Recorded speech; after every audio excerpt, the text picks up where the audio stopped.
Well, good morning, and let's go ahead and bring our veterinary board meeting to order on here April 24th, 2025. We are all 7 members present, so we do have a quorum for this morning. We have an agenda, a modified agenda in front of us, and I would look for a motion to adopt the agenda. So move. Second. I have a motion and a second on the floor. All in favor signify by saying aye. Aye. Opposed, same sign. Excellent. The agenda has been adopted for today. Next, hopefully everyone has had an opportunity to peruse the minutes from the January 30th, 2025 meeting. And are there any additions or corrections to those minutes? Hearing none, I would entertain an option or a motion to adopt the minutes from the January 30th meeting. I move to adopt the minutes as written. I'll second it. Thank you. We have a motion and a second on the floor. What's that? Did you say we have a quorum? Uh-huh, Okay, I missed that. you did. Just double checking on the quorum. We still have a quorum, Great. and we have a motion on the floor. All those in favor of adopting the minutes signify by saying aye. Aye. Opposed, same sign. Excellent. Okay, personal appearances. We're ready to chat with Darren Miller. Darren, are you with us at least by voice? I am. I am by voice. I, for some reason, can't get logged into the virtual meeting. I apologize for that. Okay. Did you just not have time to properly dress, and so you're hiding somewhere, or No. I got my jacket on. I got all dressed up, and Oh, can't you get got to the all party, dressed up so. for us, and we don't get to see it. Yeah, That's exactly. okay. We're happy to chat with you as is, and sorry you're having some technical difficulties. Why don't you tell us what's been going on? But for the most part, I'm really interested in hearing about your 3-week visit at the pavilion. Yeah. So pretty much besides the 3-week visit, I'm still working. One of the reasons I wasn't able to make it today, and I appreciate your guys' consideration for having me virtually, is we've got about 5 trials going on right now, and today's one of the big FDA trials at my family business, so I couldn't get a ride. But other than that, my court situation has been finalized. So I accepted a plea deal for basically a felony DUI. That'll have 2 years probation. And I've started that already. The only basically part of the probation is I stay with the veterinary well-being program, and then I complete 240 hours of community service, which I'm working on. The 3-week trip to North Carolina was actually really good. It was a neat experience. I mean, they deal primarily with medical professionals. So there were actually 2 other veterinarians when I was there, so it was nice to have some people to relate to. My program was a little different than most of the people there, because I was kind of there on what they call a relapse prevention track, which was basically they have two separate units. One's the actual inpatient, which is they usually have people there for about 6 weeks, which is kind of a classic inpatient program, which is kind of what I went through with my anabranch treatment. And then they have for the medical professionals specifically, they have what they call extended care, which is a house on the same property, but you're basically with a group of guys living in a house. You do programming through the day, so they have different group therapy sessions, individual counseling. They had equine therapy, which was kind of interesting. It's kind of fun from a veterinary perspective. And then essentially you live with those guys up there, and yeah, it was a really good experience. So you want to expand a little on the equine therapy? What actually, I mean, you were obviously, I'm assuming, interacting with horses. Were you horseback riding or cleaning sheets, or what are you doing? No, it was, most of the people there are human medical professionals, so they don't have a lot of interaction. A lot of them don't have interaction with horses and stuff. And I only went once. They had it every Friday, but they only scheduled me once. But basically you go and they had 2 horses there, and you just kind of lead them around. You don't really ride or anything like that. So you just go through some basic horse handling stuff. So it was kind of fun. It was interesting. Okay. I guess I have a whole lot more questions about all the things you got to do for 3 weeks, but it sounds like it was a good experience for you.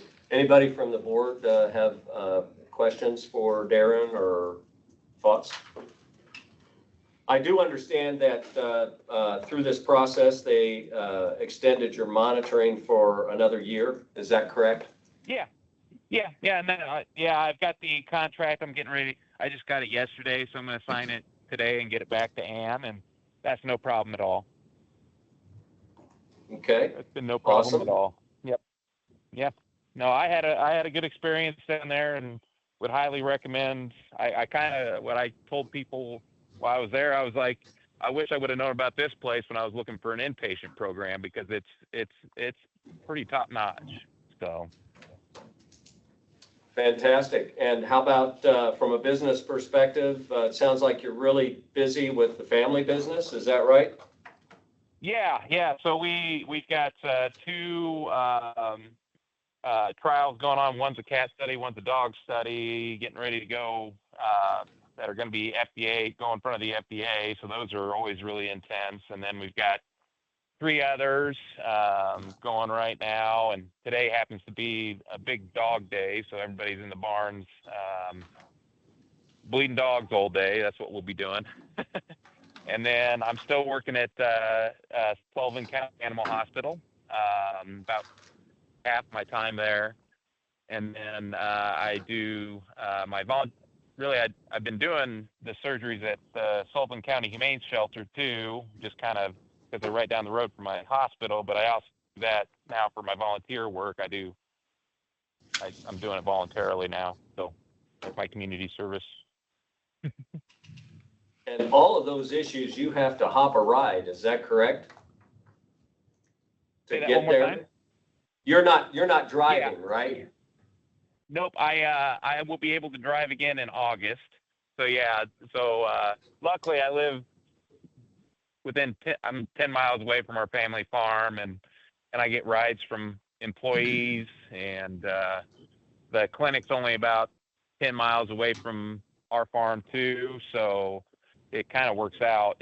And we've got some employees that work at the clinic that also work at our farm on their days off. So, and then, like I said, the humane shelter is just down the road, literally like not even a half mile from the clinic. So, all in all, not being able to drive has its challenges, but for the most part, it's worked out pretty well. Well, you're saving some money on gas, I'm guessing. Yeah. Yes, I am. Well, Yes, excellent. I am. Questions or comments from the board? Did the little hiccup back in November, did that set back your probation, not through us, but on the legal side, the Criminal. yes, thank you, criminal probation, did that alter that in any way? What did the veterinary well-being program or? The Sober Link issue back in November, did that throw off your criminal probation did they make any adjustments because of that, or? Nope. They say as long as I stay in compliance with the veterinary well-being program, they have no problem with it. Okay, You did indicate though, when when the court issues were finalized, you have a 2-year probation, is that right? And what date is that from until? It's from February 14th of this year, so 2025, and then I'm assuming it's February 14th of 2027. And it's formal probation right now, but as they said, as soon as I get my community service done, then it'll be informal. Okay. Do you want any of those documents from him, the agreement or the Yeah, order? that would be great. We're just talking here, if it's at all possible, could you send us that finalized documentation so we can have that in our records for you? Yeah, absolutely. Yep. That would be great. Okay. I think maybe we can connect and see how things are going on our next meeting date. Okay, that'd be fine. That'd be all right? Yeah, absolutely. Yep. I should be driving by then, so it shouldn't be a problem getting there. Well, yeah, we'd love to see you, so that'll be fine. Yep. Anything else from the board? Darren, do you have anything else for us? No, just everything's been going well, and I really appreciate your guys' consideration on the getting on virtually. I'm sorry I wasn't able to get on the web call. Well, that's okay. We certainly have enjoyed talking with you, especially on such a positive report. So thanks for your time, and go get busy. All right, that's the plan. All right, have a good day. All right, thank you. Thank you, Darren. Bye now. Yep, thank you. All right, bye. Brittany, can you share with me the SharePoint link? Mine's coming up as the old SharePoint. Yeah. Just the link to get into SharePoint. Mine's showing up as 2023 and before from like the, I had that. the license. You're on The the- IP licensing. PLA. Yeah. I was like, this is wrong. Okay, that takes care of our personal appearances for the morning. The next thing on our agenda was administrative hearings. The 4 hearings have all gone away for the day, and 2 have been continued, asked for a continuance, I guess we would say, and that was granted. Dr. Meyer has requested that his license be placed on inactive, and that has happened. And Dr. Collins has agreed to a settlement agreement, which is before you. We don't have to act on this per our discussion and vote at the last meeting. However, I think we should all take a look at the settlement and just be cognizant of what the decision process was there. So has everybody had a chance to take a peek? And if so, and peruse that, and if so, is there any discussion that we'd like to have in regard to the settlement?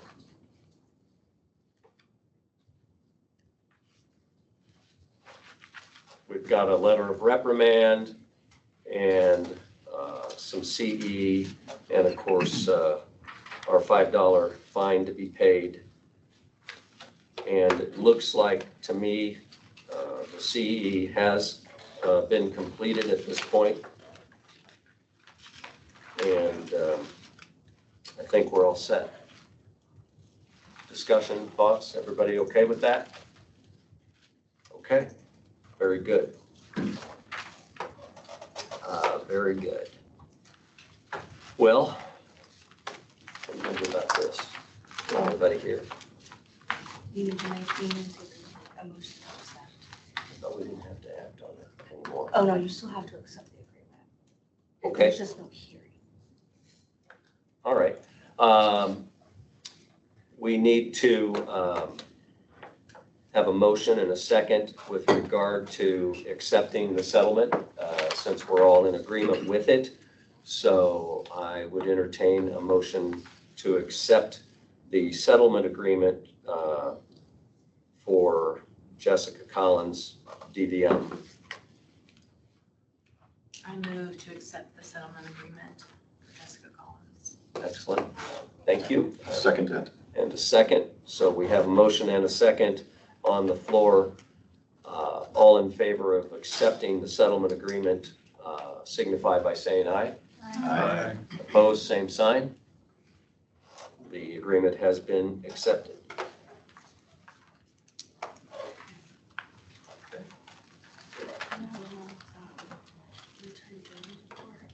There is someone here. Okay. Can we go back? Have a second. Sure. I just have a question on Dr. Mayer and has to go inactive, he's inactive. So just where does that leave us as far as, I mean, he no longer has to show up. But if he ever wants to practice again, that's when we would see him again, is that?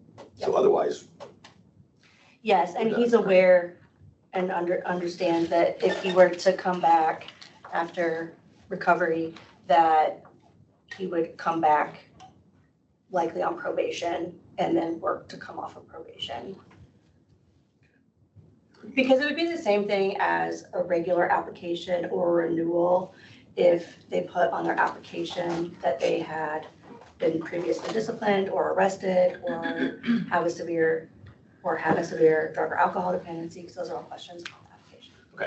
just wanted to make sure. Okay, what was happening there? Yeah, the only issue that we kind of talked about with regard to how this is played out is that at this point, we don't have any ability to help him. I mean, because with him now having an inactive license, we can't impose or force any assistance on him, whether it be involvement with the well-being program or getting assessment from an addictionologist or any of those kind of things. At this point, he's on his own from that standpoint, and it becomes a non-issue for us. But I mean, part of I think our position is to try to help these people. Right. It's not a let's punish them type of thing. It's that those things are supposed to assist them in their recovery. And he's out there by himself at this point. So Criminal probation might have something he has to do on his criminal cases. there's that, I guess, yeah. So hopefully that'll help him Yes. get to where he needs to be. How old is he? I think he said he was 56 at the last meeting, or 57, something like that. Yeah, I was The letter that surprised by that. the letter that he wrote to you guys is in SharePoint, under the administrative hearing. I went ahead and put that in there, even though he was, so you guys can read it. It's The one asking the new one, the new one, yes. not the one we had initially, the quick little email that came. The February 14th email is still in there, but that is not the polite There's a better, okay. email good. that I got yesterday. It sounded like it was short and to the point, but polite. Is that how you described it? Well, yeah, I the haven't had letter, a chance to see the it. letter he sent says that he was not going to come today.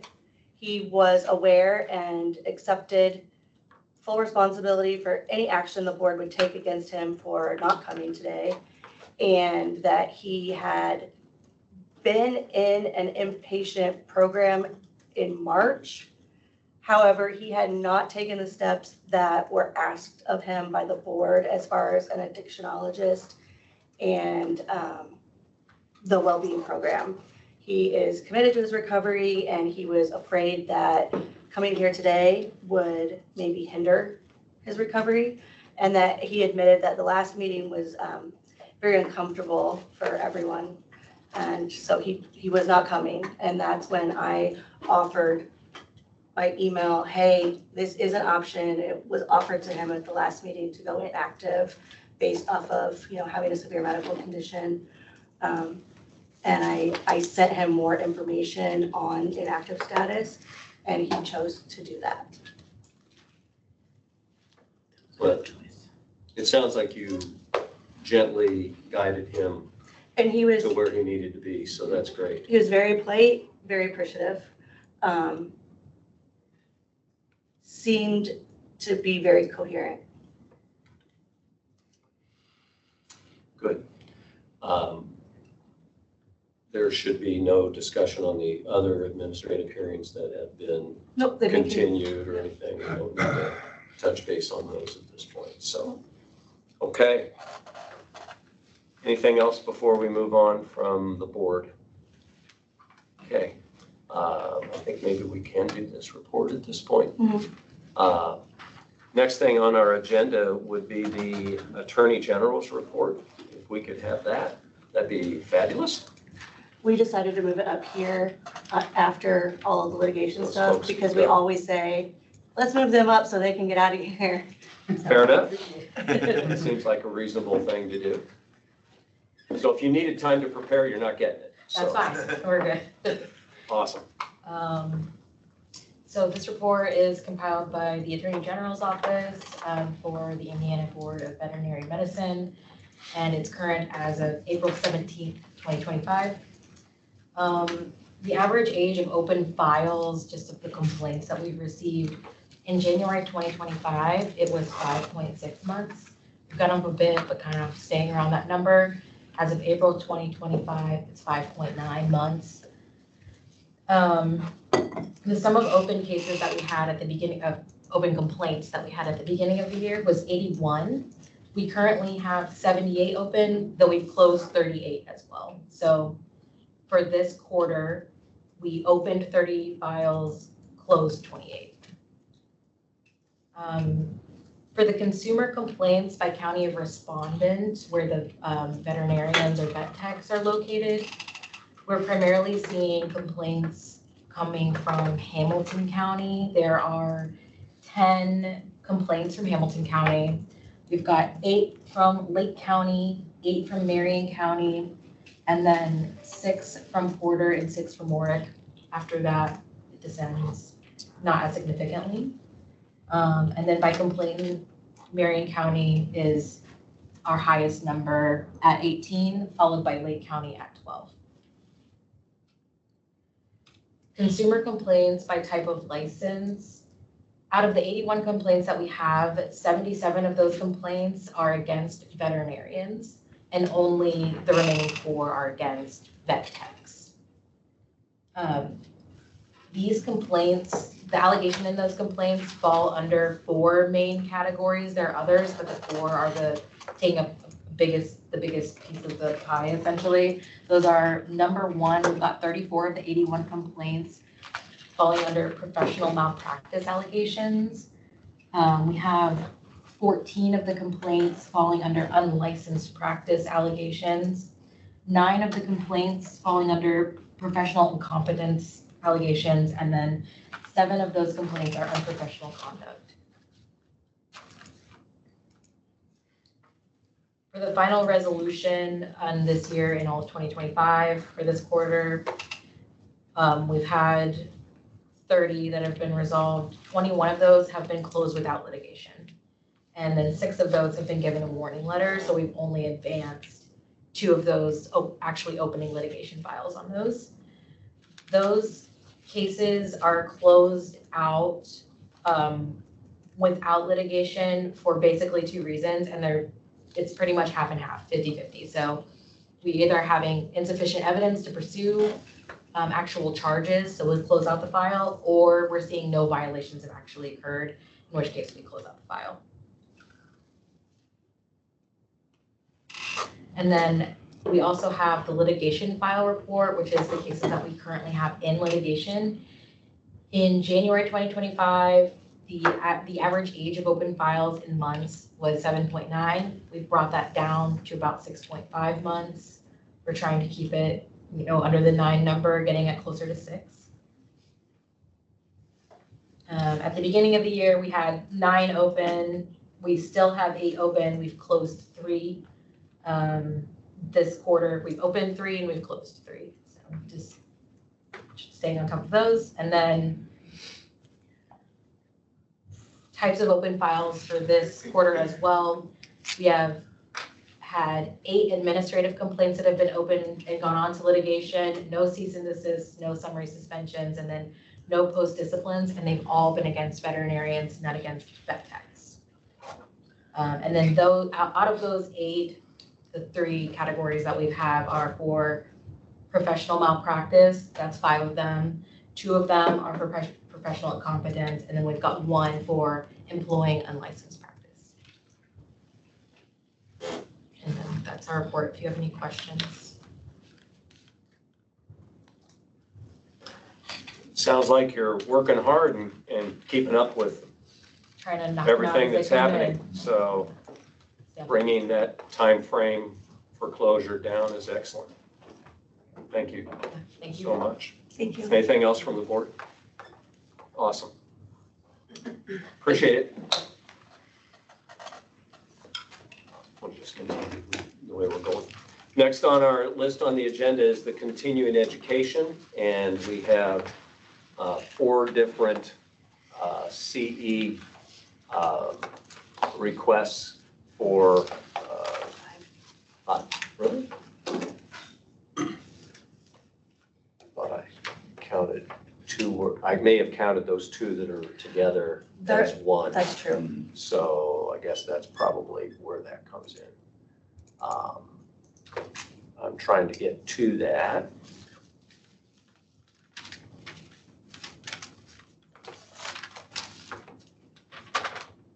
Still only have 4. Well, I added one last night, the booster. Oh, okay. I didn't 2 see days ago, that. I think I added it. Okay. I prepped before that. That's okay. First on the list was the neurologic diseases of the French bulldog. This is a VCA CE, the VCA out of Fishers, and a good PowerPoint there. And Dr. Johnny Cross, a neurologist, it appears, is running that meeting, and that was for 1 hour of CE. And so we probably ought to either discuss and or vote on whether we think that's appropriate. And if there's any discussion, let's hear that. Otherwise, if everybody's had a chance to look that over, I would entertain a motion to allow the CE for that meeting. I make a motion that we accept that CE program by Dr. Cross. Excellent. I have a motion and a second. Thank you. We have a motion and a second on the floor. All in favor, please signify by saying aye. Aye. Opposed, same sign. Excellent. The next 2 are together, and that is the veterinary pressor therapy and also fluid therapy guidelines, and also a VCA-sponsored CE situation or event, and they are virtual. It looks like Anthony Johnson is presenting the pressor therapy. These are on 5/23, and also the fluid therapy guidelines, and discussion of different pressors, how to try to take care of hypotension and shock and that type of thing, as well as the fluid therapy guidelines to avoid fluid overload and at the same time provide the support that the patients need. So also looks to be good education, 1 hour each on those. Discussion. I would look to accept a motion to approve. So moved. Thank you. And a second? I'll second it. All those in favor signify by saying aye. Aye. Opposed, same sign. Excellent. The next is 2 hours of CE, radiology review and safety. Our Aubrey Barth, who is a registered veterinary technician, but has advanced specialist diagnostic training in imaging, involving patient positioning, forelimb, hind limb, as well as radiology safety, and appears to be excellent CE information as well. For discussion.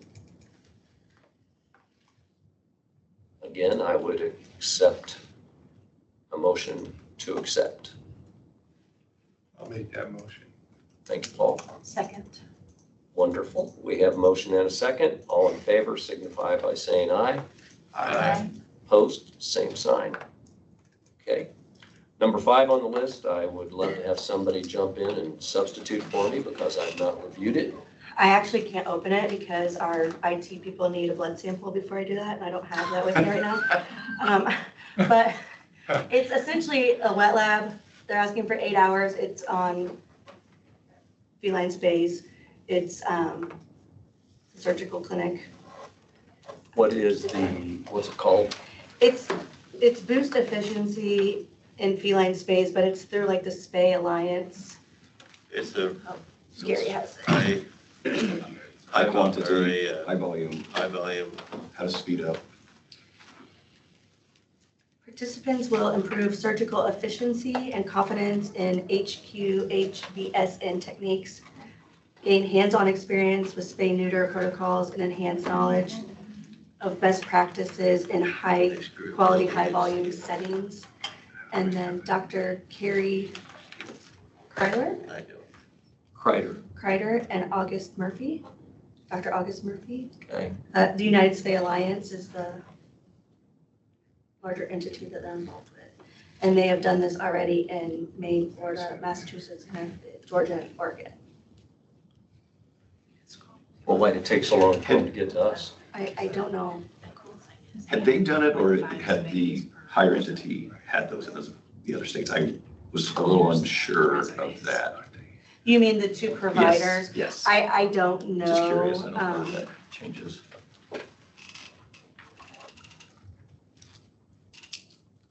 Where are they doing this? Elkhart It's in They're gonna do Elkhart. it in Elkhart? at Humane Society. It says Dr. Kreider is currently serving as the medical director at the Humane Society of Elkhart. Her whole CV is attached, and so is Dr. Murphy. That United Spay Alliance, that's a national organization. Mhm. So this is the agenda.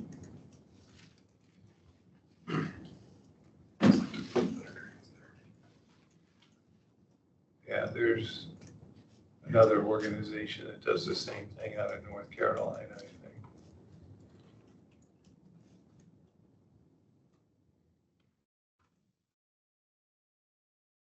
High volume.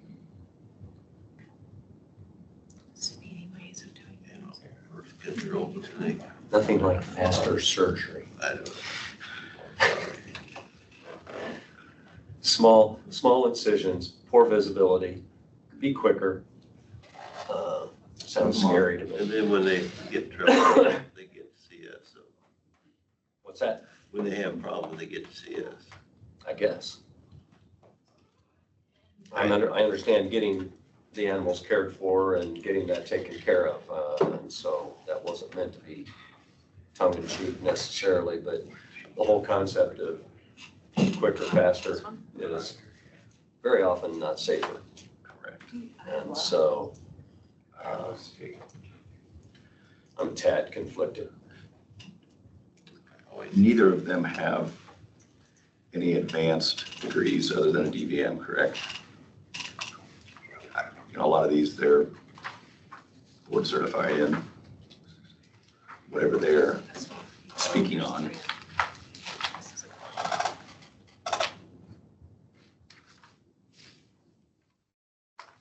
one doctor has been out 1.5 years. Yeah, was it the lady? Mhm. Yeah, I saw I think that. they're both female, I believe. Here, I'll let you do yours. And the other, long time. 96, I think. Correct. So he's out. Received a student surgery award back in 96. New one? Oh, Oh, just indicated. No, but she's been trained in this They're both female. high quality, high volume. Well, that one is in. Again, not that that matters, but just so we don't call them.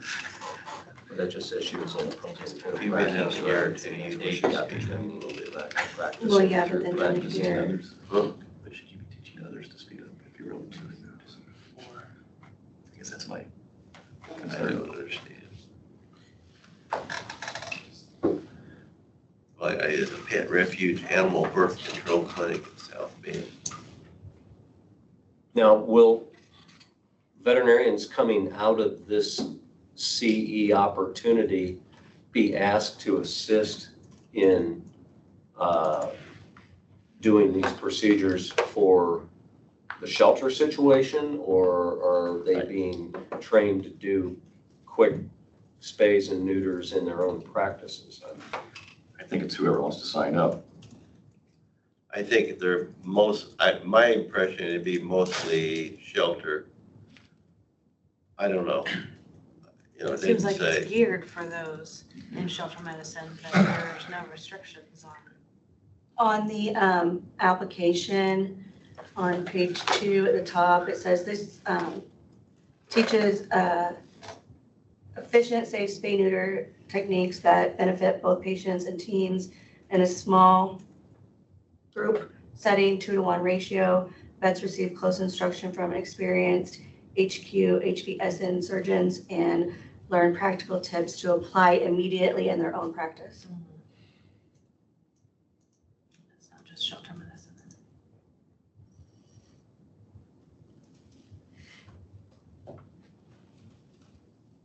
I mean, learning Miller-Knott technology to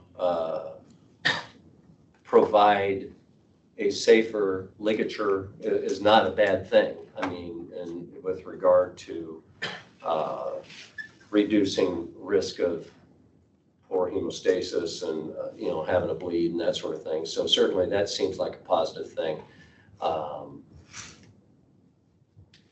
It's just things to speed a procedure.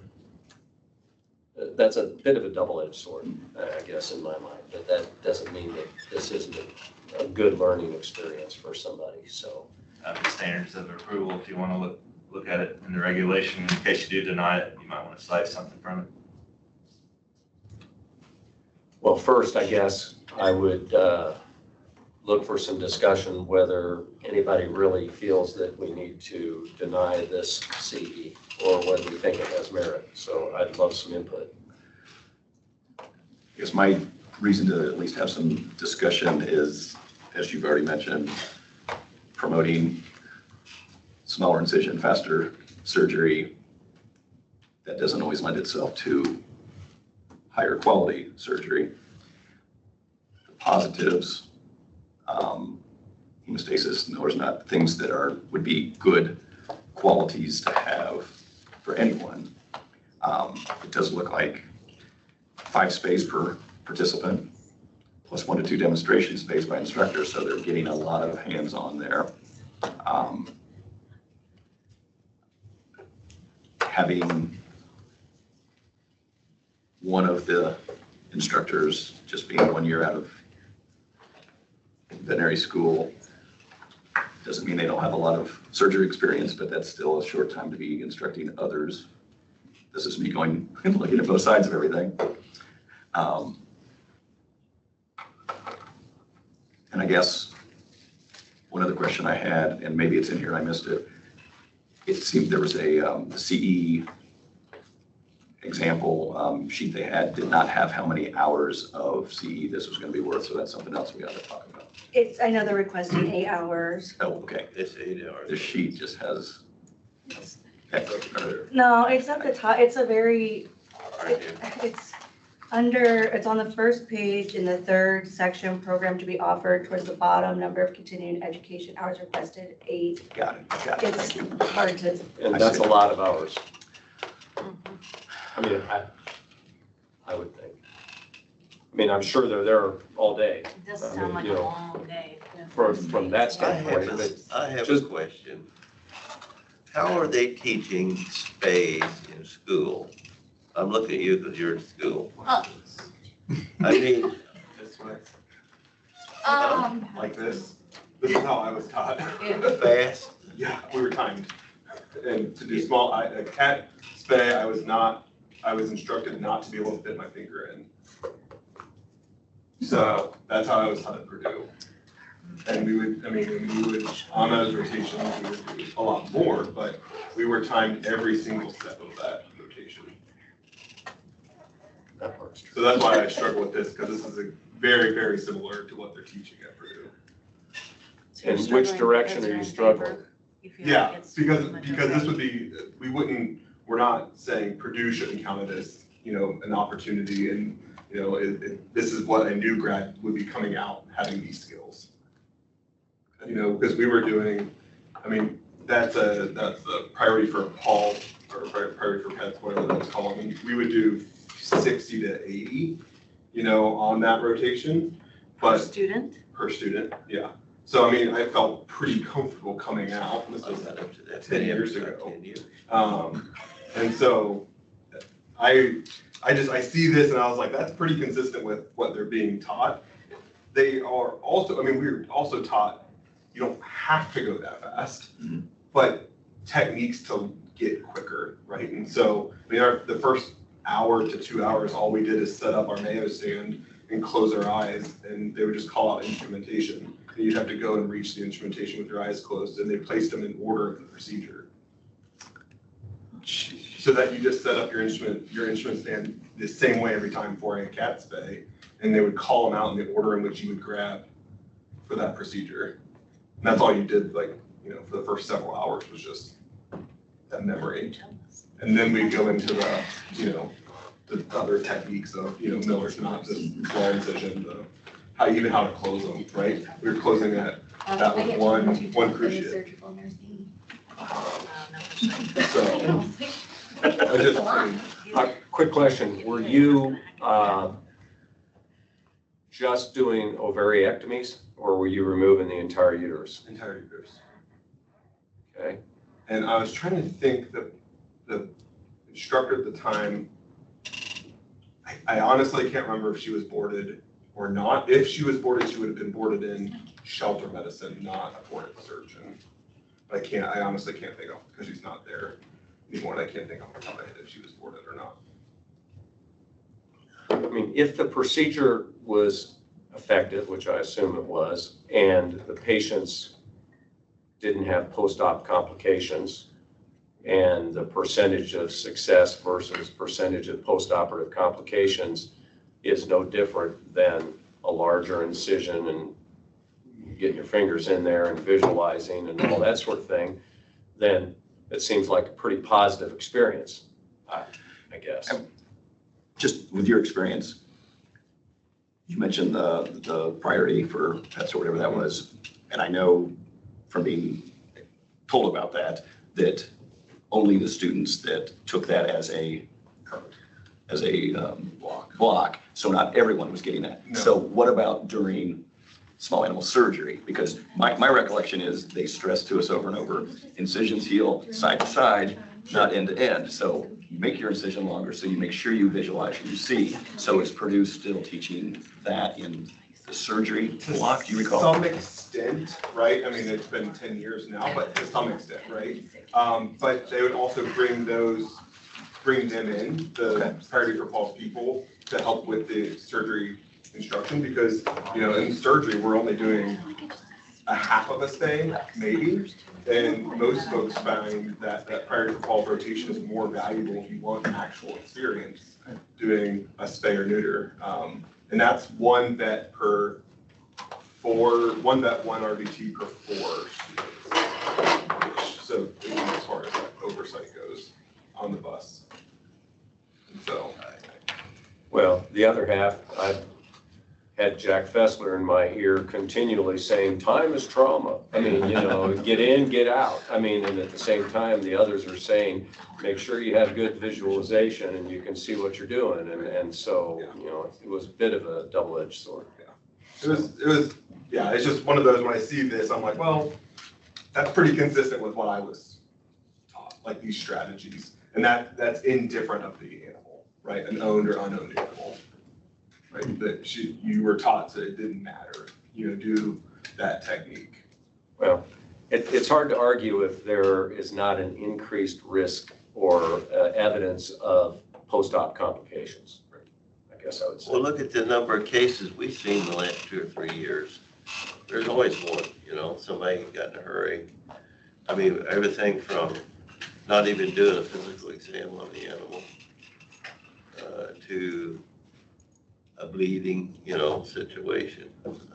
So maybe they need more CE. Yeah. Right, and they may not even have done this technique. They could have messed up just doing the old It's wide open incision.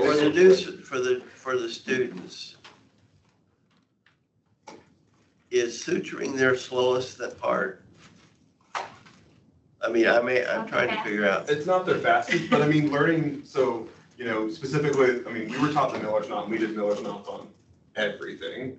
We talked briefly in normal surgery about the pedicle tie, but we got to do the pedicle tie on the surgery block, right? So doing the pedicle tie in cats, I mean, then you're only putting, basically one Miller's knot around the uterine body. And that's the only suture you're putting in that cat, other than the cruise sheet to close the body wall. Because the pedicle itself, you're tying back down to itself. Just plain, like that is all we did. I mean, and again, I'll caveat, I've not been in private practice, right? Like that's my frame of reference. You're talking about cat castrations now, the pedicle. No, cat spay. So they're doing the ovaries now. Yeah, absolutely. No Miller's knot. No, not at all. Just a self-tie No back to suture at itself. I mean, I've tied vas deferens to spermatic cord for years and not used any kind of instrumentation or anything. That's a castration. Right, I get it. Pedicle tie. I've not done ovaries that It's a way. little scary. Yeah. Always What had you're the- telling me, not really, though. It's real slick. I always It's real for free on June 19th. I always had the attitude, if I tie the knot, I I'll see think you there. the board should sign up for this and go check it But I out. mean, I felt that way when I do All right. the self-tie. Anything else for the good of the order on this? As John mentioned, as far as past history goes, where we've had a problem with the high volume spays and neuters and situation has been physical exams of the patient, because they tend to just pop them IM and factory style line them up. Those animals aren't getting looked at. And where we struggled was, is there a different standard of care for the high volume shelter versus the private practitioner? And we had decided as a board, there's not. So this still meets the standard of care as far as surgery goes. What John's talking about is a separate issue, and we'll just deal with that case by case. But this CE isn't about preoperative No, it's about evaluation and surgery assessment. itself. And I think the requirements that Clarence passed around, I think when you read those, there's nothing in there that says we should not approve this. Okay, what about the hours that they're requesting? I mean, just off the cuff, that sounds like a lot of hours of CE That's not even toward taking a somebody's requirement. Well, but are they there for 8 hours doing it? I mean, sounds like It's a 8 piece. to 4:30. Well, but we've got. 5 space per We've got a participant, so that is situation a lot where of we surgery. give X number of CE credits or hours to somebody that spends a semester doing something, and it's not by the hour. I mean, they've assessed a way to, right? No, we were just waiving those. if they do 8 hours, are they gonna take a break for lunch or anything? Or are they Yeah, gonna but go then to like 60? on 1 hours, oftentimes they're 50 50 minutes, minutes. and then I- there's I- questions or whatnot. I think I'm okay with that Well, whole 8 to thing. 4:30 Okay. is 8.5 hours, so they Yeah. The All right. agenda has a short time for a lunch break, Yeah. but they're basically in class the first, like. It says it's four- staggered based on. Yeah. But it sounds like the general consensus here is that after all our discussion, we're okay with this. So that said, I would entertain a motion. I move to accept the CE for 8 hours of credit. Excellent. Is there a second? I'll second. Okay. All in favor signify by saying aye. Aye. Aye. Opposed, same sign. Okay. And then, I just had a call from my kid's school that I have a little kid throwing up, so I have to go Oh. get them. If I can, am I allowed to come back on virtually? Okay, then I can, okay, I'll do that. And then if, you make it to my thing before then, whenever I come back on, I'll just do that. Did you tell them to call you at like? No, I this like time coming or something? here. I work Because from of the home. I never discussion get to that's see coming up anybody. on rules. Yeah, No, wait a I'm like, minute. I get Oh, to see my people phone's today. vibrating. Let me see who that is. Oh, It's a magic word. I get to go too. All right. Go to So Brown we're- Town the other Well, day. we'll miss you. We're moving into They were fine before. discussion. Yeah. time. I don't I know. mean, does Gotta she go have, back does she have time to do her, Suspended. Oh, I mean, Well, the fastest. Do you thing have I a ever couple of done- minutes? yeah, we're on to discussion. Do you Yeah. want to do your personal, I made the Yeah. decision. Conversation. This damn uterus looking- we'll make D A. I Okay. was in a hurry. So, yes, I wanted to talk to the board about the AAVSB director application, so a director position on their board. I talked to the board, this board last year about it, and the recommendation was to go and get more experience at AAVSB. So I, with the support of Dr. Clemente, he got me onto the AI paper committee. And so I did do that. I wanted to be there. And then we also traveled to San Diego last year to go to the national conference. And we got a lot of experience there. And I wanted to be on the new vet tech task force that they had to put a vet tech on every state board. But when I called them, they had already filled those and they didn't want it to be a huge committee. And they were trying to focus it on states, like people on that board in states that didn't have veterinary technician representation on their state boards. So that's why I wasn't chosen for that. But I just wanted to get the support of the board that it's something I really want to do. It's the second year I've asked to do it, and just get a recommendation from the board. And I can email my entire CV and history and all my experience that I have and send it to the board to look at, and then you guys can decide by email. And so it's just something I really want to do. What is the time frame? May 22nd is their application part to happen. Deadline? Mhm. Okay.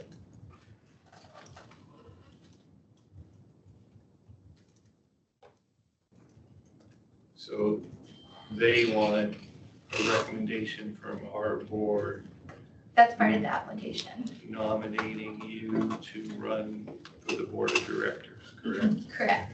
So that's part of the application is that your member board, so Indiana, they have to write a letter of recommendation recommending that, yes, we see Ashley Selke fit to run for a director position. And the director is kind of like a member at large position. So I just really love like regulatory and frameworks. I'm getting my master's in legal studies and I just love it.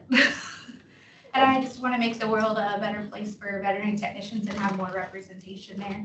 There's already a veterinary technician as the treasurer of the AAVSB board. And when I went there, there was only about 3 veterinary technicians and then everyone else was veterinarians. So we still need to get a lot of representation in there. Can you quickly advise me, size of the board, how many openings, how many people you think are applying for these openings? What are we looking at? How big a mountain is this to climb for you? So how I saw it, I'll compare it to last year. So last year they had 2 applicants that were running for directors and they had 3 director seats open. So then people can also nominate from The floor? the floor. So there was a lot of people nominated from the floor.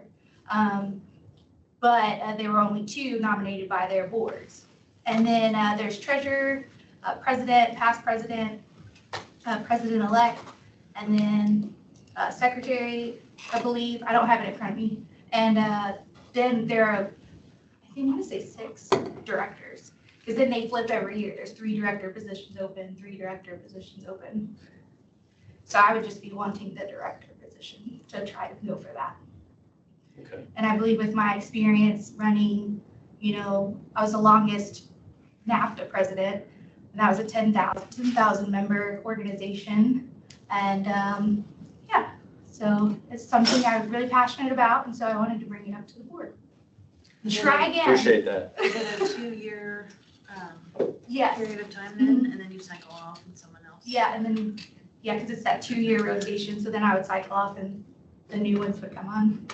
And the officers don't come from the at-large board members? I mean, they They don't can. advance up to They that? can if you apply for it.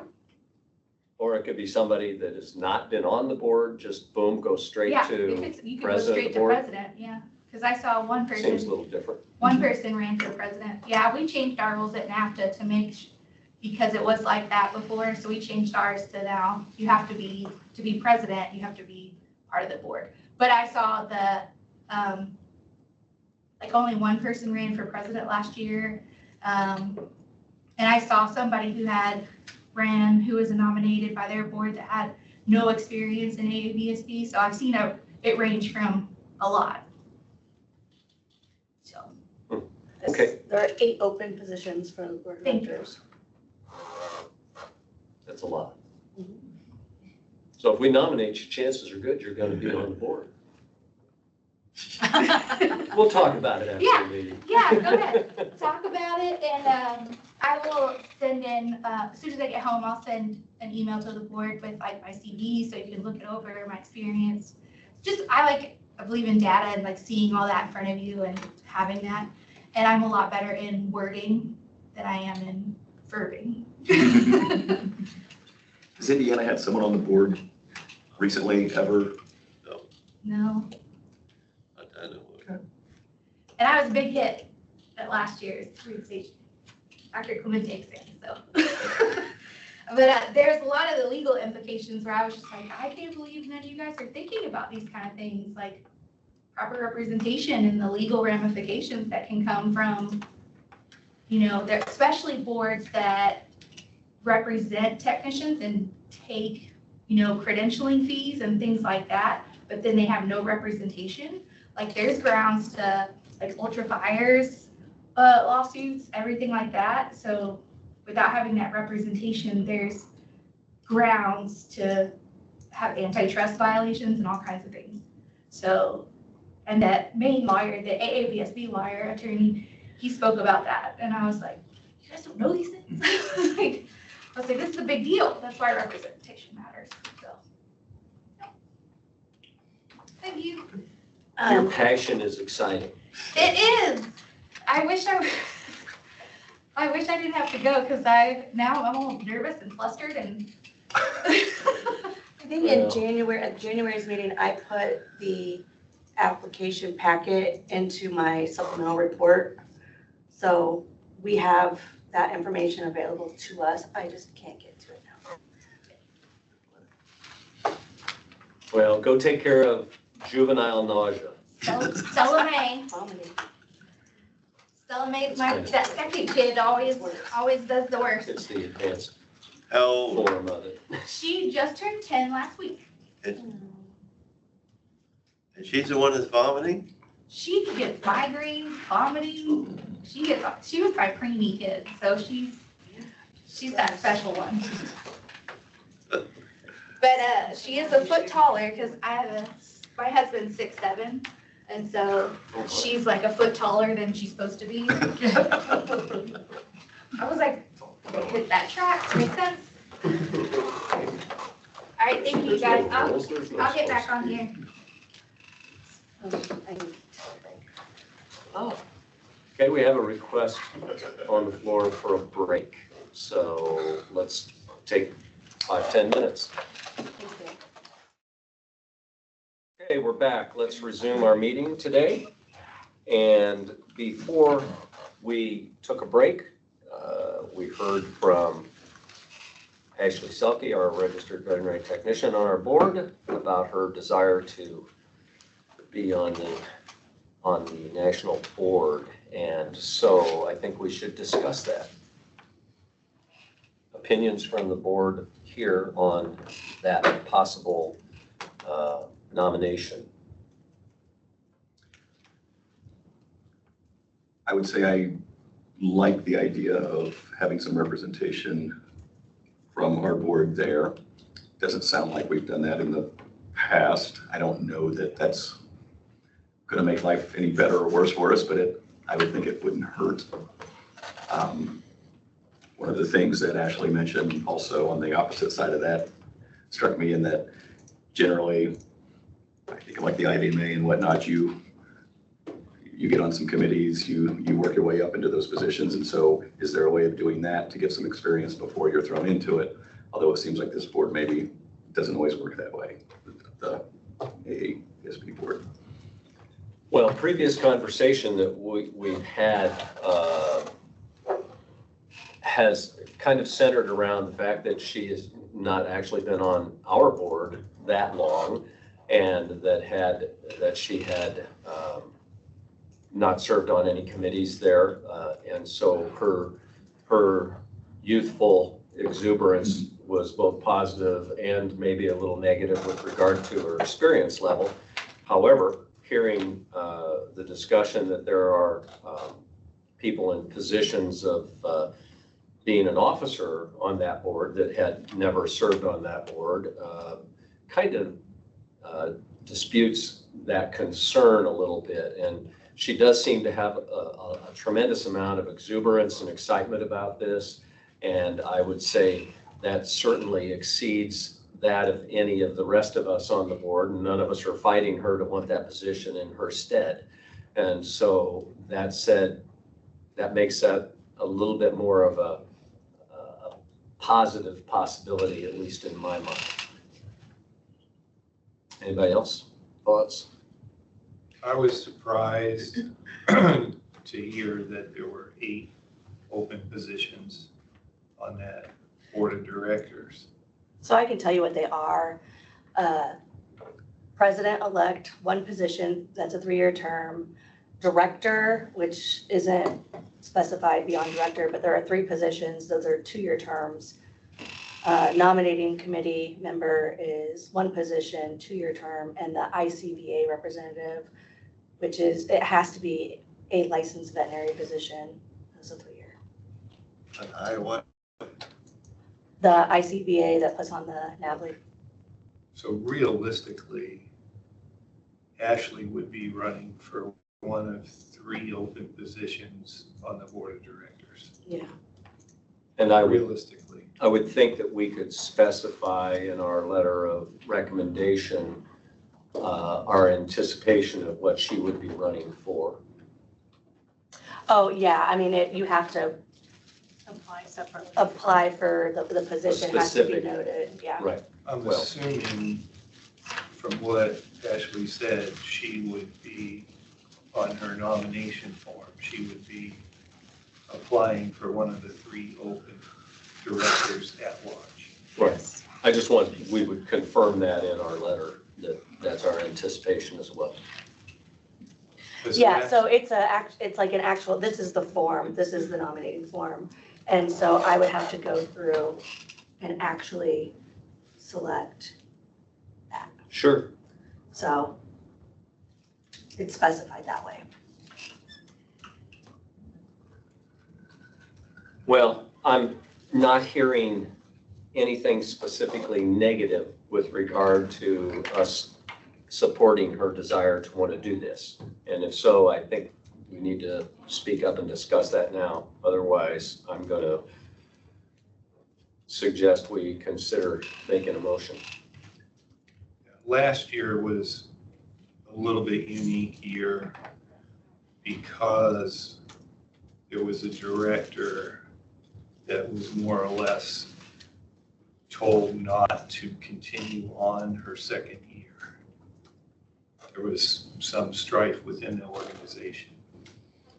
And so there was an election from the floor, and literally 7 people ran for that spot. And there was all kinds of politicking going on behind the scenes. I mean, I had a guy lobbying for my vote, for Indiana's vote, in the men's room. I mean, I'm not exaggerating. It happened. And Ashley wanted me to nominate her from the floor, and I told her, I don't think this is a good time to try and jump into this. Serve on at least 1 or 2 committees, and then we'll go from there. Well, she's done that. Right. So I don't have a problem with us nominating her to do it the right way, run this way, rather than trying to nominate her last year from the floor was not a good idea. Would you be willing to move right on into making a motion? I would make a motion to nominate her for a position on the at-large board of directors. And I will second that. Any discussion? Okay, the vote's before us. All in favor signify by saying aye. Aye. Opposed, same sign? Okay. Great. Would you need, are you okay putting that letter or that, filling out that form, to take care of that? That would be fabulous. She Thank can you. fill it out, sign your name to it, it's a done deal. It wouldn't be the first That's time. what I normally do. Awesome. All right. I think we're into discussion of rulemaking, the process and Oh the my gosh, how overview. fun. What's that? I said, how fun. Yeah, exciting. I'm certainly excited about it. That's not So what I'm- you said in the parking lot this morning. Well, at least we didn't discuss it in the men's room. I was asking for your vote or something. But I think we'll go ahead and turn this over to our director. Okay, first I want to briefly go over the rulemaking process. I think that it is very helpful for you guys to see how long this process is going to take. Can I share? Yeah, I can share my screen. That will pop up.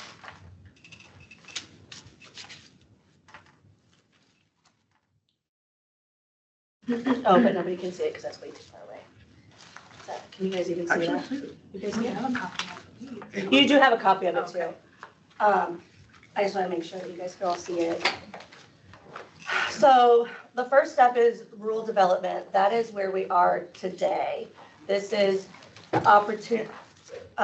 Me, Dr. Shipman, Gary Haynes, and Sarah Shipman, our general counsel, we've put together these proposed rules for fees, fines, and civil penalties and continuing education for your review and discussion today. The reason that we're doing this now instead of in November is because we have a statute that we need to become compliant with as far as the fees, fines, and civil penalties go. So we needed to get this ball moving now. And because this is a long process that we're not entirely in control of, today's the best, we're gonna do it today. And you don't have to make any decisions today. We're not voting on anything today. This is your opportunity to see what the proposed rule is and to say you love it, you hate it, provide feedback. From there, we will go into getting the approval from other governmental entities as part of this process, the SBA and the OMB. And then for the budget committee review, it's not always a necessary step, but for the fees, fines, and civil penalties, it will be required. And that committee meets kind of randomly from what I'm told, and they don't post their agenda until like a week out. So I can't give you an idea of when that meeting will occur and if we will even be on that agenda for that particular committee meeting. So that piece of it is completely out of our control. Hopefully sooner rather than later. After that, once we get approval, we'll go through the first notice process for public comment. And then the board will receive the public comments, if any, and then we will have a public hearing. Will that be at the July meeting? I don't know, maybe, hopefully. It just depends on when we get in front of the committee with the fees, fines, and civil penalties. The continuing education proposed rules, we don't have to go through that specific committee. So we might be able to move that along a little bit faster, but probably not a lot faster. And then if we have enough feedback from the public that we need to have we need to redraft, or we decide to redraft anything and have a second notice period and a second public hearing, that is honestly to be determined. We can't say whether that'll happen or not. Question? Is there a time period, when you put something out, you gotta give them, a month? Or- Yeah, from the notice and then what? So this process could take several months then, right? It could even go into a year. I mean, it Okay. depends, honestly. All right. Which is why we're starting this one today and not November. No, I just want to make sure. I sort of assumed it was a long, drawn-out process. Now, Yeah. for our colleagues to attend the public comment period or hearing, they have to be cognizant that this is coming up. They have to view what we're talking about, and then they've got to decide to show up. I'm just picturing a lot of colleagues that have Yeah, how do they no find idea out? what this is. Where do you post it? So there's a whole process that I have not done, and I can't speak to that. Sarah can if you guys really want to know. But basically, there's a whole process that is in place for the notice. We have the option of sending the notice and the proposed rule changes to every licensee we have, if that's what you guys want. We will post it on our website. We will send it to the IVMA. We will make sure that it gets out to all of the stakeholders in order for them to be able to comment. That's not. But I guess the onus is on them to be aware and to know about this, or is it on us to make sure we spoon feed the information to them? So every last person has seen or heard about Sarah, do it. you want to say anything? Yeah, so as Brittany said, Denise, our PIO, does a great job in making sure to put out, because we have like email lists of individuals that have asked for notices of upcoming rules of the board and our quarterly newsletter.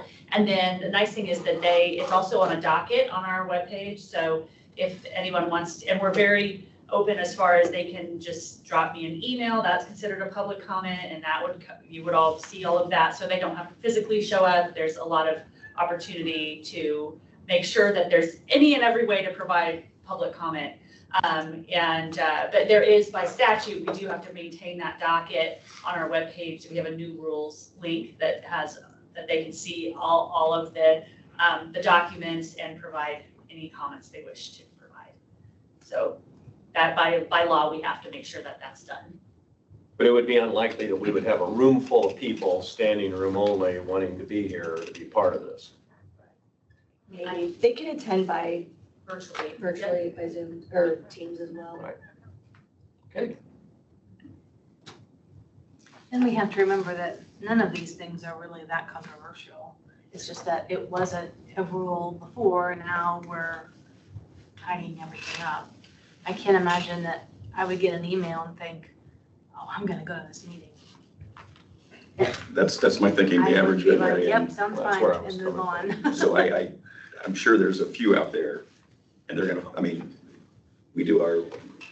we posted, they're the ones that are geared in on it, they're gonna find out and they're gonna comment as they should. But I'd say the vast majority are They're not gonna get them. trust in the Doesn't- process. If you follow the rules, it doesn't really affect you. Yeah. So, the FOA board, when they do rulemaking, which is more frequent, generally, talking to Sarah, we get between 0 and 1.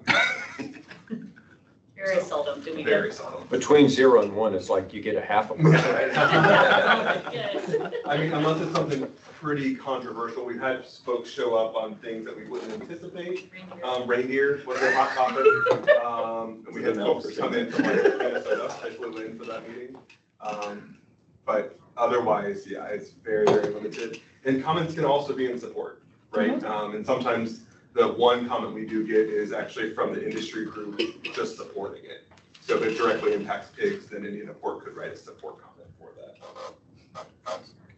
And how do you notify people on the website that she was talking about? Yeah, so I mean, if you go to because we haven't done it for the Board of Veterinary Medicine, I don't even know if it's set up It yet. is. Okay. You guys actually did this last year, I think, with the convictions of concern. Oh.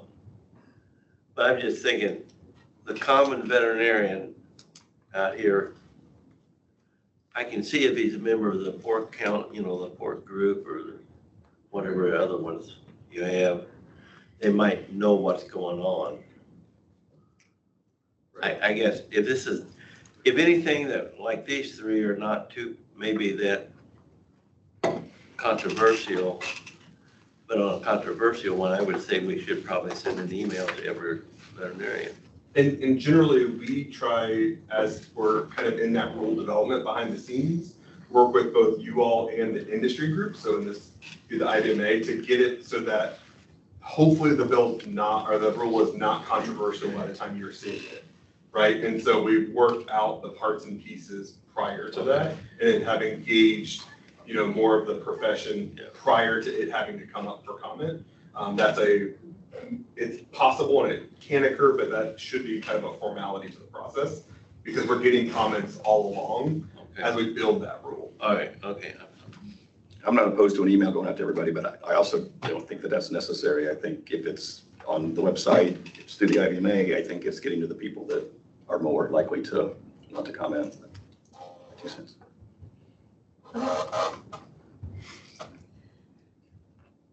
After the second notice and public hearing, if we have to have either of those, we'll go to final rule, and then that goes to the Attorney General's office for approval, review and approval, and then to the governor for review and approval, and then the rule is effective.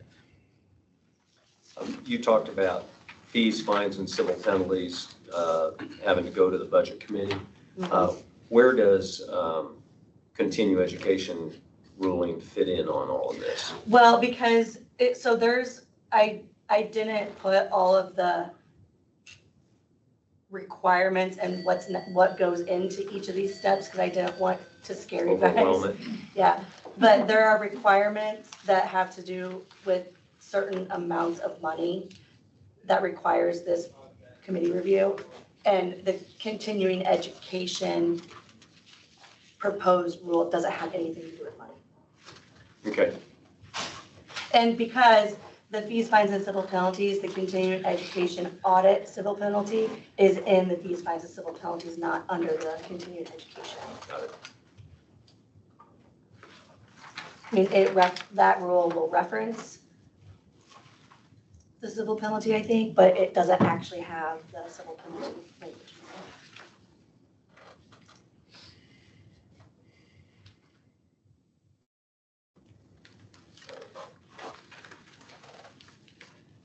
Okay, so we will move right into the fees, fines, and civil penalties.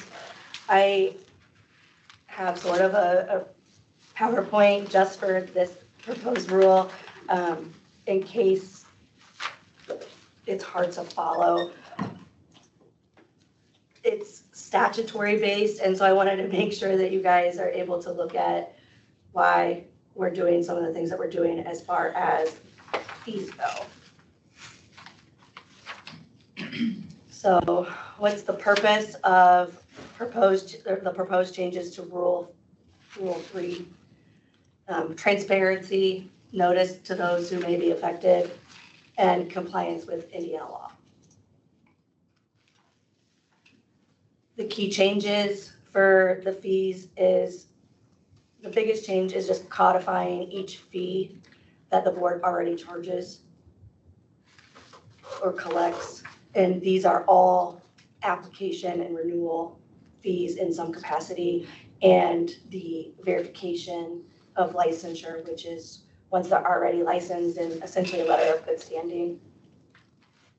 It removes some of the fees that the board no longer collects, like test fees that, back at some point, you guys actually put on the test and collected those fees, and there was an administrative fee that was also charged for processing licenses, and we don't do that anymore.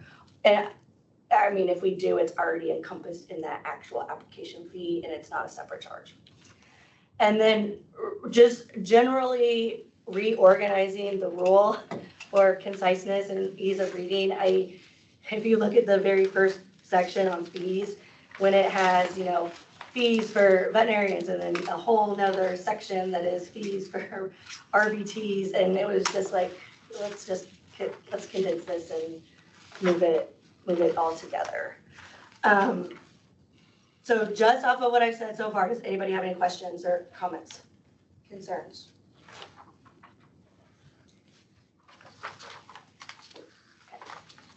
Hearing none, I'm gonna move into the proposed fees for veterinarians. These are fees that are already being charged and collected by the board. We are simply putting them all in one place so people have an easy place to look and see what those fees are. As the rule stands today, the fees for expired license reinstatement are not in the rule because they're statutory. And I'm going to show you the next PowerPoint slide to show you how and why this is complicated. So essentially, the first rule that is up here is under inactive licenses, and it simply states what the current renewal fee is, the current reactivation fee. Okay, so again, we're putting this all in one place. And then the next two statutes, or sections of the statute, the first one, 25186C, is reinstatement of an expired license less than 3 years. So under the statute, the formula for that says current renewal fee plus reinstatement fee established by PLA, which is the Professional Licensing Agency. That fee is not codified anywhere. In practice, they charge $50 for a reinstatement fee. Okay. So that makes the reinstatement fee or application for renewal of a license expired less than 3 years, $150 for veterinarians, which is essentially just the initial application fee. Okay. The next statute is 25186D, reinstatement of an expired license more than 3 years. More than 3 years expired. The formula for that is current renewal fee and reinstatement fee equal to the current initial application fee. So it's $250. It's $100 plus $150. Okay. And going back and forth between the Practice Act, which is 2538.1, and the rules that are, the AAAIAC are all for veterinarians. And then these rules are under for all licensing professionals. So putting all of this in one place under the board's rules and encompassing it within the Practice Act is just more convenient for all of our licensees, okay? And I already talked about the reinstatement for the inactive license. It's just the current renewal fee, $100. Does anybody have questions, comments, concerns on any of this? Just real quick, how long have these fees been the same amount? And then is that currently still makes sense? And then if ever the fees need to be raised, do we have to go through this entire process again? Okay, so I'll answer the very last part of your question. Do we have to go through the process again? Yes. Okay. How long have they been this way? I don't know. I was only born in September. I assume that they've been this way for a very long time. I mean, how long have you been practicing and paying $100 for a renewal? Yeah, Lisa says all the time. So does it make sense, if we're gonna go through all this, I guess at some point we ought to discuss, do these fees make sense or do we need to adjust them, I guess is what I'm bringing quickly. I mean, are they covering costs? Yes. Or is it just a fee that we feel that in order to have a license, you should be paying something? So I will say that from the board, or from board management perspective behind the scenes, this part was initiated because of the issue with the compliance for another statute. If the board wants to raise fees, that can be a discussion. Gary, do you want to step in on that? Yeah, the fees do not go to the Board of Animal Health or the Board of Animal Health's use. They go to the general They fund. go to the general fund for the state of Indiana to use however they see fit. Interesting. So if you raise the fees, it will not impact the Board of Animal Health's budget one way or the other. Okay. And I guess that's kind of where I was getting at is if it's never changed forever, not that I'm about, let's raise them, but does it make sense? And you don't want to wait 30 years and then, oh gosh, we've been bleeding out for the last 20 years because no one thought to change it. Well, Our state's not in the red, so. that fee, you give them $5, you know. That one always me. I mean, that, you remember, you know, every case we have here, you know, $5 fee. You know, That goes to the general fund. I know, but it's like, it's ridiculous. I have a question on application reinstatement for an inactive license. Just, you know, no time frame on that. I mean, I don't. So If it's over, I would almost think that if it's been inactive for less than 3 years or over 3 years, that ought to be added onto it too, not just. Well, to go on inactive status, you have to have a reason, like being in the military or being in a severe medical condition. And so your fees are waived. Whereas if you expire without asking for that exception to go inactive, then it's, I don't want to say that it's punitive if you're expired, but it adds a reinstatement fee because it is expired. All right. So that's why it is, I guess, just that renewal fee. I don't know if you would really ever need or want to go into inactive status for 10 years anyway. I mean, I'm not sure that that's. I would recommend the fees are okay. Okay. I like them. Let's move on. Go for it. So for RVTs, it's essentially the same process for it is everything I just said about rules and statutes, it all applies to RVTs as well. The only thing that we need to actually change with this proposal is the application for renewal of registration expired less than 3 years. It's proposed that that fee be $30, which would be the initial application fee, okay? And I'm gonna get into why that is in just a second. It's because when reinstatement for those expired licenses, that fee is by statute. It's by that formula that previously, the IPLA is adding that $50 reinstatement fee to, which on the next slide, the reactivation of an inactive license is the same. It comes from that rule on inactive licenses. It's just the current renewal fee, which is $15. When you get down to 25186C, reinstatement of an expired license less than 3 years, the current renewal fee plus a reinstatement fee established by PLA. Presently, if you're an RVT and your license has been expired for 0 to 3 years, your reinstatement fee is $65. If you go down to the next statute, the reinstatement fee of an expired license more than 3 years, it's the current renewal fee plus the reinstatement fee equal to the initial application fee, and that's only $45. So if you've been expired for 0 to 3 years, you're paying $20 more than somebody who's been expired more than, and it's just because PLA has just been doing the $50 across the board, and it hasn't,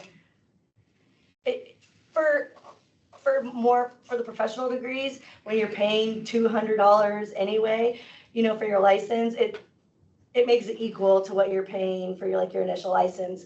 But when you're only paying $15 for your renewal fee, it really creates a hefty penalty on that. And it's even greater than somebody who's been expired longer. So what I've done is make it comparable to the veterinarians, where that expiration is of 0 to 3 years is really just the cost of the renewal fee. Or the initial. Is it the initial? Yeah, the initial fee. Yeah. The 30 instead of 15. Yeah. I think that sounds a lot clearer and simplified and fair. Well, you're using the same formula for veterinarians and vet techs. You are, but you're not, right? Because for veterinarians, the initial application fee is $150. The reinstatement is $100, so it's Right. less. For vet techs, the initial's $30. The reinstatement for inactive is $30, so it's the same. So veterinarians are paying less inactive application fee than the initial, right? No, so they're just paying, so if you've been expired 0 to 3 years, you're basically just paying the initial application fee. Mhm. Right? And then if, I'm looking at the reinstatement from an inactive license. Oh. Because for veterinarians, you compare 1 to 5, it's 150 to 100. For vet techs, you compare 1 to 5, it's 30, and 30 is the same. oh wait. Okay, you're right. And I'm not I did that. nitpicking, Nope. I'm just, No, that should be $15. You're right. Yeah, because it's the current renewal Nice fee. catch. Thank you for catching that. I thought you were, yeah. Okay, what you just, So on number 5 on veterinarian or RVTs, the application for reinstatement of an inactive registration is $15. That's what it should read.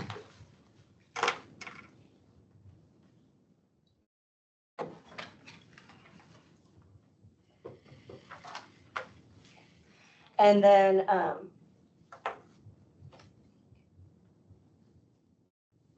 the only other fee on here is the $10 the $10 verification of licensure or registration, which is what the board already charges now. And then there is a service fee of like 60 cents or something like that, that is allowed by statute, so.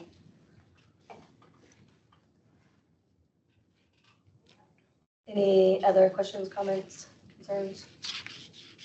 And fees?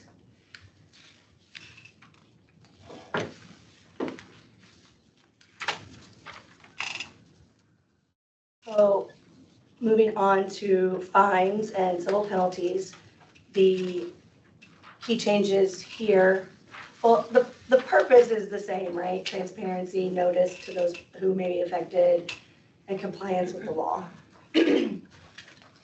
The key changes are setting a baseline for disciplinary fines, establishing a range of monetary penalties for the civil penalties, establishing mitigating and aggravating factors for the board to utilize when determining individual fines or civil penalties, and ensuring reasonableness of the fines and civil penalties in case any order of the board would go before a court for judicial review.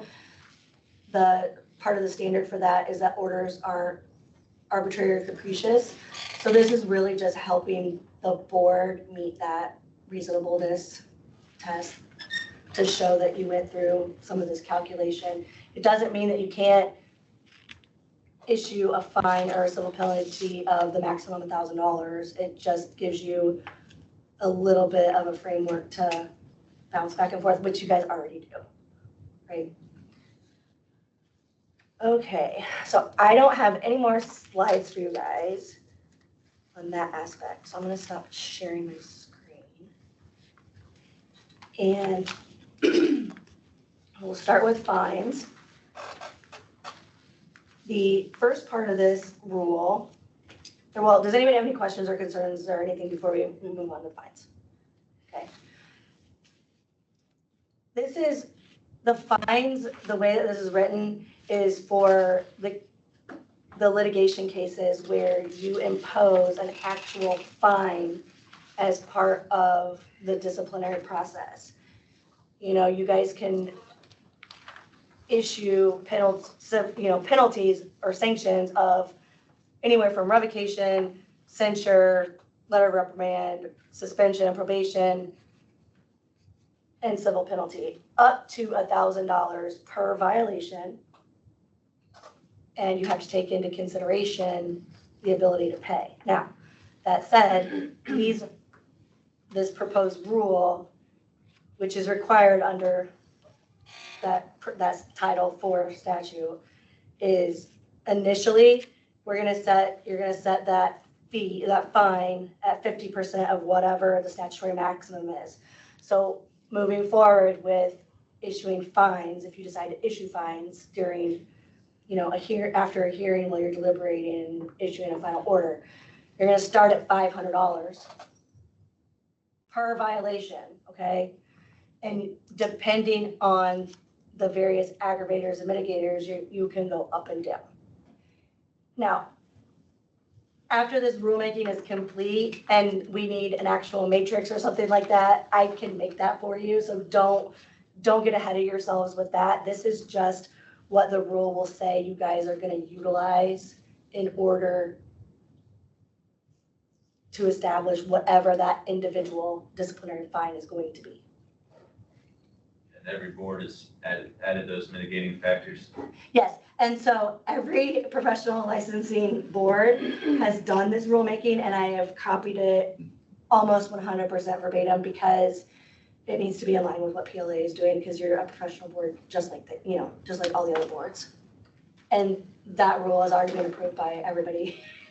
And so this one should be okay. Does anybody have any questions as far as the mitigators and aggravators? Or, I mean, some of them won't apply to us because, you work with animals and you probably don't have an owner that is less than 12 years of age, and we don't really discipline for like billing issues anyway. So, I mean, some of it's not going to come up, but it's gonna need to stay in here anyway, just because it's what everybody else is, just making it a carbon copy of what everybody else is doing.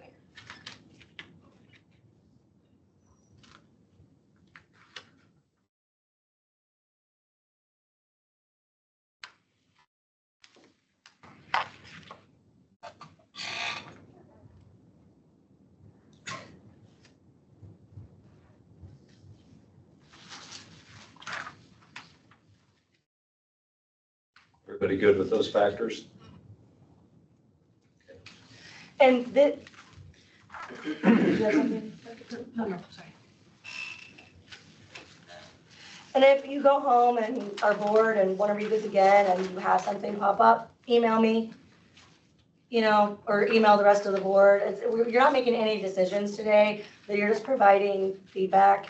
So we don't have to have a special meeting or anything like that just to provide that feedback.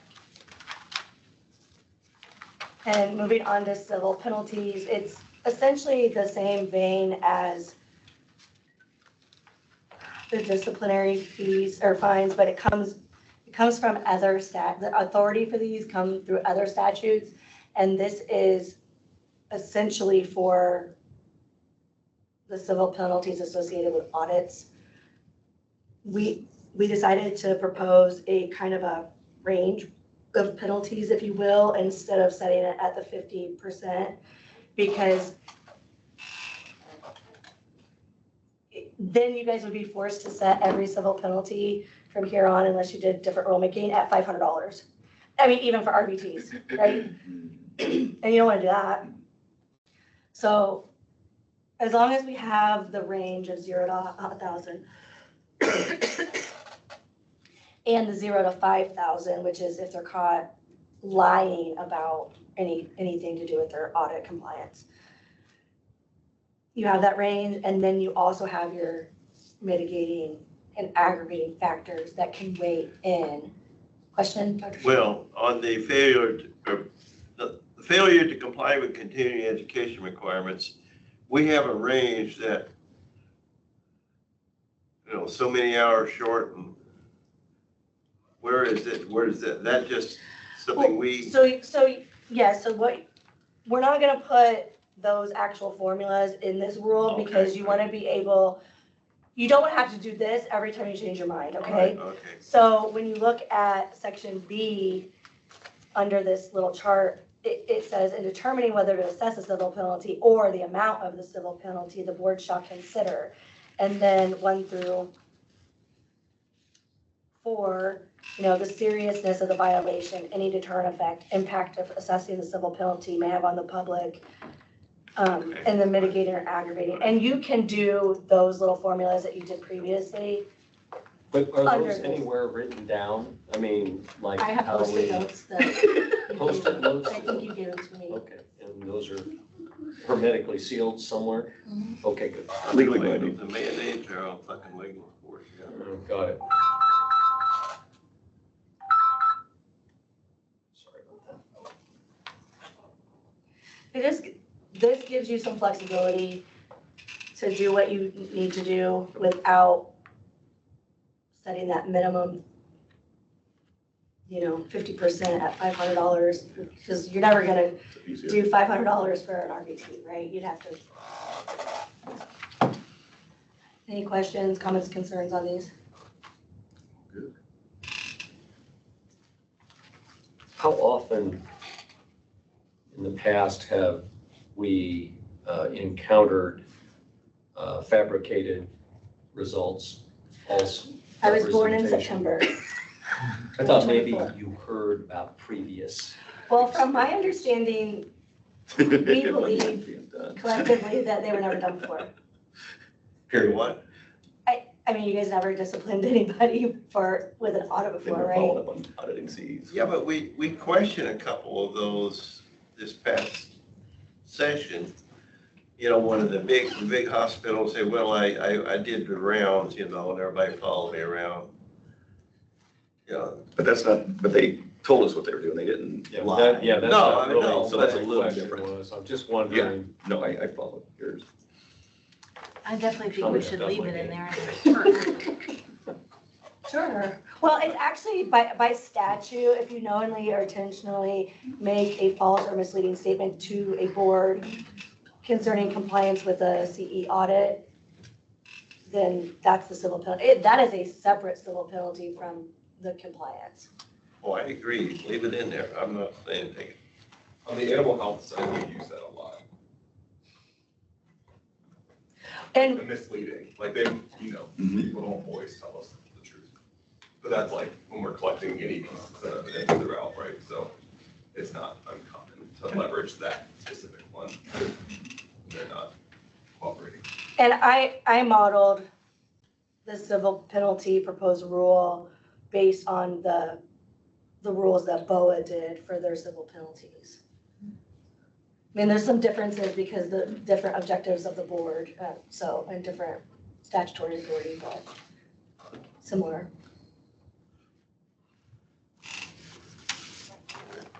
Just hard to imagine someone would lie, cheat, or steal. I mean, gosh. Or falsification of veterinary medical records.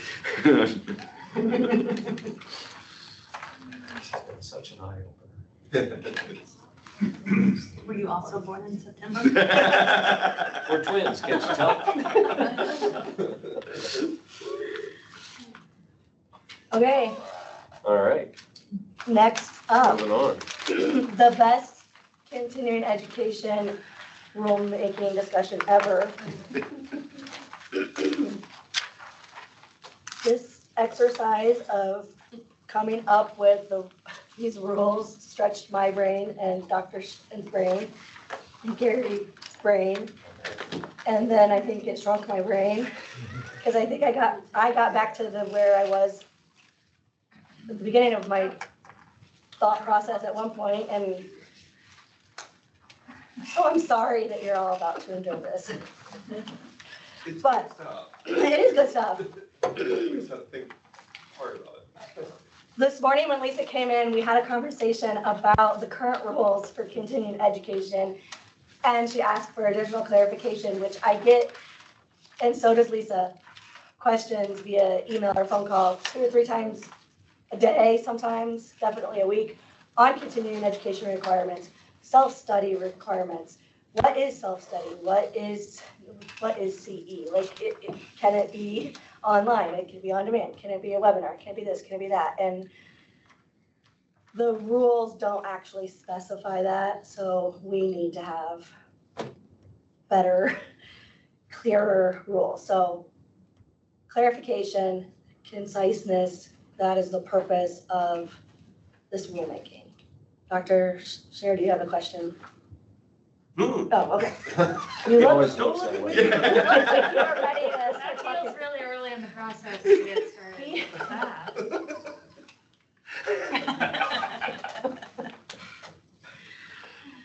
Okay, so modernizing, clarifying, and adding new, wonderful, necessary rules that help our licensees rather than hinder their ability to obtain CE is the goal here.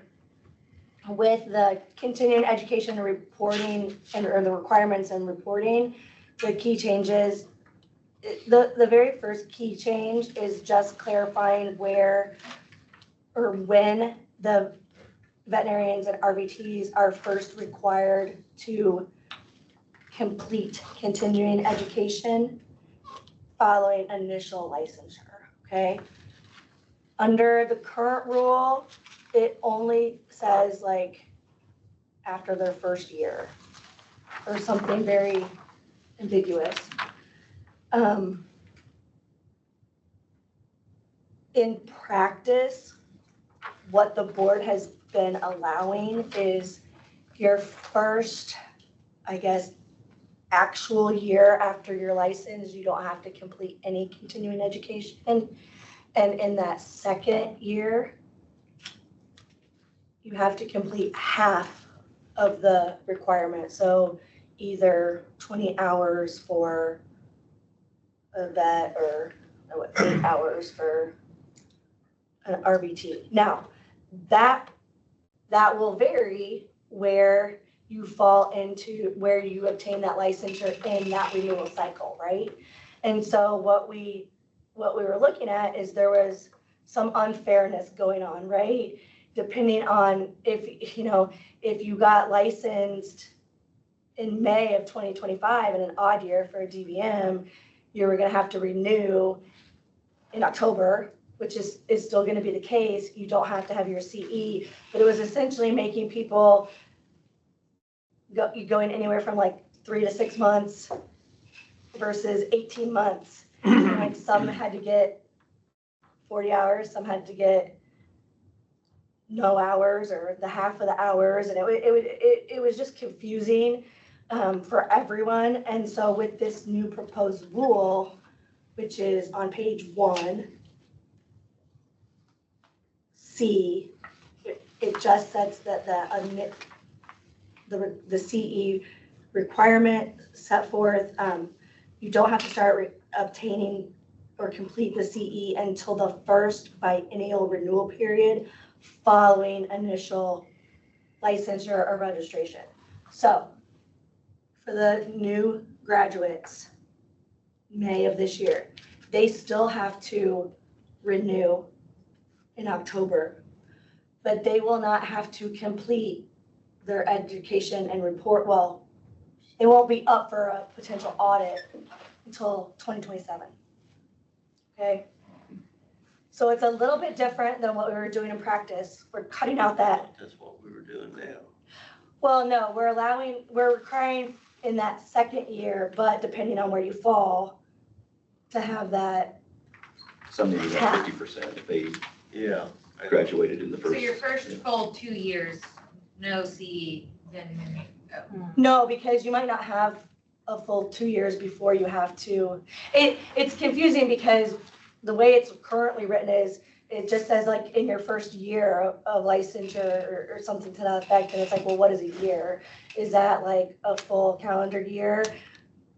And when does that calendar year start? Or is that just May through October of this year for those new grads? It's very confusing the way that it's written.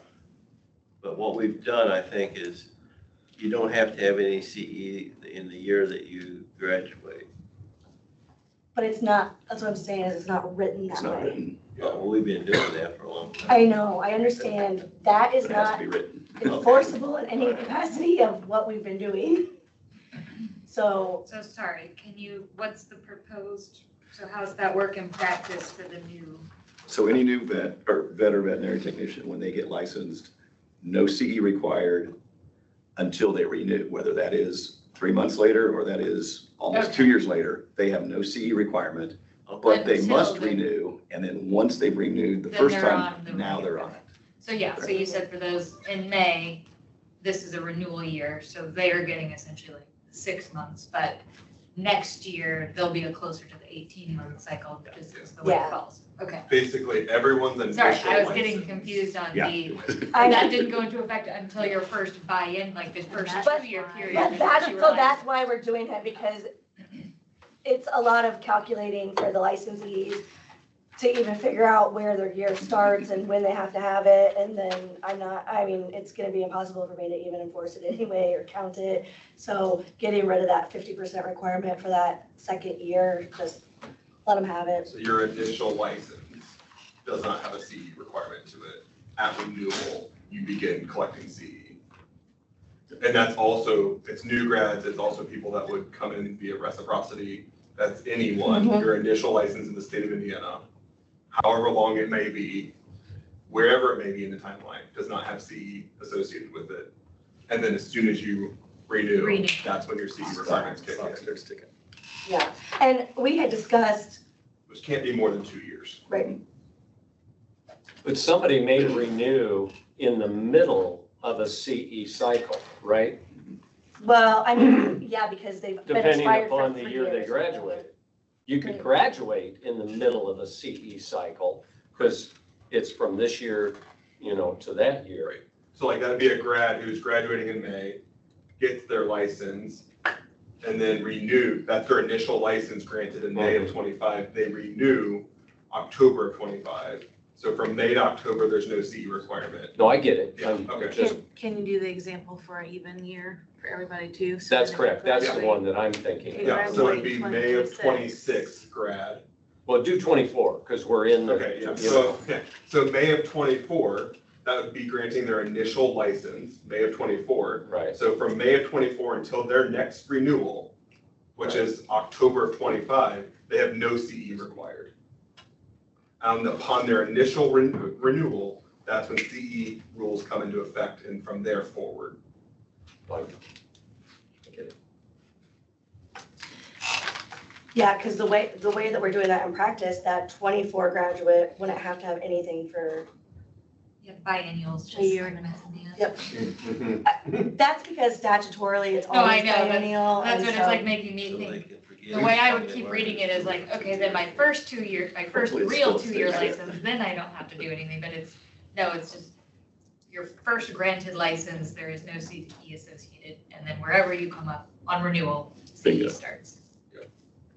And you might even, when we get to the point where we're sending this stuff out for IVMA to distribute it, you could say, for clarification, graduates in May of this year, this is when, and then from. Yeah, and we have that on the We need to pay website. for like your first license. It's usually, like on our website, it'll say DVMs have to, have 40 hours of continuing education, and the next renewal cycle is October of 2025. And then underneath that, we can have, like, if you graduated during this time, then you will not have to have continuing education until October of 2027. Yeah, it would save you from a lot of emails, probably. Maybe. Okay. And we can put it. Well, in we the made a bulletin as concerted well, effort to but- save you from a lot of emails. So, and this is not something that is part of the rulemaking, and it would have to be done statutorily, and it can be for a different meeting, but just something to keep in mind. Right now, if you graduate or even just get a license by reciprocity in 2025, September 1st of 2025, you get a license by reciprocity, you gotta renew by October 15th. That's a lot of money coming in right away. So that would require a statutory change to kind of, in brain power to figure out how to like waive that to where you don't actually have to renew again until that 2 year. So we would have to break it down. But that's just something to think about, keep in the back of your mind, to try to figure out even if we can do that. But I mean, If it's 100 to renew, is that really that big of a thing to go through all that work for?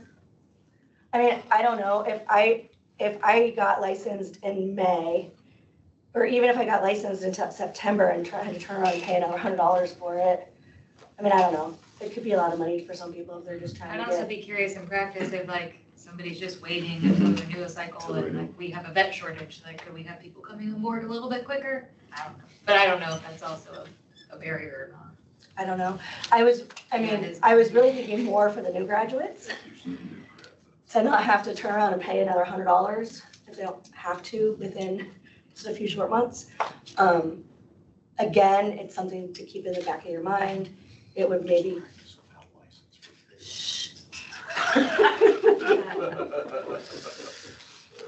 Just kidding. The reason I'm mentioning that is because it came up in our discussions of, oh, well, they don't even have to renew until the next cycle or whatever. And it's like, no, that's not how that is. They have to turn around and renew almost immediately. So, okay. That's the same for all health professions. That renewal. The way, yeah, well, yeah, it just depends on if you're biennial versus. I mean, some of the health professions renew every 4 years, so they have a bigger window, and it probably doesn't even cause any issues. But but like physicians actually get licensed well before they go out on their own, right? Because you actually have to have some sort of license to go to your residency.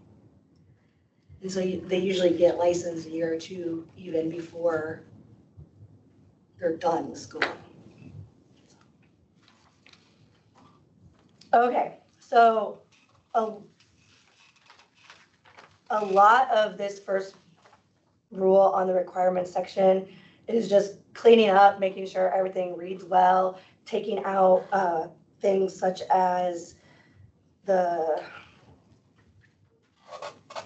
I think that's on the next one, is some sort of like Bureau of Health Professions that doesn't exist anymore, just taking out things that don't exist anymore, moving forward with more modern stuff. So moving down to E, the proposal there is to allow licensees who serve as an instructor for continuing education courses or speakers at in those courses, lectures, to be allowed continuing education of up to 2 hours for each hour of presentation, and that's just on their preparation, and then actual time for speaking. So if you prepare a speech, 2 hours for the preparation, but you give that presentation at, Purdue and then Crossroads, you can get credit for Purdue and for Crossroads, but you can't get double credit for the preparation unless there's a significant change in your presentation. Questions, comments, concerns on that? Take a step back. How did we find some of these? Because these weren't in here, right? Correct. Before. So what's the, just So they understand this- the process that you went through to kind of find some of these different. This specific rule, I know for attorneys, if you speak at a continuing education seminar, you get credit for that. And I went for all of these, for every rule that we've seen except the fees and fines and civil penalties.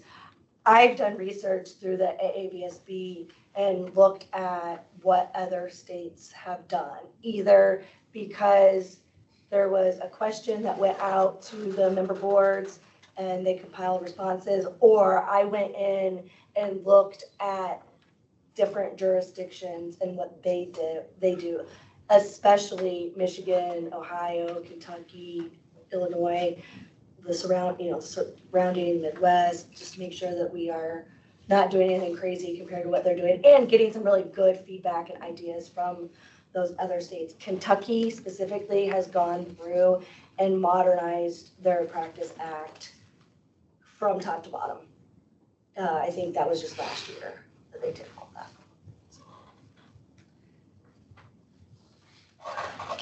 So F, continuing education credit will be allowed for actual authorship of peer-reviewed articles or books, provided the subject matter of the article or book complies with this section, meaning it's on veterinary medicine.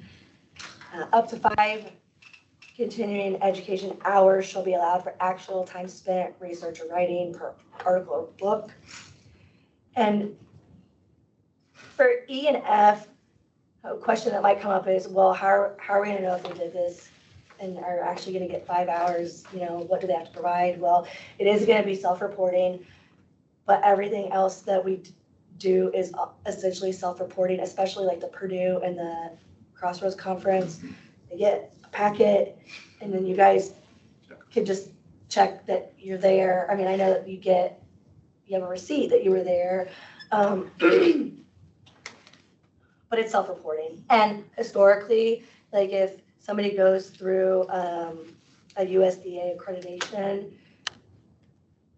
that's counted as continuing education, and you have to self-report what that hour is. I mean, they might have an agenda that goes with it, but not always. And so if you were there for a day and a half, you're gonna report 8 hours or whatever that time is. There's no way for me, or for you guys, there's no way for you guys to really collect that information in any other way than just self-reporting. Now, you're talking about the modules, right? Yep.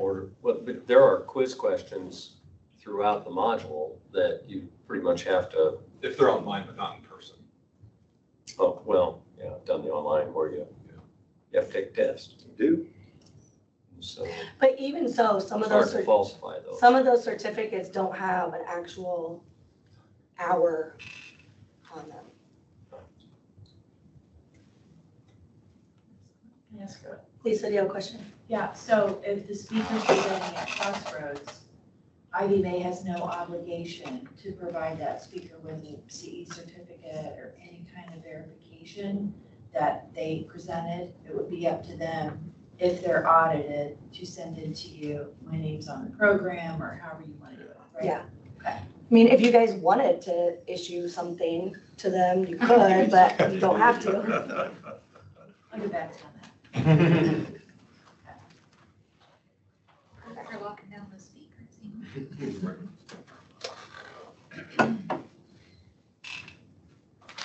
I had mentioned that the 8 hours for that one day of CE seemed like a lot to me.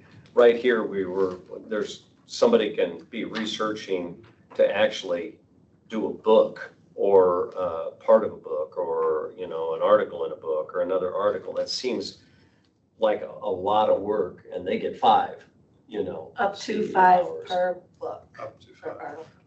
Well, I get it. It just seems like the time spent doing a day thing, like for surgery, that's a good deal to get 8 hours for that. The 5 is arbitrary. We were just concerned that somebody could get all their CE doing one research article. Yeah. So, but it's whatever you want. No, this isn't an argument that 5's too much. Okay. It's an argument that the 8 is too much. It's I my didn't know if point. 5 was too little. Or maybe. No. Now I can't remember, is it just 40 hours or is it 40 hours and this, and this? It's just 40 hours. Okay. Later. I thought about doing this, and this, and we decided no. Yeah, no, I just like started fitting because I knew like, well, 5 hours and yes, to your, like if you expanded it, it's like, well, on this very one thing and it's like not really serving, the idea behind. Well, CE. this is- Maybe, I don't know. So F is really for those folks that are in academia or research that don't have, Yeah, those pretty. well, half of them aren't even licensed. because they don't have to. We can't control them anyway. Actually, Quite honestly, in all this we don't time, get that many This Purdue recent, people with licenses. inquiry you had from That's someone what in a happened. residency at Purdue, If they- that's like only the second time I can think of where anybody from Purdue actually requested that. They probably aren't licensed because you don't have to be No. licensed to be in that Like I program said, and actually. this yeah. was maybe the first time in 15 years it's come up. Mhm.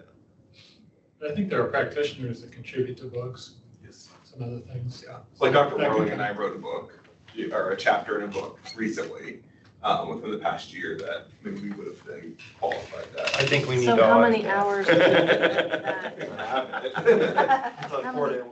How many hours did that take? Way A too huge many. amount, I imagine, That's but my Sure, point. yeah, you would be the only one in this room probably that has that experience. yeah. It just sounds like a lot of work, but how much is that? Should we move it to more than 5? I think it's just the comfort level of the concentrating that many, hours On on one one subject. subject. Okay. Or like one area, very Mhm. specific area. I think that's the I conversation. mean, researching for a book is a lot Mhm. more Yeah. work than researching an article. Mhm. Yes, You don't understand. Sure. It's- true. I have some trouble sleeping occasionally. How can I get a hold of that article? I can send it to Do you want to go up on, Or do we want to split it and do a book If- or an article separately? Just trying to think it through. If you're writing a book, you probably also are speaking. you. Correct. You have other ways that you're gonna gather CE besides sitting in a lecture. If you're to the level of writing a book, Kyle, then you're gonna, Chapter. then you're gonna be able to have other hours without feeling stressed that, oh my gosh, how am I gonna get my 40 hours? That's true. Not to shortchange you any, No, but I think the 5 is okay here. we're just going back to the surgery. Right. Gotcha. Could argue the surgery is hands-on, which is more intentional as opposed to, Right. yeah, Absolutely. this is still effort, but. I think 5 is. Okay. That was not my point of my argument. So after the fact, anyway. but you so it already doesn't approved matter. it. so I know, so it just, You could I take that should shut class up. and argue about how you think it's too many CE hours. yeah, I'll go there. Too late, Throw a fit. too late to wipe that spilled milk up now. I understand. Okay, so moving on to G, which would be G1 and 2. Licensees essentially are not required to obtain or report continuing education if during the preceding biennium, which is confusing to read that, but it actually just means the 2 years before the renewal require, like, Do we have a glossary of terms? not yet, but we can get one. Actually, biennium is probably defined in the code somewhere, but in all of the other states that I looked, it does say preceding biennium, so I just kept it consistent. And so if you're actively enrolled in a degree program accredited by the ABMA COE, the Association of Medical Education, or the American Veterinary Medical Association and Committee on Veterinary Technician Education and Activities, or actively enrolled in a residency fellowship or experiential program recognized by the AVMA, American Board of Veterinary Specialties. And I did this and included DVMs and RVTs in this language because RVTs could go to veterinary school and could get, you know, CE from just being in veterinary school and maintaining their RVT license. And they have, They can get boarded too. yeah, they can get boarded, and there's some other, like, They have experiential specialty programs that they can do.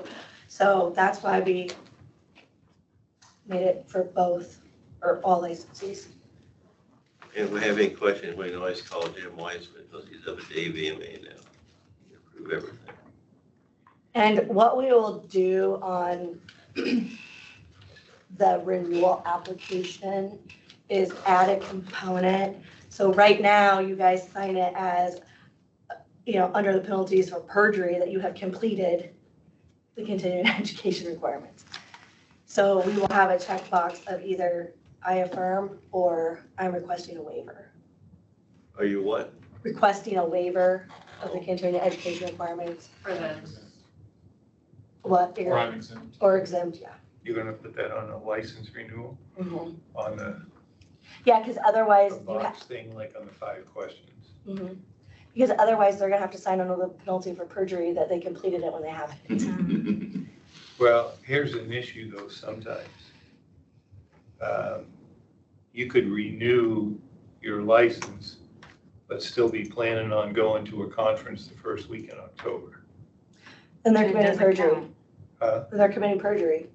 Right. Are they really though? You're gonna have the hours. It's just that at the time you apply for Oh. renewal of your license, you know you're gonna pick up another 8 hours. And actually that, we had a case. Well, then they should They wait, should wait. Yeah. Yeah. They should wait. But then, Your signature. I'll just use an or example. use their best judgment. I see what you're saying. It What if they counts. miss their flight? Right, That education would count. Unless you get Right. it by car or flew. but Or it's canceled. I'll give you a specific example. One year, for some reason, I was up against it. And I went to the Wild West Veterinary Conference in Reno, Nevada, which is the first week in October. Okay, and picked up, I don't know, 10, 12, 15 hours, whatever it was. But I had already applied for the license renewal. Perjured yourself. Well, there was no box then. Well, no, there's no box. You guys sign it every time you renew because you're signing it under the penalty of perjury. Well, put the handcuffs on. Yeah. Too bad there's, That was Please 2001. aren't here. Retroactively. But So- that's gonna come out. that's a $5,000 fine. That's though. $5,000 fine. But that's gonna come to the out. general fund. It's They not should gonna just come- wait. They it's should not- just wait because it's not, they Right. don't have to until. I think it would only come up if you were audited and if the person audited compared the dates, which isn't gonna happen. I'm not comparing the date you renewed. Because it would count. If you got 'Cause it audited, counts. You would have it. Yeah, you're right. As long as it's before the 15th, It counts. it counts. So what you're saying is you better not renew that license till after you get back from the meeting. Or just don't announce it in public. That you- That's recorded for longevity. Okay. No, that's a good point, but Because I know you encourage people to renew early. It makes your workload less than if everybody doesn't wait till the week before. See what Then I'm they shouldn't saying? wait for their CE till the week before. Well, it happens. well, It does happen. Oh, yeah. But you still, if you had waited until you got back, you still had time to renew and it would have, We can look at the It's still language, all right. just make sure it says you're certifying you completed it during the renewal cycle or something. or Right. you will have completed it. By the date of, Yeah. The way- Okay. The way that it is right now, it has that continuing education compliance piece along with, you're also, you know, affirming under penalties for perjury that everything else in the application is true. So we can look at how we can break that up if Well, we need to. I'm playing devil's I swear on advocate, all but you of could this. use it, will have completed 40 hours of CE by October 15th, That's safer. 2027. Yeah. And then that person can check that box and feel comfortable. I can renew the license, less paperwork for you the last week of renewal. and the person's attesting, I will have completed this by October 15th. I don't think. If I don't get sick or miss my flights or, Oh, yeah. Then I mean, if you're that's gonna, all if you're you- gonna, if you're gonna play that side, then you also have to Right. keep that in mind. Then you just rest. You might as well wait until, But I know there are Exactly. some, people wait till they go to the fall conference in September. But don't you send out renewal notices in like July?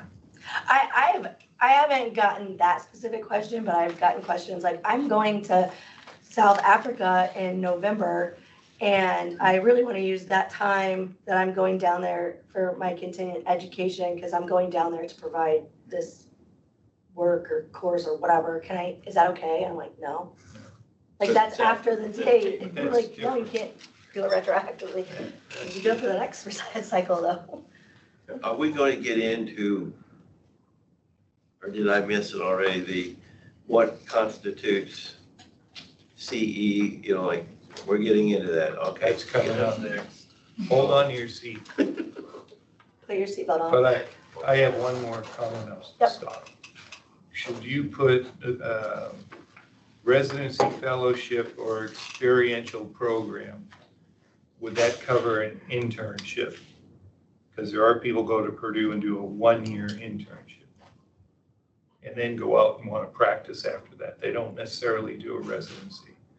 They're like, I'm not ready for private practice yet, so I'm going to go to Michigan State or Purdue and do a 1-year internship. And then they want to have a license because they're going to finish that 1 year and start practicing. Should we put is that internship experiential? in there? We can add internship. It doesn't matter to me. Something I thought of.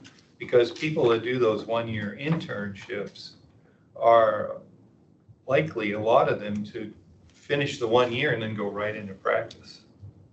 Well, wait, I have a Whereas question. residency, you're there 3 years. But Is that experiential program? Maybe that covers it. I Maybe. think, I would So think. Dr. Shipman, when we discussed this a couple of weeks ago, these internships that maybe he's referencing these are just more experiences like in certain places instead of it actually being. Because they wouldn't have to be at a university, right? They could be a practice-based Right. internship. But it says, you still want to leave the terminology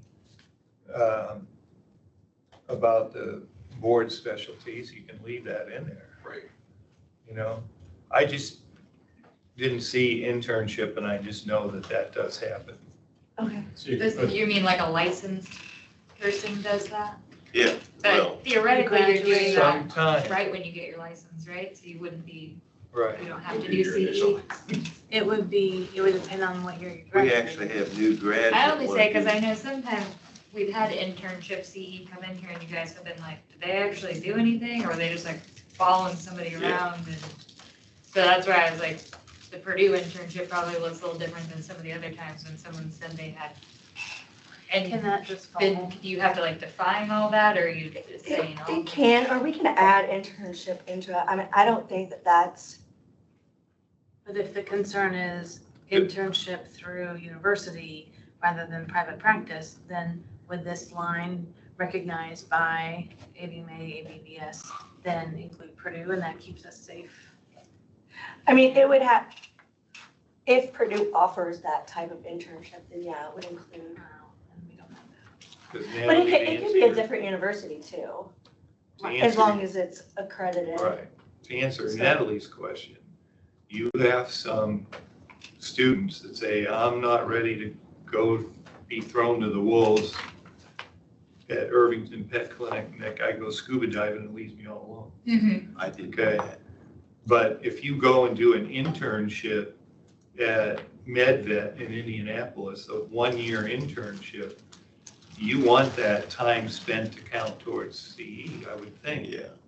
Now, if When they're you at go Purdue, to- they don't need a license, but if they're at MedVet, they do. I think so. Because of the university. And so then, If they're gonna. But realistically, how many people are doing that after their first renewal cycle? Because you're not gonna be able I guess to it laundry depends they on list. don't have CE. Because they don't have CE. yeah, You're not gonna be able to laundry list MedVet, DCA, No. Indy Vet, you can't. No. The list is endless. So I just think putting the word internship in there and leaving the way it is Also, gives the person a chance to they said- use that. that would, is there any way that would not be within that first year where you don't have to have CE anyway? Yeah, probably not. Could be. Unless you graduate on the year where you renew in 3 months, or like if you graduate in May and you have to If you're an renew in octor. October.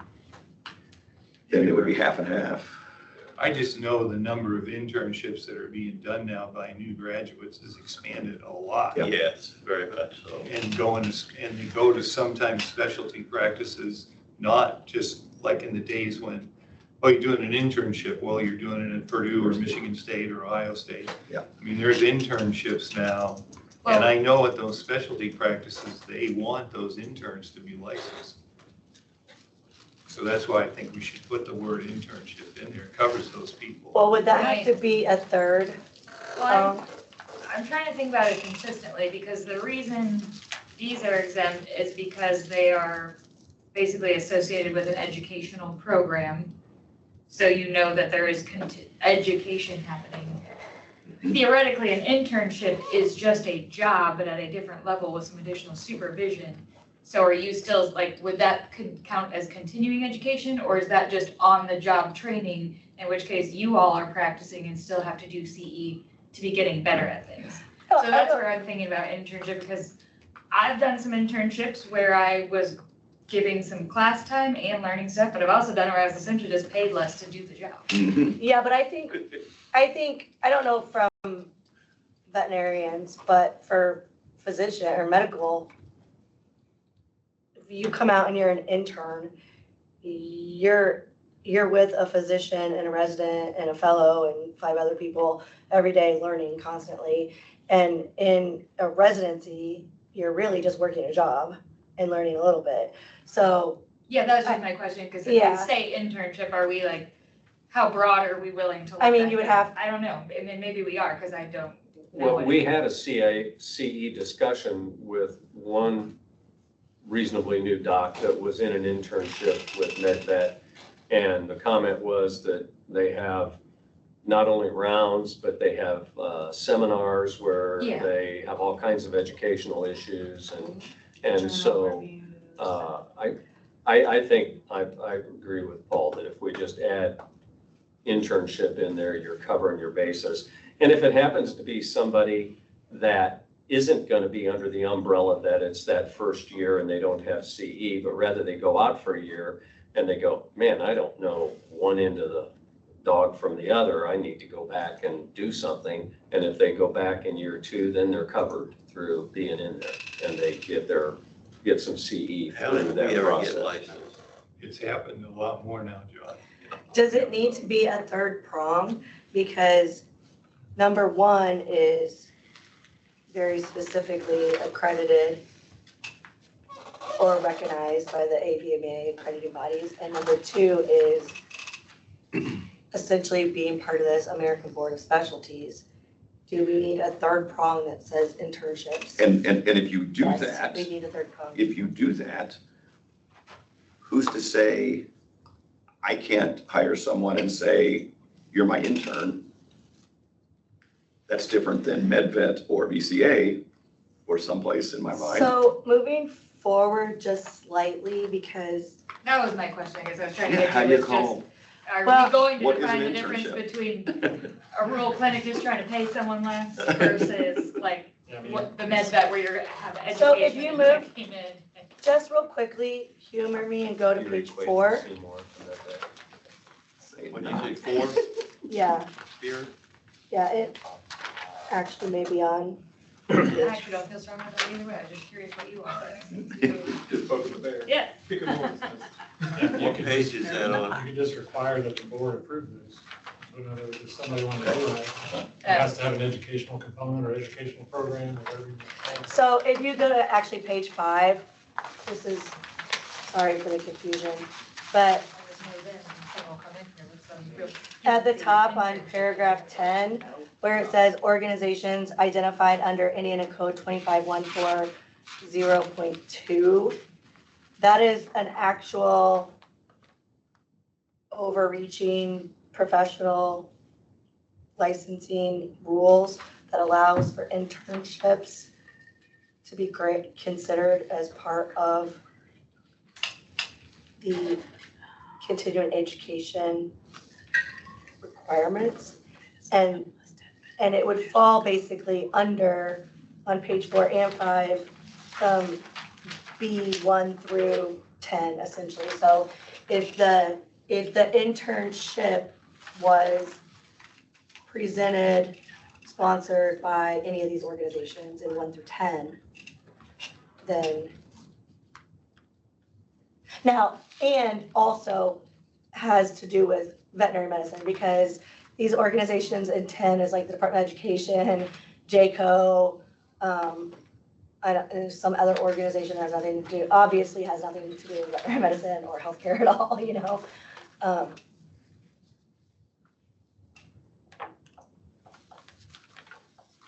So that would preclude the private practitioner hiring someone for the internship and then. Okay. Now, I guess if they really wanted to put a presentation together and say, this is what I've been doing for Dr. Smith for the last year, can I get some sort of credit for it? We can have them fill out an application for CE and skip. Number 3. So- That's the number 3. In So- other words, you said, do we need that at number 3? I think you just described what that number 3 is. In the, We have 2 already. You said maybe we need a 3rd. Well, but, 1, 2, 3. But if you go, why you but just, internships are already allowed under statute. That's what I'm saying, as long as it falls under one of these They would have sponsored to- they would already have to organizations. file an application, and have it approved by the board. They would not if it falls under any of these organizations. You're talking about these, If those that don't, but it's still an internship, you're saying we don't need any additional language to, they still have to apply for that, but they could. They could, I mean, yeah, you could. you're talking about that laundry list of, On page 4. on page 4. Yeah, page 4 and 5. But there's nothing in there about a private practice that offers an internship. Even if it's a referral center like MedVet or something like that. Yeah, there's Because nothing, I don't see where that would right, fit into there's this nothing list. that doesn't fit any of these. Well, unless they're accredited already by the American Animal Hospital Association, which I bet is. Yeah, but there's a lot of AHA hospitals that are not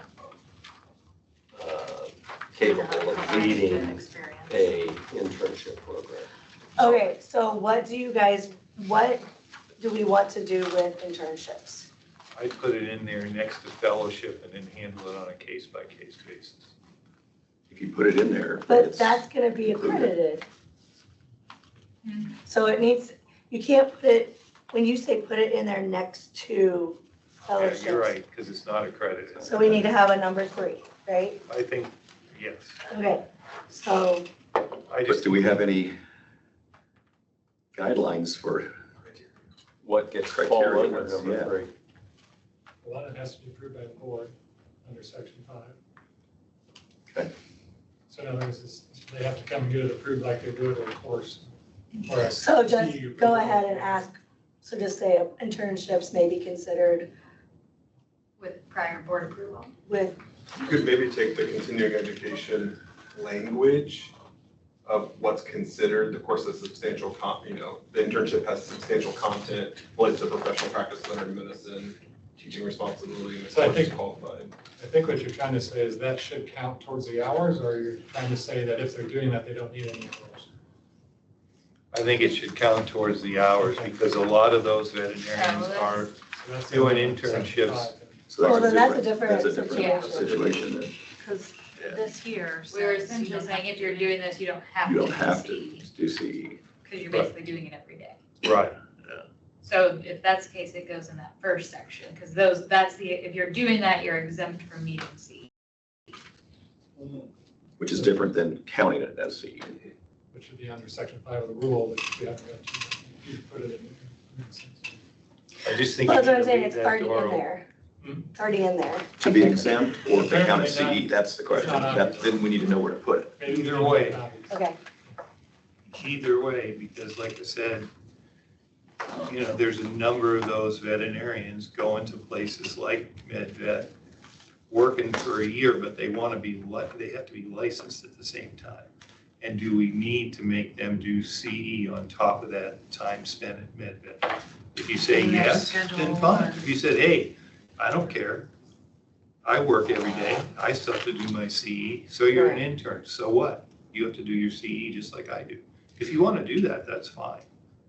But does the intern have the same flexibility and autonomy on that first year? I feel like they should be exempt. We can get more specific on what that entails, but like I'm thinking, you know, the ones at Purdue can barely eat.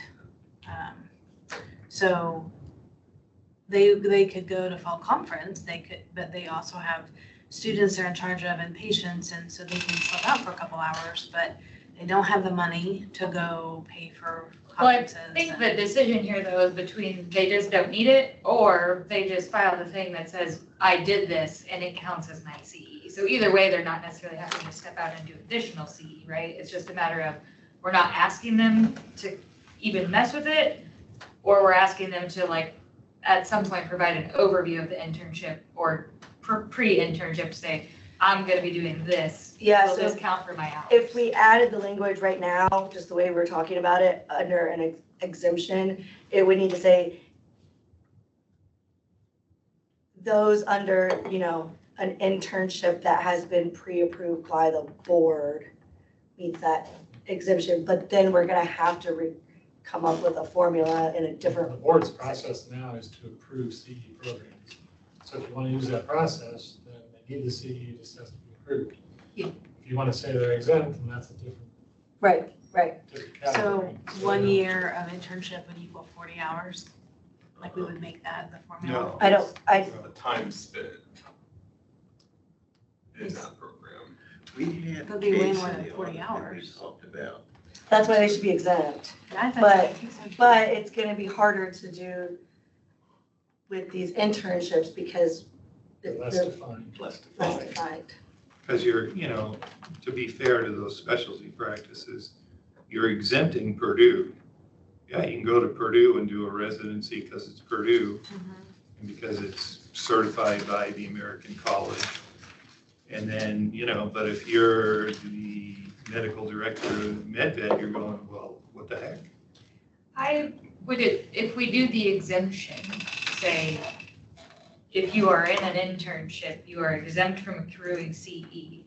Is that only for a maximum of 1 year or a That's maximum all of an one renewal internship. cycle? That's all one internship is. Hmm.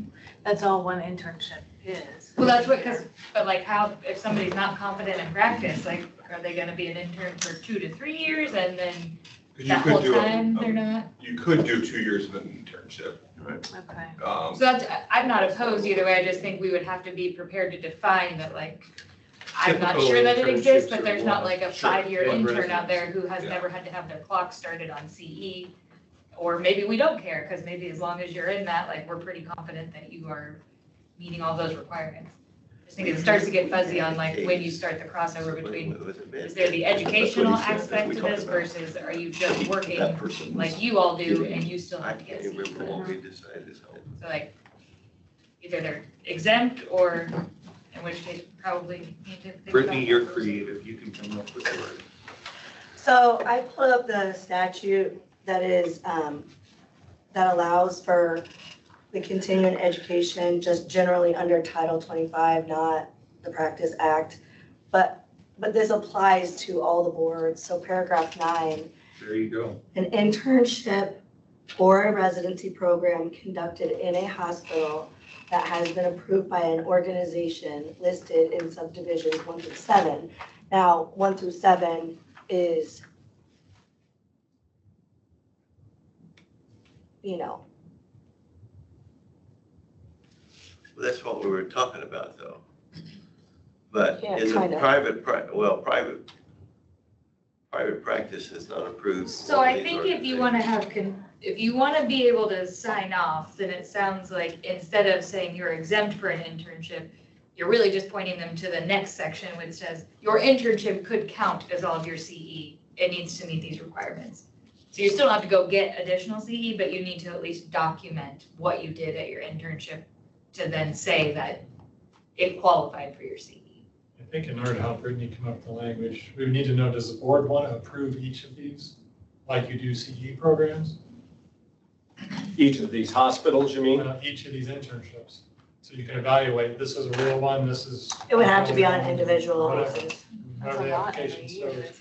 Or do you want to just say, we're going to exempt internships, and then if someone submits one as part of their CE audit, is the only way you would even know, then you could review it then.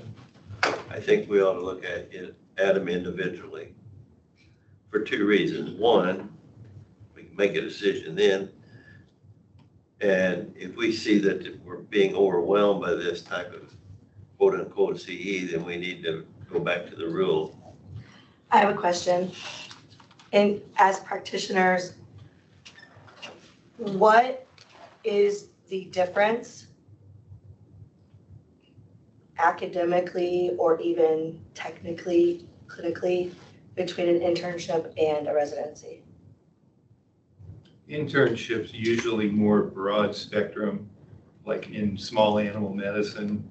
Residency typically is, okay, I'm going to be a resident in oncology. Specialty of some sort. In a specialty.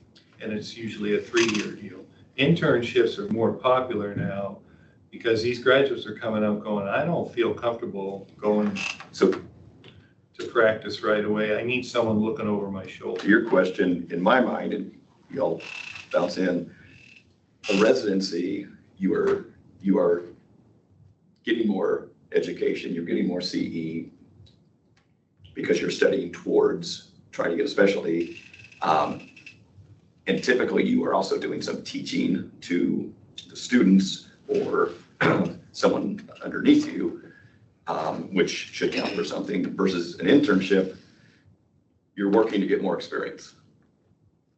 So I think this is really gonna fall under Natalie's original thought on this, was that these people are gonna just fall under the people who don't even need to do continuing education anyway, right? Because they're gonna fall under that first biennial review period.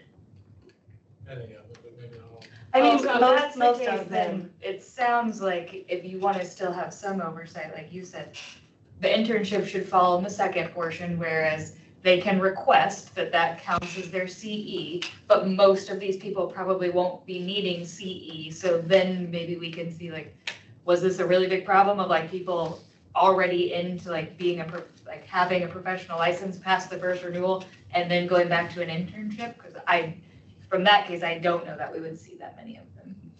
Now that all sounds confusing, but I think theoretically it's straightforward, which is you're within that period and you're doing it and you don't need it. And then if you fall in that half cycle and you want to finish 6 more months, you would reach out and apply to us and say, this is the internship I'm doing. Will that cover my CE for the period that I'm in this? See, I don't think we're arguing the question as to whether an internship should count as CE. I think we feel that they are busy enough, they're working hard enough, they're educating themselves enough that it should. The question I thought was whether a private practice like MedVet is qualified to be an acceptable internship program. Is that not the Well, argument? there's 2 questions, That's right? essentially because if we're going to exempt them, then we are going to have to. Or approve that. Or approve them, we'll have to very clearly define, and are we prepared to name all those names and say this is it? Or that's why the other option was, they should just request, because then they bring it to us, and then you decide, as we previously have, like, Well, I think that this was was. doing a CE for a day, you would see that application, you would review it and approve it.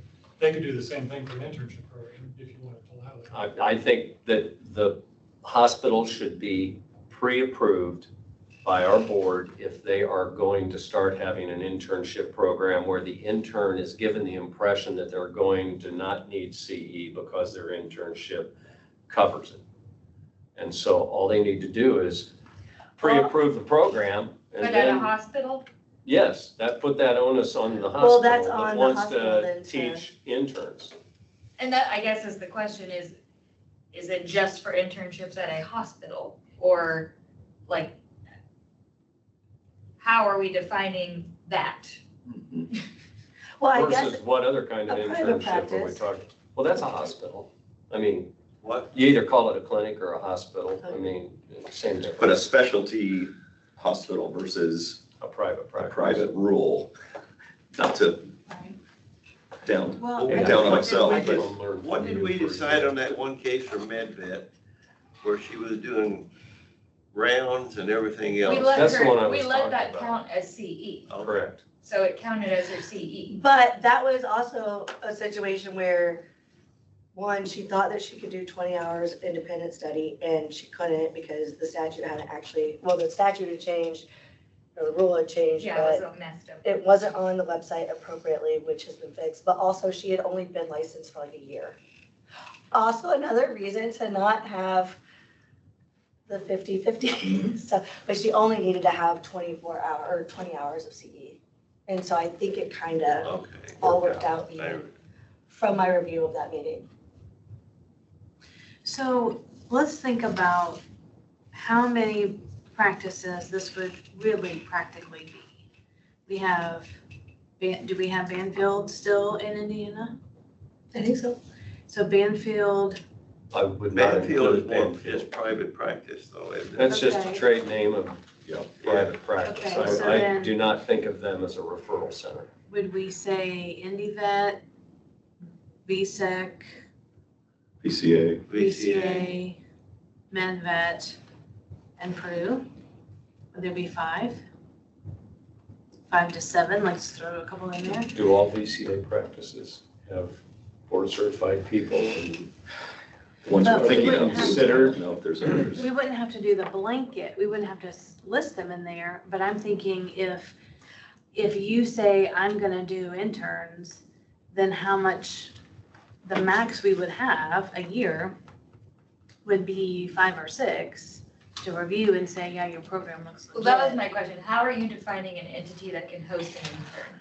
I would not recommend listing those entities because Changing. they could change and be one of those crappy hospitals. Right, in a be heartbeat, bought you out, know? Who knows what.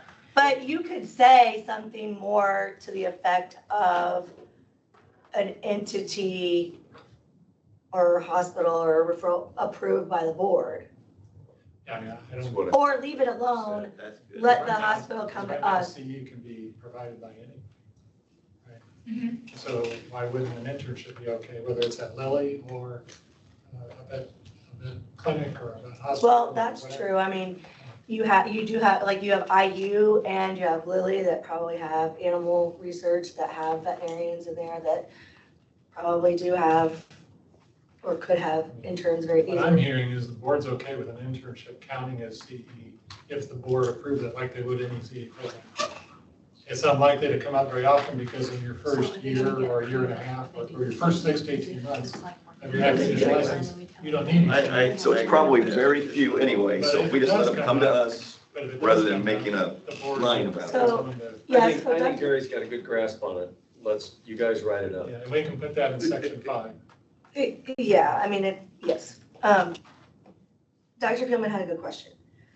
It's what kind of, at what point do they have to submit their application for approval? And in theory, there's gonna be education that has to go with all of this, all of these changes, and it's gonna have to be an effort of the board, an effort of IVMA. We're gonna have to get other stakeholders to help us, like, get this education out there. And including these hospitals, we need to let them know that if their interns are gonna want this, they're gonna need to So seek right it. now, there's no qualification on submitting an application for CE approval. In other words, you can submit it after the event, you can submit it before the event. Right, so, But it would be a gamble for them to say like, I'm gonna commit I to. mean, most. but people- that was that was the part of her That's question my is, problem if you do it too late and you don't have, And with we it. don't have approve it. 40 hours The to get in CE. like. Yeah, I mean, 2 most people do it months. ahead of time so they can advertise that this is approved or whatever. But I don't think the board would want to preclude, you don't want to prevent yourself from being allowed to approve it after the fact. technically, I think it says Does it say pre-approved? No, at least not in section 5 of that. But again, I would like, don't tie your hands. 'Cause Yeah. You might Yeah. want to approve one after the fact. Yeah, Like you said, the education is on us to get to them that, hey, this is now legit for sure, acceptable for CE if blah, blah, blah. If your program is approved, Yes. pre-approved. Well, he's saying we shouldn't say Say pre-approved, approved. but if we tell everybody that, hey, do this for the success of your program, I then, say just make it pre-approved and be done with it. Because essentially you approved one after the fact during this last CE audit. Yeah. Right. Yeah, We also approved a continuing education program today that has already happened. yeah. Right. well, that's that, what I'm saying. I think that's been the case multiple Yeah. times, just depending on when our board meetings held. Right. But those So- are all, those so are do we all wanna put it under one-day section sessions. 5? That's Well, not right, a that's whole why I year think of. it'd be fairly risky, I think, for an intern to be like, I'm gonna do a year of an internship and just really hope the board Yeah. says this all counted at the end.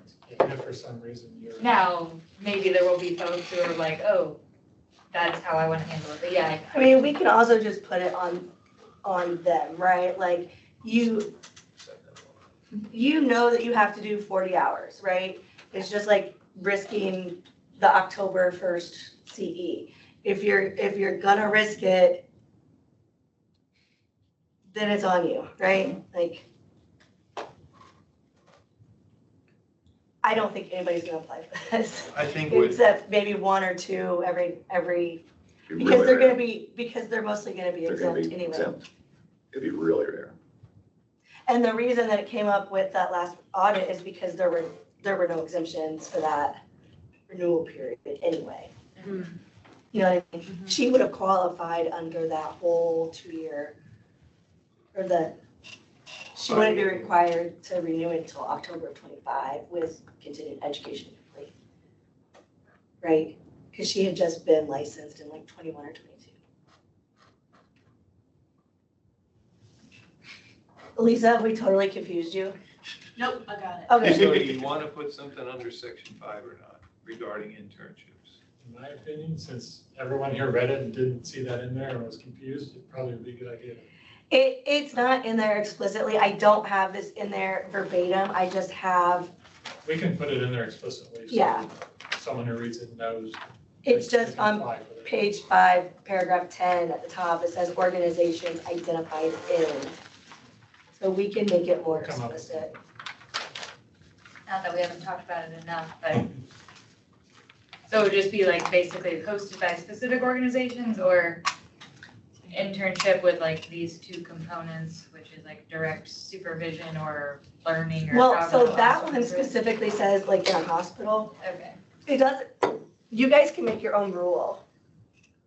And we can just, so when you look at these pre-approved entities, they have to fall under all of this other stuff. veterinary stuff, right? Like, it can't be, That's your page 4 stuff. yeah, all this stuff on page 4. Like, it has to be, the board will approve a course if it determines that the following criteria is met, substantial content relates to the practice of veterinary medicine, et cetera. Okay, that's what, yeah, sorry, I confused myself back all the way to the beginning. What did we just? Can't we just put internship before residency here? Well, but no, because then you're limiting it to this. Because we're really talking about internships outside of the accrediting bodies. Yeah. Yep. And this excludes it. So if you want to go back to the first part of that question is, are we Well, going to and then why exclude don't or at the end of it, you put or approved, or pre-approved, or approved, whichever, by the board. We're going to put that in section 5, Because which we're going to go over next. this is exempting them. If it's pre-approved by the board, it's not exempt, it's approved. Yeah, you're approving it as CE. Lawyers. When they don't need it. So put it That's under okay. section 5. Horse is dead. Let's, I feel bad. We're Put it beating under It's section already We will. done. We will. Put it just We one want to make sure state. it's clear, because CE is like, we get the most questions on Right. it. And if we're gonna enforce the audits, then we need to. We never had this problem when IPL was doing the audit. Well, IPL wasn't doing it. I don't think they I were think that's being what he's done, getting John. There, No, I meant the Power and Light was not doing the audits, it was I know. PLA. There were a lot of cans being kicked down that road. Which, in Cindy's defense, she had a lot to do with very little help. I don't have a staff. I was getting ready to say, if we do, Cindy if has we like add a whole bunch of 8 stuff, people on her then we'll team. have to hire her an assistant. But know. can you imagine No doing, way. Got a long way to go in a short time to get I there. mean, I'll stick up for her. She was doing dental, respiratory therapy, psychiatry. That's true, they do more boards. She was doing definitely. 5 or 6 boards, so But we digress. auditing me for going Onward too and late upward. for the Wild West conference was low on We the got a list. couple more. Okay, sorry about that. It's just- That's okay. So internships H, do happen. H is just continuing education hours required by discipline cannot be counted in for that renewal cycle. It is in addition to the 40 hours that are required, which is what you guys put in every agreement anyway, we're just codifying it. And then I, the continuing education clock hours 2 page. used to satisfy continuing education requirements in another state can be applied here in Indiana. That was already in the rules, but it was under reporting and we moved it just up to requirements. We just made it a little bit more clear. Okay, so reporting. Is that what we're doing now? Yes. I agree with everything you got there, so we can move on. Okay, good. Seriously. Yeah, so the only thing that we changed, retaining the record of completion, we went from 4 years to 3 years because under the statute, under Title 25, they're only required to keep it for 3 years. So we just made it consistent with what that statute requires. Okay, I'm sorry. Okay, All continuing education methods of delivery are accepted. oh yeah, wait, where is that? I saw it. It's C on page 5 at the very top. It's, We haven't gotten there We're yet. not anywhere close. oh, sorry, Okay, sorry, I was so confused. we were in section 5 before. That's right. I was just wishing we were there. All right. Well, we all agreed. John read it, said it's good. Just go to section 5. Okay, I know Lisa has to leave in a couple minutes. Do you guys want to talk about all delivery methods accepted now? Yes, I think we need to do that while Lisa's here. She needs to know what we're thinking. Discuss. And just, I think the philosophy behind that sentence was get away from trying to prescribe the method, Right. focus on the content. But it brings us back around to the whole self-study. Which is being removed. So, okay. So you can't do all 40 hours self-study No and more take the book quiz. reports, unless you're writing a book. So the way that the rule is written now, self-study is really, it's under approval, right? So it's 10 hours that have not been approved by the board. And either automatically approved or pre-approved because it came from Purdue or IVMA or whatever, or approved specifically by application from the board. It is 10 hours of self-study not approved by the board in any way. That's the current rule. And that That's what goes, the current rule is. that goes all the way back to when we set up the CE. Because I'm that old. And they put that in there. You know, I don't know. And really, it was, my understanding is that it's really for those courses that aren't even courses, they're a magazine or something like that, that you read an article and then you can submit a little quiz at the end. They don't even really make those anymore, right? I know that that BOA and IVMA have courses that you can read by yourself and do a little quiz, but it's actually put on by an entity that is already approved to issue CE. So there's no need for that to be considered self-study. I mean, It's just, you are reading it yourself, but so what? There is no requirement anywhere that says there has to be an instructor of any kind in these rules. Now, we can change As that. long as it's being provided by Someone on this AVMA, list. IVMA. Yeah, because the AVMA has contracted with somebody who is an expert in whatever that white paper is. You know, I think Rory Goldman did some sort of program for record keeping, right? And that might be a self-reviewed course, but somebody with expertise in that area has put that together and it has been approved by the AVMA and then presented in just a read-only form, but that doesn't mean that it isn't appropriately vetted and sponsored by a pre-approved entity. The magazine articles that randomly come up where you can take a little Quizlet or whatever, you probably don't even get a certificate back on that. It's just, Well, we used to, but you don't even. nobody uses them anymore. Yeah, I mean, Well, this is a big, So, technology has changed and so Lisa's opioid program that is basically self-study is still covered. Yep. Correct? Because it's under the IVMA. Right? we wouldn't call that self-study, but yeah. Well, it is. I mean, basically, they send you the information, you read it, you take a quiz, send it to Lourdes, she takes your money and gives you a CE certificate. yeah, but you watch a webinar or even attend a meeting, somebody else is basically just reading their PowerPoint to you, and you're getting CE Yeah, for I'm not that. saying we So, shouldn't do it. I'm yeah. saying what makes her classes in opioids count is because it's under the IVMA Yes. umbrella. Well, it's what makes it not self-study. And the whole self-study aspect of it is very confusing, which is why I will die on this hill, please, we have to remove it. Like, We have to remove that term. because it is so confusing. It is really, truly the way it is written. It is only for those courses that are not approved by the board. Okay, Does that make sense? right. But you're right. Anything put on by the Because it's AVMA would under still be IVMA approved or automatically. AVMA umbrella. Yeah.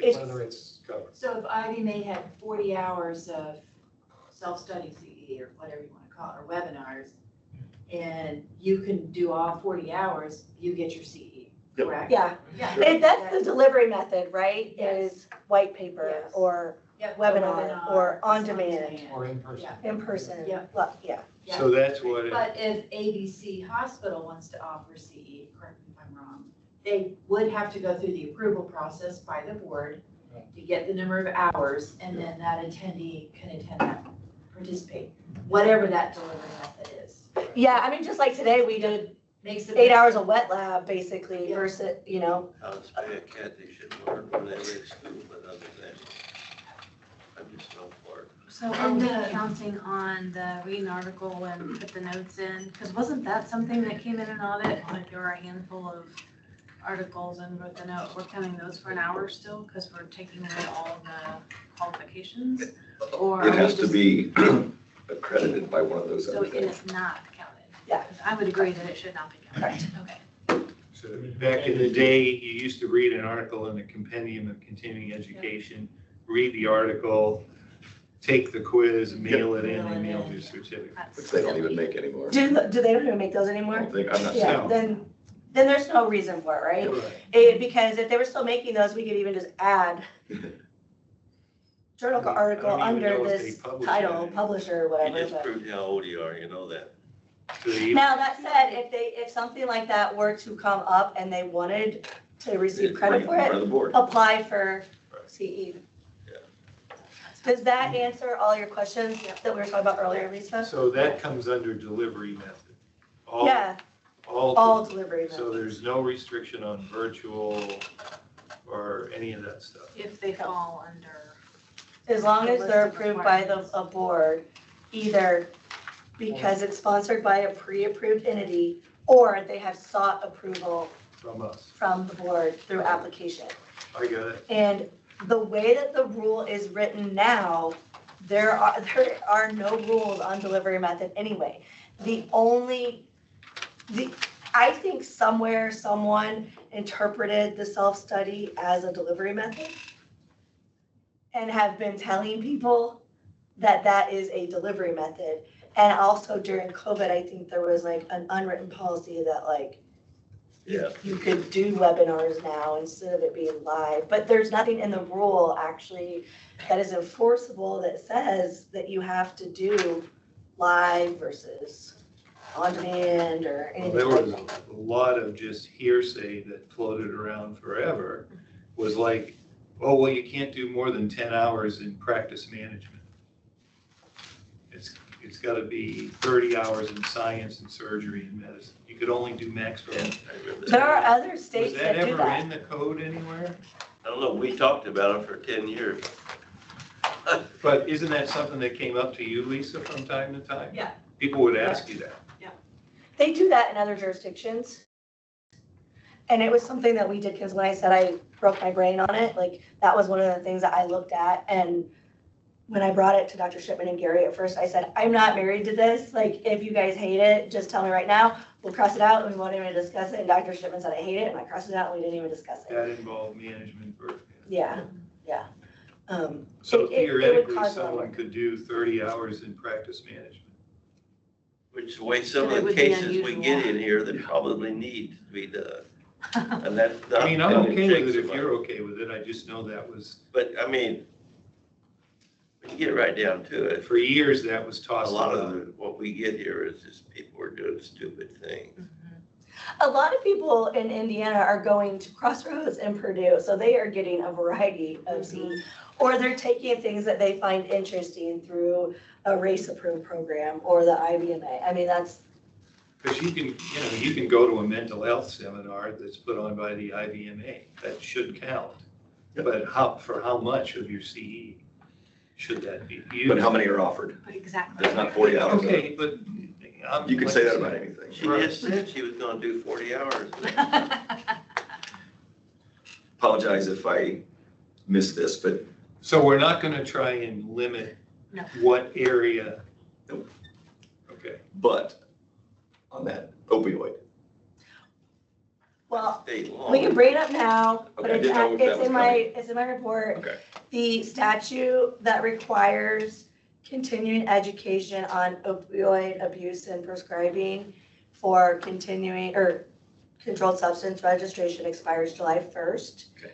And will not be required for renewal. However, if you are graduating and getting licensed and plan to practice before July 1st, you have to do the CE and get your CSR, initial CSR. But when you renew again in October, you won't have to do it. Uh-oh. Is it still available if you wanted to do it? Yeah, it would still count. Yeah, it's still, it still counts, so it's not for nothing if you've done it, it still counts towards the 40 hours, even though it, in the past, has been required. considered self-study. So it How counts does for the that 40 hours. law, how does that rule? This is me, I'm licensed, but I don't have that because I don't practice. Do I have to get that opioid Well, just you to be won't here? now. Now you won't. Well, You would have, Not if, well, should have. I mean, Should. only The last two if you're renewals. and only if you're maintaining a CSR. Well, that's, I don't have one of those either. Yeah, then you don't have to do it. Too damn expensive. How do you self-prescribe? Okay, Should whoa, I have whoa, a whoa. pharmacist? You needed What to do you renew mean? your CSR? What? You needed to renew your CSR? On by October 15th, your CSR has to be renewed at the same time as your license. Yeah, but do you need the? But you're you need the using them. opioid education to renew your CSR. After July 1st, First, no. no. So this year, you will not. Because I'll get asked stuff like this, so I just don't want to tell anybody. People call and start out, so Paul, you're on the board. I'm like, oh, no, stop. That's not even anything, that was That's pharmacy board. yeah, I mean, it was only a 5-year, I think it was effective 2019. Did they accomplish anything with those 5 years though? I don't know. I mean, seriously, as pharmacy board. They did, when I went to that, well, I digress with that AESVB meeting that I went to. It's a good meeting. Last summer, they did a couple hours on that. But sounds like didn't necessarily need it, but that's okay. Because we talked in the parking lot, when's it going to expire? I mean, how long are they going to continue to require that? Obviously, the opioid crisis is not over, but once you've taken 10 hours in that stuff, what new is going to pop up? Let's go on. Well, and that may be why the legislature decided to just do it for like a 5-year period. So we don't have to have anything about opioids in here, to answer your question. Oh, not in here, no. No, okay. Can I ask you another question? I haven't seen the pre-approved groups. Is race included in that Yes. list now? Because it wasn't before. It is. It is now, okay, good. It, Because I get that question too. it Isn't probably, race part of AESB? yeah, so it would technically qualify under the rules as it's written now, Or AABSB. but I have made it more explicit Got it. just so everyone That's knows. the other question I get. Yeah. Okay. Awesome. Okay, but we gotta go back a page because we skipped. So my half a page of notes here, I can just go like that. Covered. Covered. So, section 3 and 4, we are repealing and combining into a new section 5. And section 5 is awesome. It's awesome. It's awesome. I didn't see it was perfect, except Gary has to add his internship line. Yeah, so we just modernized it. We took out stuff that isn't relevant anymore. Made it readable. I thought you did a great job with that. Lisa, I'll send you copies of these. Bye. No, I'm serious. I thought it was excellent. And then in like paragraphs C, 1 through 10, I tried to make things much more explicit. Apparently, I need to expand that a little bit more with internships. And, I mean, we made sure that Purdue is now the Purdue College of Veterinary Medicine versus what it used to be, university. So just making it fall in line with everything.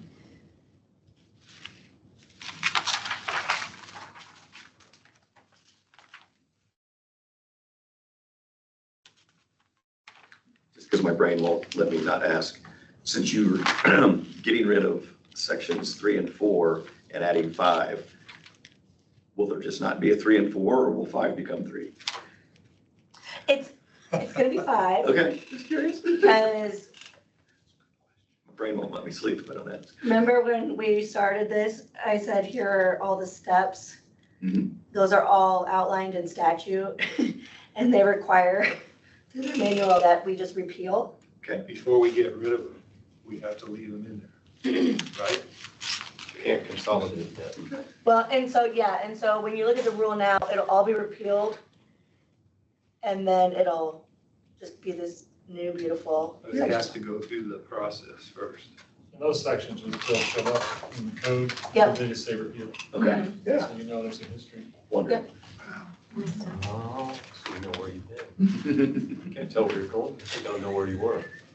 So we can't forget You're on to it. change it back in 5 years. We never learned from history, remember? So other than adding something about internships, is there anything else that you guys can think of that needs to be in here? I'm sorry I brought it up. So just It was a good conversation. going back to page 3 on this, on repealed section 4, when you go down to B towards the end, this is where continuing education derived from self-study will be accepted as renewal credit under the following conditions. And so that is being repealed. I'm just getting rid of It's that being part. replaced by all methods of delivery. Mhm. Okay, my prostate's yelling at me. And I think it's time for a break. It's a personal problem. 2 minutes, 2 minutes. We're gonna take a break. This is Are back. And we are still discussing rules. We're still on page 5, right? Yep. So this is the last new section, section 6 on the continuing education audit. This is just codifying in our rules what we already do under statute. Now, this is the transparency and notice part that really comes into play here to make sure that this is part of the Practice Act, so veterinarians and vet techs are aware of this rule and the requirements under the continuing education statutes.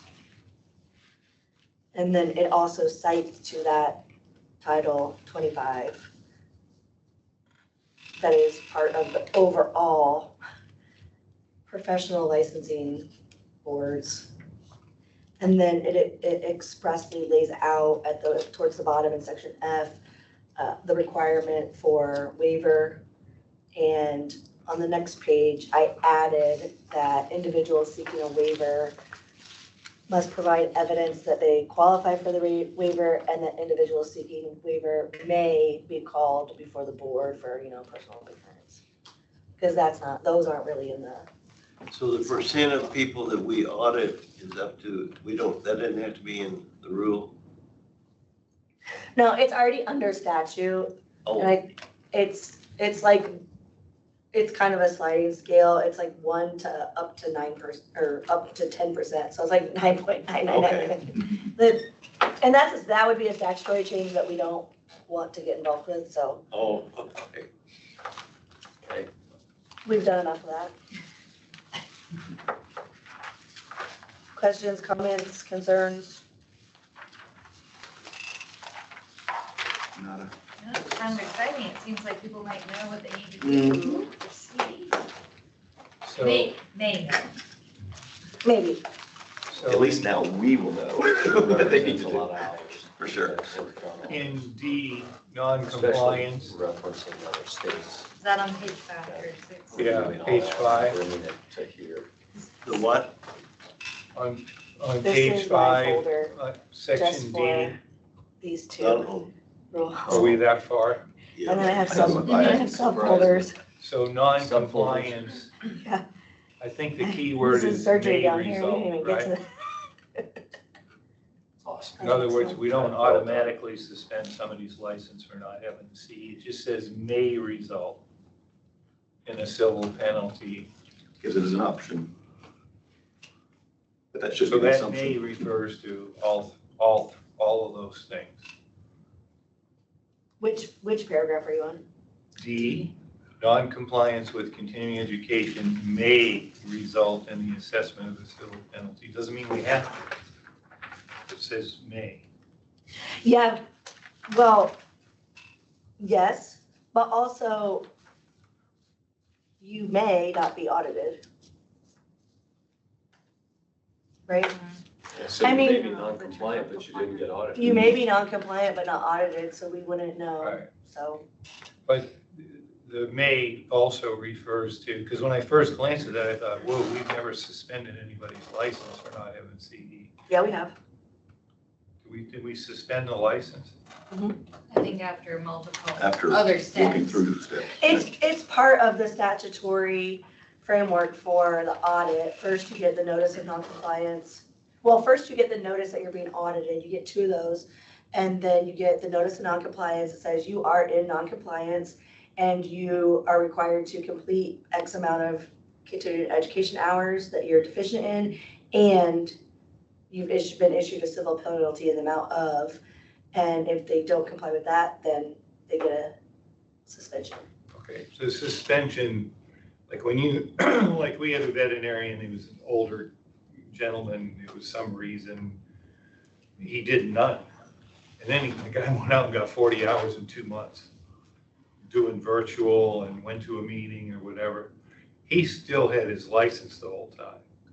We Yeah, never you suspended only get his license. suspended if you remain non-compliant. Okay, You have your opportunity. I guess I don't remember suspending anybody's veterinary license. but We maybe currently have, I think, 3 vets suspended, and you'll be updated that there are 7 RBTs that were suspended.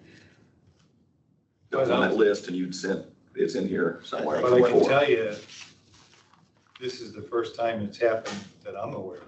Yeah, I mean, No, well, And the do lady, we the police lady them? Is there a way to that, tell whether they're Cicero, still practicing? we suspended her, Even but though not they for have a CE. suspended No, not license? for CE. Okay. So they could be going, yeah, my license, so what, That I'm was still the- seeing patients. You're Well, I talking think about- what she was saying, there Well, was a if list they're- of other things. You're if talking they about are, The woman in Granger. if somebody finds out that they're still That practicing, was, that under a suspended license, then it would go through the consumer complaint I process. think of that and case see all the it, a time. cease and desist. And if they keep doing it, then you can move for the She injunction. just- Oh, you're gonna penalties. get people But that's looking the. for- It'd be interesting to have somebody He was a good call man, the a hospital good and man. ask for an appointment Well, with that doctor. Carol See if Eckert they sure make one. votes for her. yeah, I mean, 2 of the people, or 2 of the vets that are suspended. and we should have are- pointed that out. So I'll go down and check. maybe they just don't see if they're care practicing. because they moved, you know, like, Right. I don't know, maybe the other one did, I don't know, Anyway, we digress. anything? It's good. I'm a little nervous about those 6 Two hours thumbs of CE I wrote on that napkin in the restaurant. That might not happen. I'll sign off on it. Sure, you don't get audited. Did you keep the napkin? And the booklet. And the bar receipt I was gonna say, all you have to show is the receipt for the lunch or for the whatever, bar. and the bar. I think we've been at this too long. Okay, continuing education discussion is over. Congrats, you made it, I did. that's it. Only 10 more steps to go. And November is gonna be a banger, because we have so many other issues to deal with. What are the next steps? Because technically, I think we are doing like an edit to the one section, or we are not. So that's still part of the discussion, Okay. right? We So will, we'll have another discussion. no, I mean, we'll just email it to you Okay. guys, and, That's because what you guys you don't have to said. vote on anything Okay. for this part, so you can just reply individually, love it, hate it, or together. And then And we'll work that's- to get that's on what? fees, fines, This? things before the budget committee. Yeah, so like updating And then we section can- 5 to include internships. Somewhere around. We'll do that, and I'll just email you guys, and you can reply back with feedback, just, because this is a feedback mechanism and not official rulemaking, so we won't get into that until we post that first. Yeah, There's step 1 of 11. Yeah, Yeah, that's what I said, 10 more to go, Clarence. Thanks. Yeah, okay. But we're 7 further than we were last year. And we felt good about ourselves for a second. Wonderful. now, I will keep you guys updated once we, once we get this revision in. We'll move forward with the process, definitely with the fees, fines, and, because we need to get that to the OMB and the committees and all that stuff, because we need to get that on the road. There aren't any changes in that one, so we want this to get approved at this to proceed, at light speed. We cannot issue any fines or civil penalties after July 1st. Say that again. The board cannot issue any fines or civil penalties starting July 1st. So we Until gotta we get get, this rule passed. we gotta get Rule 3 through quick. You're kidding me. No, So so there may not, it may not be approved before October 15th. So in other Or words, the next we can meeting. give them a tongue lashing though, right? I'm sorry, what? Next meeting's July. Gary's working on super speed. He told me. But in reality, Rulemaking right now? is we don't, most of our difficult. financial penalties come from I'm non-compliance behind with the scenes CE. for us doing this. We don't issue fines very often. Well, and the $5 fines that are on a lot That of one these you things don't have to doesn't worry count. about, yeah. But it's rare that we impose a financial civil penalty on top of putting somebody's license on probation. The board typically does not issue a Punitive- disciplinary Punitive fine. fines, third grade. Yeah. We've done it a Civil- time or two. Well, most of our fines come as a result of the audit. That won't happen until, but that's- Those are civil penalties. But yes, you're right. those are what? The Those are civil civil. penalties. That's Rule 3, and we like to get that done before October 15th. That's what I'm saying. Yeah. Otherwise, I mean, you're right. The disciplinary fines, the board doesn't typically impose. Like, we've never, almost never imposed, we put somebody's license on probation, but we don't say, oh, plus $1,000. We don't do that very Now, often. let's just for interest, let's say it's after October 15th, we still don't have the ability to impose fines. And we have these people that are non-compliant. How soon after we find that out do we have to impose the fine? Meaning, could we say, hey, you'll be getting a fine from us after the 1st of January or something? I mean, you know, is it, or you just have to give up on it? and No, it the doesn't audit happen? can still continue. But it doesn't happen until, January? Yeah, the audit's not This is completed Okay, surely. until No, the end audit, of January. well, Yeah, good point. So, well, my plan was to start the audit like right after the renewal cycle, but you don't have to impose a civil penalty. You can still require that they complete the continued education and suspend them if they don't complete it. There's just no civil penalty. okay, I mean, you can still impose a There's- punishment, but it's actually worse than just paying a there's a fine. possibility one day we'll Yeah, there's flexibility when you start the audit. Oh, Yeah, I mean, we can do That that. was And it would kind of, I didn't say it right, but that was where I was. Then January headed would be with when that. we had we would have the discussions with the board where then it might come up. Do we need or want to? So that gives us a little more time to, Rule 3 to go through. yeah, for Rule 3 to get through. If it doesn't get through sooner, but hopefully, That's kind of where I was going with that. yeah, I got some time there. Misspoke. Onward. No, I'm done. She's done. Well, actually, you're not done. Well, yeah. you gotta give your report. Because, We got a letter. what about our We have to letter? do the RVT title We got protection a- Deer It's a County great letter. letter. All those in favor, aye. All those opposed, You no. what? Send the letter. Print it. You just did it. It was a great You know, letter. he's It's a good letter. the next board chair, he should practice. Are you guys all okay with the way that we signed it with all your names on there? Yeah, Do what? I can take the heat. Okay.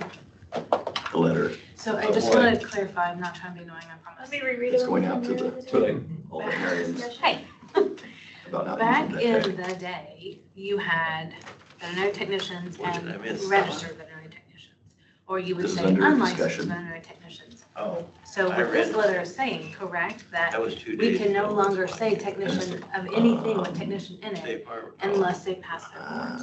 that That's was where this supposed was. to be that way Long time Right. ago. forever. Okay. They have to be referred to as an We assistant. just never did much about it, We didn't except on a Well, that will case-by-case push some basis. of these gals into Oh, trying They- to pass their boards again. Well, they can still keep their job as an assistant. Sure. It's just that you But I have to make sure that have to they're refer called to them as an assistant.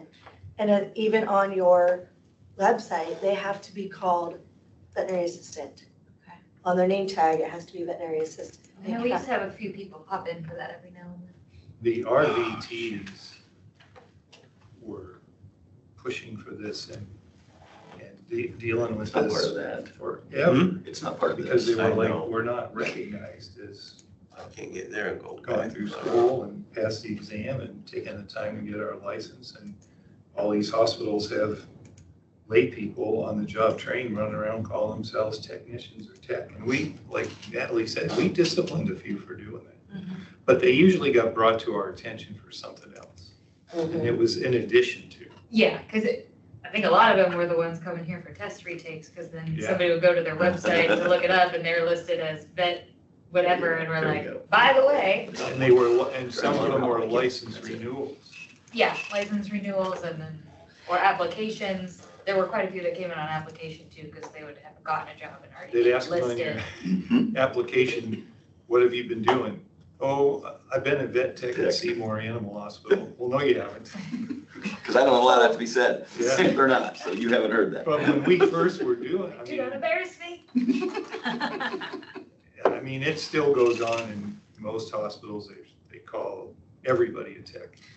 Yeah, so this is gonna go out to veterinarians and RVTs, but the purpose of this letter is to really put the DVMs on notice. Right. Stop allowing this to happen, because the RVTs do have this title protection. We put stuff like this a couple of different times in the Hoosier Veterinarian, and, you know, it didn't change the behavior much. Well, we have our own listserv that we will send it out to each licensee, veterinarian and RVT. technician. And then we will also, it'll probably also be echoed in our bulletin and IBMA bulletin at some point. And I guarantee you're gonna have some people are gonna come back and say, well, they're not techs now, we're nurses. Well, I And think, that's not part of the law. Well, they're not nurses either if they didn't go through the Purdue program. Which is still, I think, one of only 5 programs in the country using that terminology. Oh, I was not aware of that. There's probably only 4 or 5 programs in the whole country that use it. No, but I meant in Confer the Indiana, degree. the IBC, they're still techs, right? yeah, Okay. But Purdue's one of the few. insisting on the nursing terminology, which I don't know if that was ever changed in the Practice Act. No, The word nursing is not in the Practice Act. that's what I said. And Dean Reed came before us and lobbied for that. I even have a bullet point in here. It's bullet point 3. Even individuals with a degree in veterinary nursing may not use the title tech or technician unless they hold a valid RVT certificate issued by I the. was glad. Yeah. I make a motion that we go forward with sending this letter to all the veterinary practitioners and RVT practitioners statewide. I second that. Excellent. We Who said, have who said second? Okay. a motion and a second on the floor. Any discussion? Hearing of none. All in favor signify by saying aye. Aye. Opposed, same sign. Okay. Paul, I also chuckle, I get at least once every month or two, a client that comes in that is newer or moved here, and I'm telling them something. Oh, yeah, I know, because I used to be a tech. And, you know, they're my age or whatever, and I'm, and I want to say, oh, you used to work at a veterinary clinic and you assisted, but I don't get into it. Well, if they're They always want to call themselves a if tech. they're 70 years old, they might have been grandfathered. Unofficially. There were some of those back in the day when Yeah. Purdue first started. That is true. My first job, it was. These weren't. Trust me. The first hospital I worked at, their hospital manager and one of their better assistants, technicians, she got grandfathered in as an RVT. I knew there was a Didn't have to go handful. to school, didn't have to take an exam. That's a long time ago. Would have been late 70s, early 80s when that happened. Sorry. So would you like to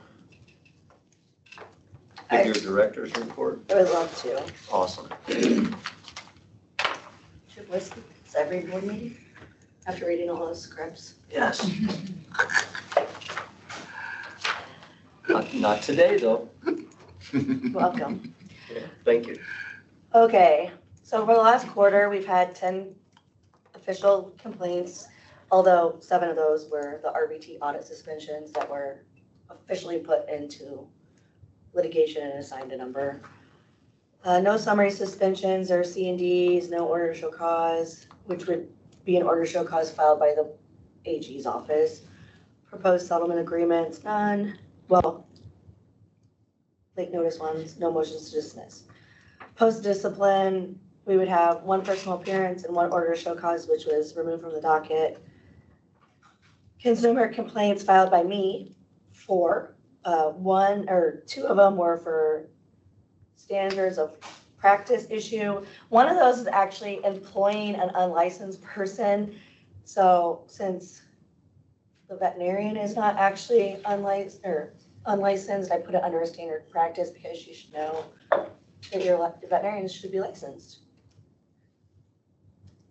Previously, I filed a complaint against the unlicensed person practicing as a veterinarian. She completed vet school and has failed the NAVLE like 3 times. So both of those should be coming before the board via the AG's office soon. And then we had a couple others. One of them specifically was animal cruelty. I mean, it came through our office and I just filed the complaint. I don't know if there's any validity to it. Liaison activity, no settlement conferences this quarter. And I know just from speaking with the liaisons that Dr. Sunbury had 3 cases that he reviewed and Dr. Clemente had none. Well, I did 2 settlement conferences though. This quarter? Yeah, With me? we did 2 in one day. That was actually before the last meeting. No. Really? The ones that Okay. got continued? Okay. Seems like it was just 2 weeks ago. I know, but it was Okay. actually before. Welcome to the aging process. Because at least one of them was on the agenda for Yeah, last meeting and it got, well, two of our administrative hearings, I thought were done deal settlement conferences that were on the docket for administrative hearing. but that settlement conference actually happened in, I think, January, before the 30th. Okay. Okay.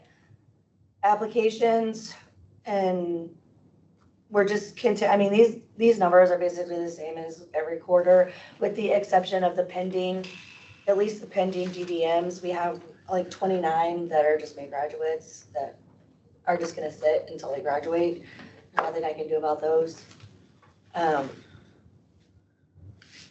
did your interviews with the VTNEs do? I mean, you're doing those now, right? We're not seeing and doing those? Yeah, and actually, in my supplemental, on like the last 2 pages are my notes from those meetings.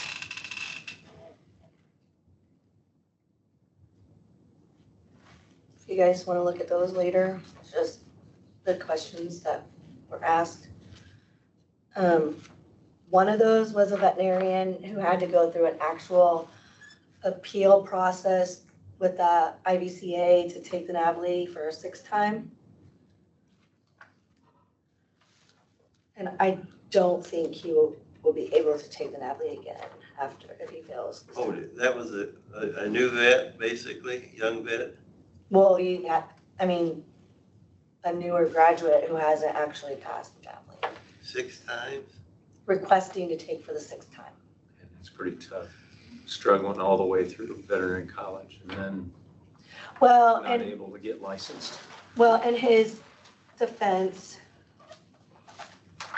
in order for this appeal to go through, he had to have at least he had to have several letters of recommendation from veterinarians, and he has 2 DVMs who have agreed to tutor him and other professional resources to ensure success. And he did well his first year of vet school, but COVID hit and everything went remote.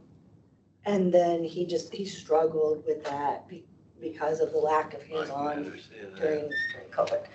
So, Before you get too far away, back up under litigation field, you had 10 complaints and it's in here, the sub note said that 7 of those are RVT audit suspensions. That means you checked them and you decided, or they didn't pass, or they, well, I'll get to that in a minute, okay, but all right.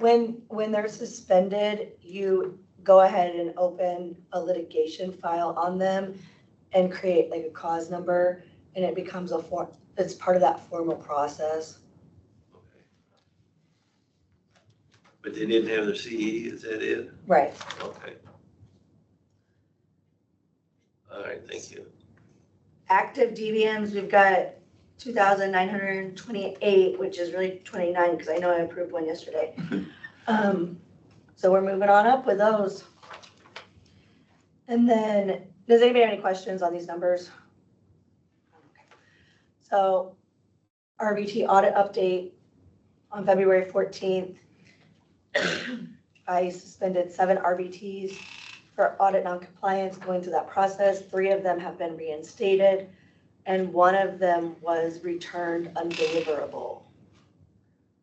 So her email and physical address on file are not good. So if she tries to renew, hopefully she'll at least give us an adequate email at this point. I mean, maybe she moved and after she renewed in 2024, so we'll see. 1 RVT will be suspended on the 28th if she is still in non-compliance. But this was the one where I wasn't sure if the original notice of the audit went out to begin with, and I just redid everything to make sure that she had been given the proper notice. And I mean, her non-compliance letter did come back as non-deliverable, so, but her email is also not good, so. AVSB updates, the PAVE has been discontinued for vet techs. Not for vet, I thought I just read, maybe it's like, I thought it was a couple weeks ago where they were doing away with pay. Maybe it was just. It's just for veterinary technicians because they don't have really enough vet techs coming from foreign countries that qualify for this. Interestingly, I have received inquiries from multiple people who graduated from foreign colleges as veterinarians wanting to become vet techs. There's no pathway for that under our rules and statute, but maybe, and my advice has been check with the schools, maybe you can be granted credit for some of the courses that you've already taken, and then, I mean, I don't know, that's up to the vet tech schools though.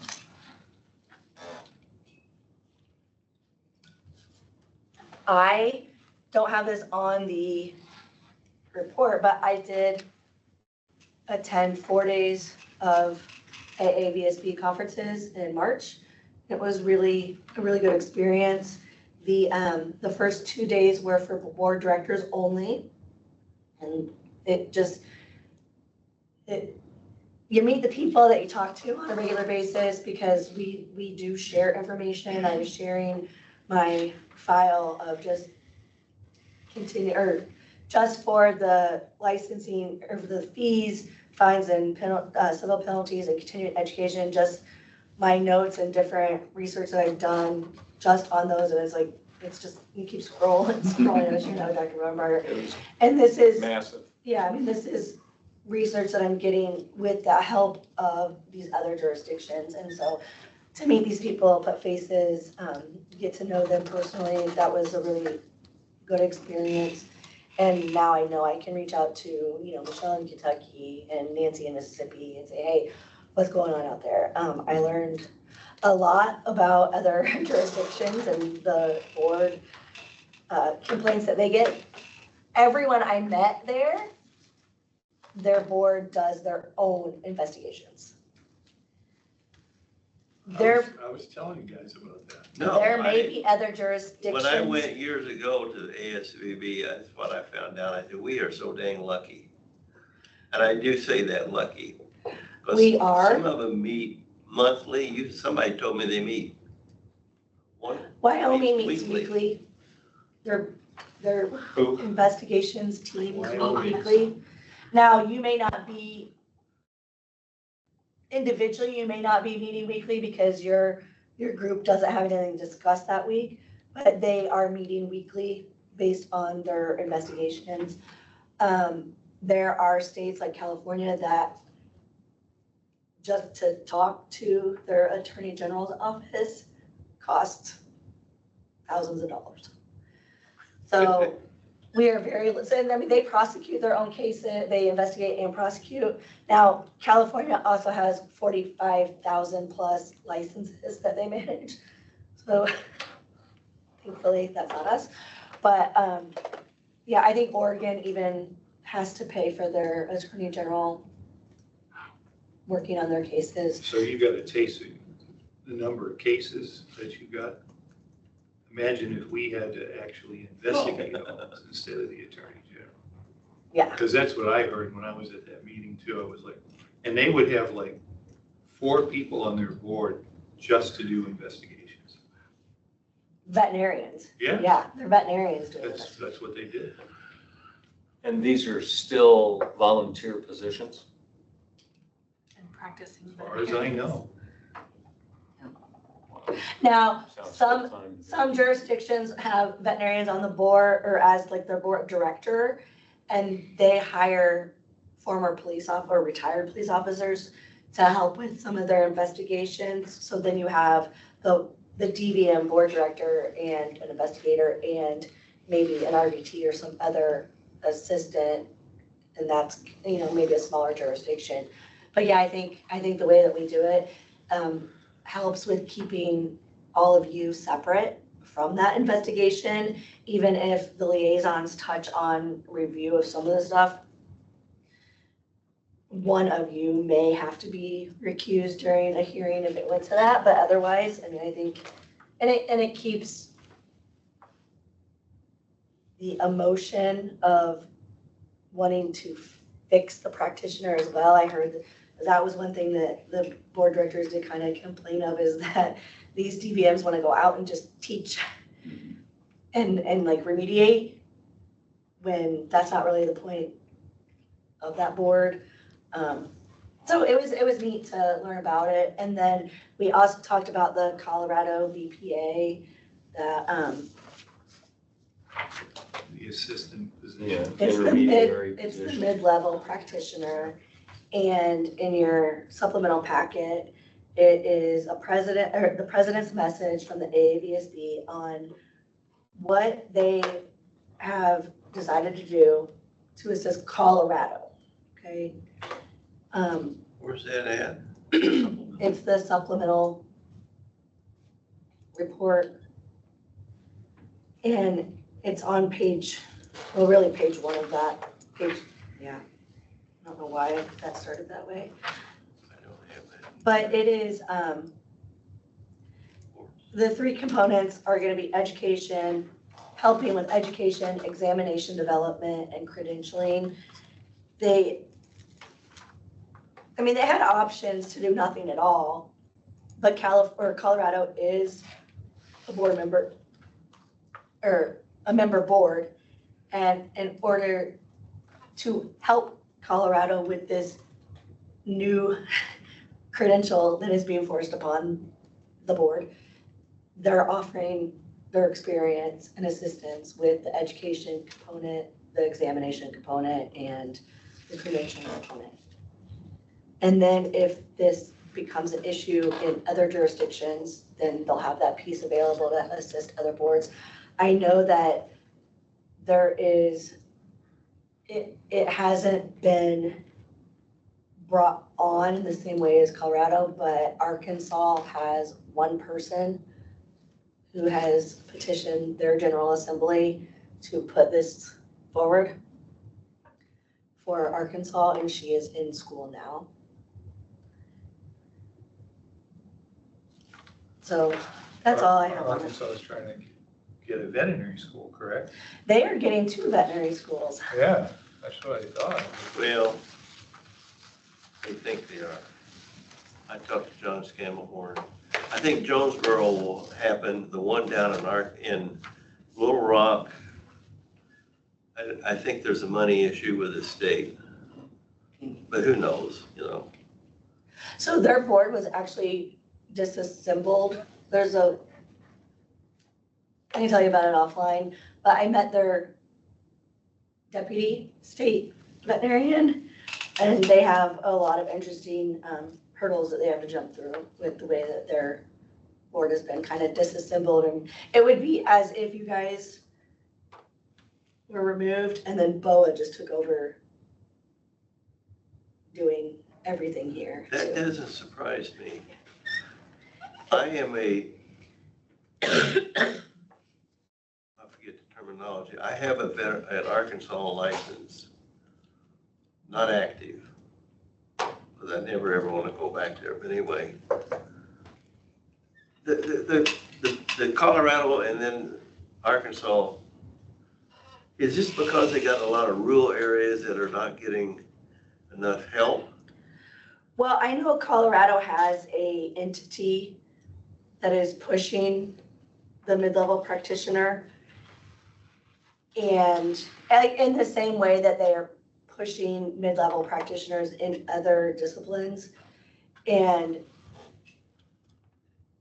everyone in Colorado said, absolutely not. Like all the stakeholders said, absolutely not. So they had the ability to take it to a referendum and just have the general public vote on it. And they probably thought, yeah, sure, that sounds like a great idea. And that's exactly what happened. And it got passed. But they Because even you go able to a to nurse get this. practitioner 3 times before you get to see the doctor. Do So- what? That's how they view it. The general public's gonna view it, that this mid-level veterinary practitioner is like a nurse practitioner or a medical assistant that has limited education, but that's who you see first. And it's cheaper. When you go to Fort Wayne Orthopedics because you did something stupid on Friday, you go into their rapid clinic, it's a nurse practitioner, x-rays your knee and says, well, I think you just sprained it, put some ice on it, and we'll show the x-rays to one of our doctors on Monday.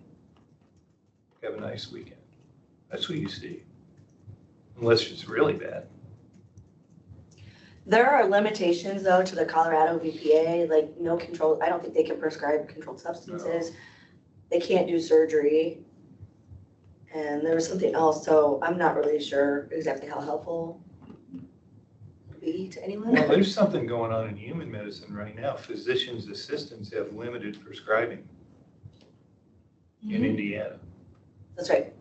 Meaning less than they did? No, that Or- they can't write full prescriptions for like opioids and things like that. The physician's assistants can't do that. Yeah, But they want to. They want full prescribing. Well, the issue is, in Indiana, I don't know how many people I've talked to that went to, trying to get a physician appointment. Oh, I'm going to see you in 6 weeks. You know, it's like stupid. That's why you see the nurse practitioner Yeah. first. Or the Well, that's PA. what, But a doctor wrote a long letter to the editor in our local newspaper about why the physician's assistants should not have full prescribing. And boy, he got taken to the cleaners on the next couple of editions. Boy, the letters come pouring in. I bet, because nurse practitioners do have full prescribing. They do now. They don't. Nurse practitioners do. But the PAs don't. Well, they also, technically PAs don't have as much autonomy as nurse practitioners, so. But I know the PAs are pushing for it. And when this doctor spoke out against it, he got raked over the coal ash. my own issue. My old internist retired a year ago in March. I saw him. I don't see his replacement until this November, but I've seen the nurse, the physician, nurse practitioner 2 or 3 times. So it's like, But when they studied that in Colorado, they found out the wait to see a veterinarian wasn't as long as people claimed. was what? The wait to get in to see an actual veterinarian in Colorado was not as long as these groups proclaimed Well, that's, you know, when they actually did the study. But it passed anyway. Well, but that's because it went through a referendum. Right. And I don't think we have that in Indiana, so it won't. And in most jurisdictions, they don't. That was something that came up at the meeting, is that most jurisdictions don't have that avenue or pathway to get this approved and into a statute, so it may not actually be as big of a issue for most jurisdictions than it was in Colorado.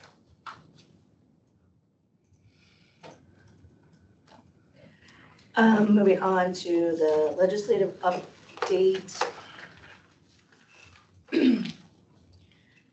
We have House Enrolled Act 1354, which is our BOA bill. This is, so the Board of Veterinary Medicine still can't obtain criminal background checks. We are utilizing the assistance of professional licensing agency because by statute, the state police can only release those criminal background checks to the professional licensing agency, and they are facilitating that. So I don't get any information other than whether, or I only get notified if someone passes the criminal background check, but Jody from PLA is actually in the system and checking that box off instead of me being able to do it because we don't have authority, or we have been granted the authority to obtain that information by the FBI. And so we did this statutory change back in 2023 that went into effect in 2024, July of 2024, and the FBI did not like it. They refused to give us based on the statute as written. So we have rewritten it again to include registered or permitted people. And this is not just for the veterinarians and RVTs, this is for all professional licenses, because there are other registrations or permits out there that need to have their background checks. But the FBI is saying, no, we're not gonna give it to you because you license registered veterinary technicians, you don't give them certifications, they're not certified. Because that was one of the issues that they had with it. So we hopefully have fixed that issue. We also went through the process of applying for approval through the FBI that we're still waiting on. However, this has been signed by the governor now. And once I get the paperwork that actually has his actual signature on it, we will send that off to the FBI as well because they will only approve authority to obtain the criminal background check information once the governor has signed off on it. So that's just the initial step of an actual longer process as well because I will have to go through training and a background check along with probably Gary and Sarah Shipman so Simpson, here, Sarah Simpson, sorry.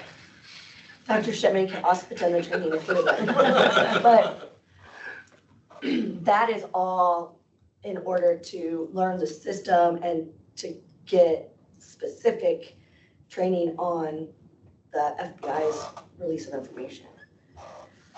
So we are one step closer. I know that from speaking to some folks over at PLA, they tried to get approval for criminal background check on a new board, professional board, and they were denied by the FBI. And they already have access. I mean, they already have the authority to receive it, but because it's a new board or a new profession, they had to go through the process and they were denied. And then at the conference in March that I went to, several other jurisdictions have been denied by the FBI as well, and so they just don't even do FBI background. You just go through the state police because they can't obtain that information. But there's a lot of licensing down through the years that we've had where they say, oh, that was expunged. And, we do a federal background check. So now it's up to PLA at this point in time to tell you that on a renewal application, if this person is truly. Well, so I still manage the application process and send applicants the information on how to obtain the criminal background check. Yeah. And we just have an agreement with PLA that they will help facilitate that specific portion of it. Okay. Because I'm not under sure much came of it, but we did have a significant number of Oh, people that checked no on their box, and then the state police background check came up with, by the way, there were 2 DUIs back to back 2 years ago. Yeah. So it did happen. Well, it happens down through the years I've been on this board, quite a bit, really. But a lot of them, they were old cases that were supposed to be expunged. Next, you guys ready for the next one? So get ready for more equine dentistry. Because now that the green light is on at the racetrack, all the other guys are gonna say, you can do it at the racetrack. Why can't I do it at Joe Smith's barn down the road? Yeah, I'll so take my chances. House Enrolled Act number 1490, the teeth floating with the Horse Racing Commission has been signed by the governor and will go into effect July 1st. Some of the changes were the individual needs to be licensed in another state to provide teeth floating. The individual holds a current certification from the International Association of Equine Dentistry.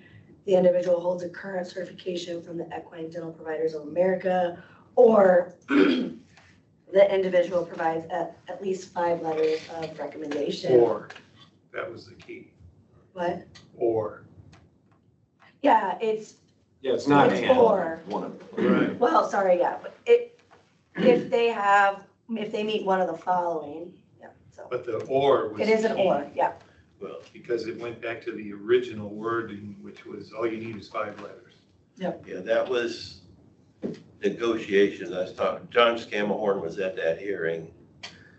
And in order to get what she's about ready to say as far as no sedatives and no power tools, to get that to stay in there, we had to give up on the, Or. yeah.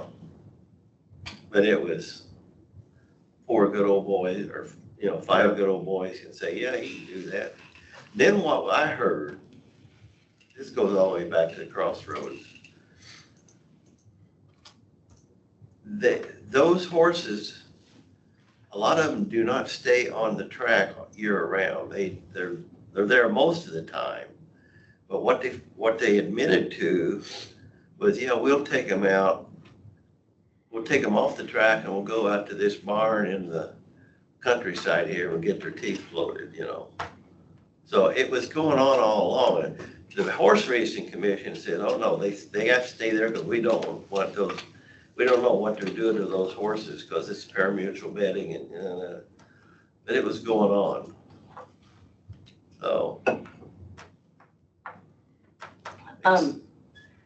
You guys already read it, and Dr. Sharon alluded to it. They can, on the track, these unlicensed professionals can only do the teeth floating, and they are not allowed to administer sedative drug to a horse, use power tools, perform floating on incisor teeth or extract teeth unless they're just like loose and deciduous teeth. And the Horse Racing Commission, or is it the track? Which one? One of them has all the responsibility for those people. We don't here. Right. That was another thing. And I don't know which way that, I've heard of both. Well, so it's very confusing because if you go to the last page of this, this is only an exemption from the practice of medicine if it's completed at the track.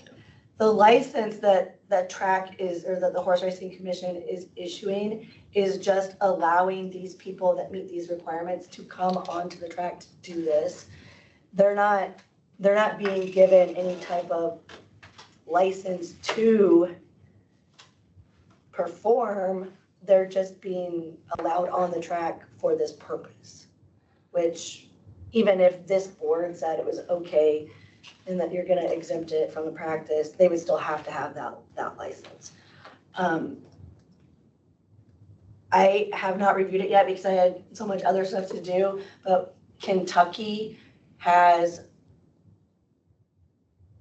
their statute and rule has recently changed. They are going to allow unlicensed or non-veterinarians to do teeth loading under various circumstances. I will have that reviewed and summarized by the next meeting, but I didn't get it until I got back the end of March. I think the thing for us to worry about is, hey, if they're doing it there, why can't they do it somewhere else? You know, so we're gonna have to stay vigilant. It opened the door. Door is open now. But the door is open like The for other unlicensed half of to this, do and it. I'm bad mouthing our own members, not bad mouthing. The problem was the Indiana equine veterinarians, A, didn't want to do that much teeth floating, but it's not easy. And B, the track veterinarian definitely wasn't going to do that many horses. I heard that there was 1,000 horses to stay at Shelbyville.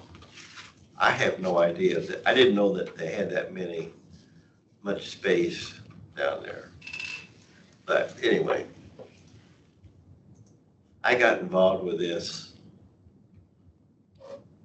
Actually, when the bill was in the House, I actually got called by my representative, and he says, da-da-da-da, and I said, you don't want me there, let me get you an equine veterinarian there, and that's what, how that all happened. But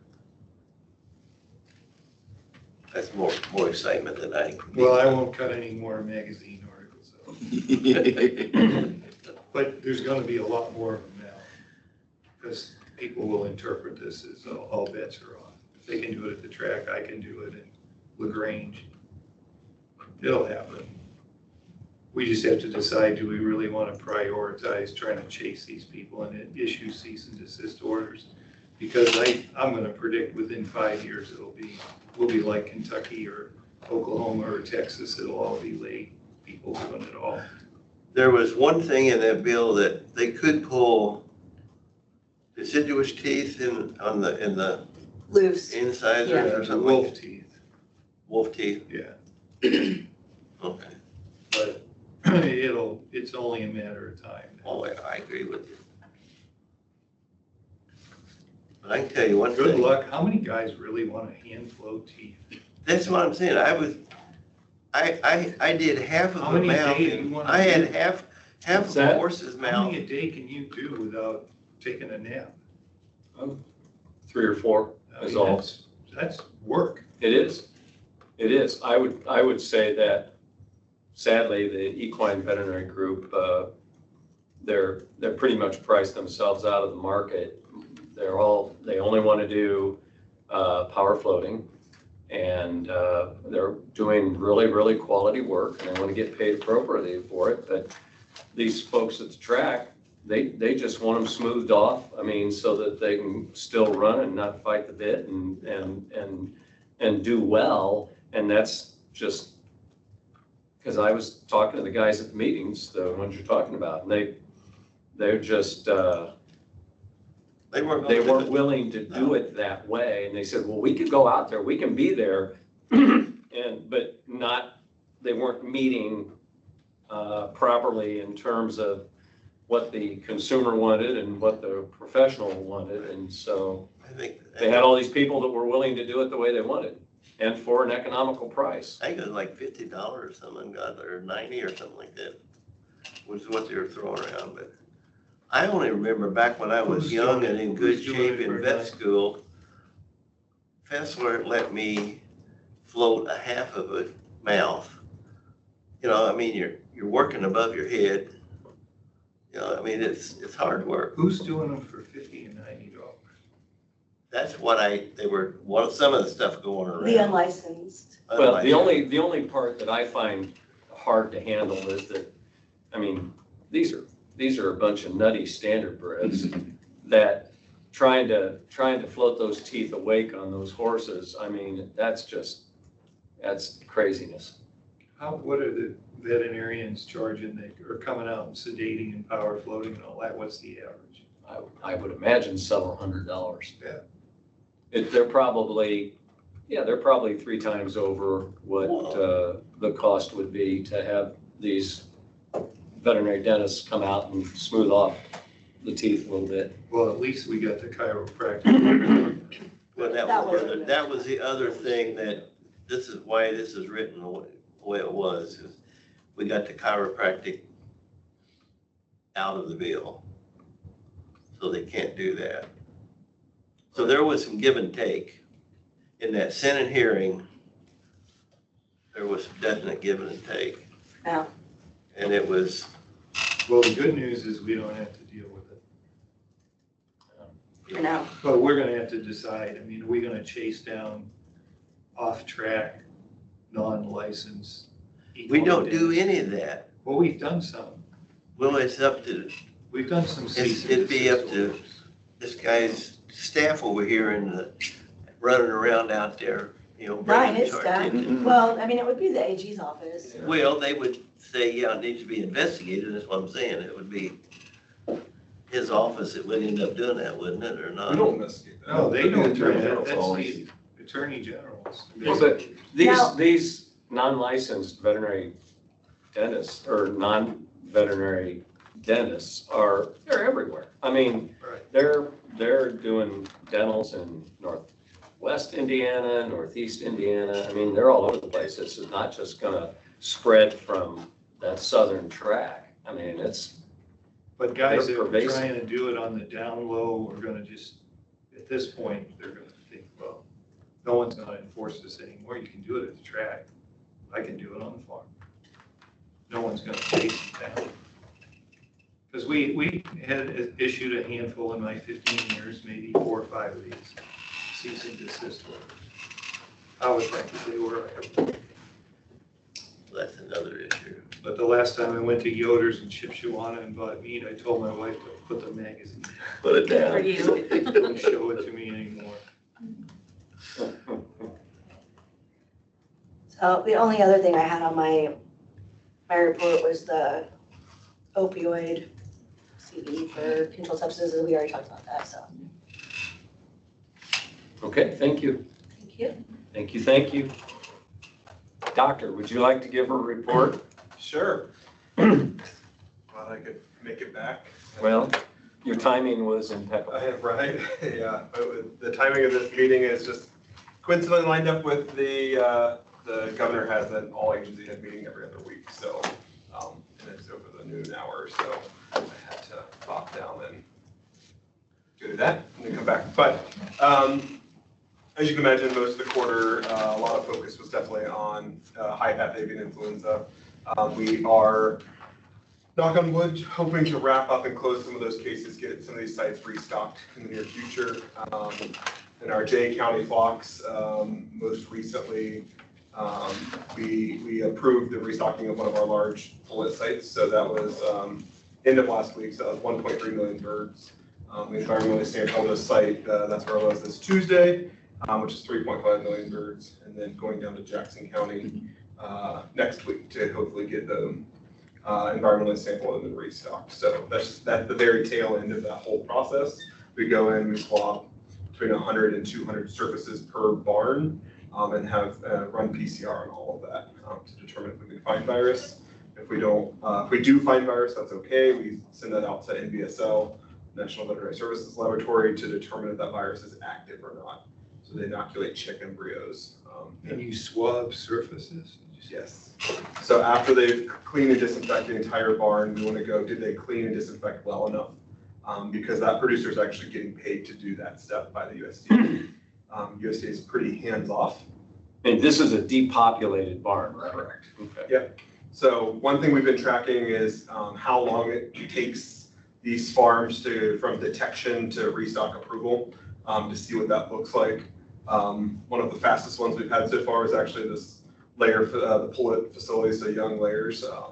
They got from start to finish, it was 35 days. That's very quick. The turkey sites are generally around 70 days downtime. Just really depends. It's pretty site specific, and some of it has to do with the scope of the farm. So the Jackson County site has 32 barns, so you can imagine cleaning 32 barns takes a lot longer. The Pullet site they brought in, they have 150 people on staff, and they brought 350 more people on staff to just respond to this incident in their farm. Do you actually test the dirt, the soil? We don't do the dirt, but we do the last swab. We do everything is inside the barn because we assume as soon as we step outside the barn, the virus is there because of wild birds. But the last sample we do is actually swab our shoe covers because we're in full PPE. So we swab our shoe covers and then submit that as well. What is the downtime from the time, well, both chicken and it's different for turkey, but until they can get back up into actually producing eggs or breathing? So for a laying facility, that bird can lay its first egg around 16 weeks of age. So they're gonna have to grow, they'll have to grow that bird up at a pullet facility before they can then take it to a lay facility at that 16-week mark. So you're looking at 4 months minimally. And the issue where we have now is enough birds were hit across the country, is that there's a shortage of those birds, right? So it's pretty slotted out, they're projecting hatch dates, a year in advance. And so you have when you're getting your chicks, up to a year in advance. So they have to kind of play that logistical process of, okay, we can't send birds here because they're positive and they can't take them, but can I send them here, but I can't send them here, right? And they're shuffling them across the country to try to, maintain that. And, for perspective, we depopulated in Indiana since January 1, right around 8.3 million birds. Do we have what do you call it, a facility here that actually grows replacement in Indiana? A hatchery? A hatchery, yeah. We have a turkey hatchery in Terre Haute. That's going to hatch out about 1 million poults a week. A week. And so we have 2 duck hatcheries. We have, I'm certain we have, yes, we do have a few layer hatcheries as well. Wow. But yeah. That is just. And a meat chicken hatchery. So, yeah, and so it's because of the vertical integration, it's pretty timed, right? And so when you have a disruption to that, it kind of throws that system off. And so, here. Well, how long does an old hen lay eggs? How long have you got? Sure. Yes, you got generally that hen is going to lay until she's about 80 weeks old. And then she's useless, right? I mean, they don't. Generally speaking, recycle anything. They can do some creative things. So after euthanasia, they can do like a natural, like a recycled protein kind of situation where they kind of cook the product a little bit. But they can render the product. We don't have a spent hen facility anymore where they would take the spent hens and slaughter them for like a broth or a soup kind of, because the quantity is not high in those birds. Honestly, they have to look at the fiscal impact of that. And oftentimes they were paying for folks to take those birds. And so sometimes it's cheaper to euthanize them and send them to landfill. Because they can't, there's just, the value's not there. They have to get through the feathers and all that to get there. So now, are the landfills approved by you or the USDA or? So landfills are under the jurisdiction of IDIM, but to receive influenza waste from animals is under us. And we work with IDIM and USDA to do that. So we did work with several landfills in Indiana to accept that waste. Several, I think one landfill got several hundred semi-loads. It turned into actually a manure issue first in these laying facilities. So like the birds are pretty easy to dispose of. Average laying hen's about 3 pounds, right? So it's really a manure issue after that. And so trying to find creative policies, which we've written, I think 4 policies specifically to manure on how to manage that. The one site, the 3.5 million, they had 23,000 tons of manure. How deep do they have to bury this? So we're running down a farmland. So no, that's the piece, right? So we want to make sure, right, that we can do that in a way that is mindful of what that economic impact is, but also the timeline of that, because they have to dispose of it before they can then clean, before they can then restock. And so, looking at the status of the birds. Also, we looked at some kind of trying to disinfect the surface of the manure with the understanding that if it's piled, the inside of that pile likely never has seen virus because the birds only have the virus for a really short amount of time before they start dying. So it's likely only the outside of the pile. And so putting like a citric acid treatment, so spraying the manure piles with citric acid to inactivate virus via pH change to then do a viral reduction is what we're looking for, is viral reduction. Well, how do you keep the wild birds out of, before you when you dump them, before you get them covered up? I mean, I would think. So I mean, they're covering these, on the bird side, they cover those birds up pretty quickly. I mean, so they're from the site in southern Indiana, for those that may drive past it, you may see the composting windrows, right? So those windrows of compost are 15 feet wide and about 8 feet tall. There is only manure in those. There's no birds in those. The birds were actually buried at a separate location. And there's about 4 miles of windrows just for the manure off that one site. Where's that at? Yeah, so come visit us soon. Yeah.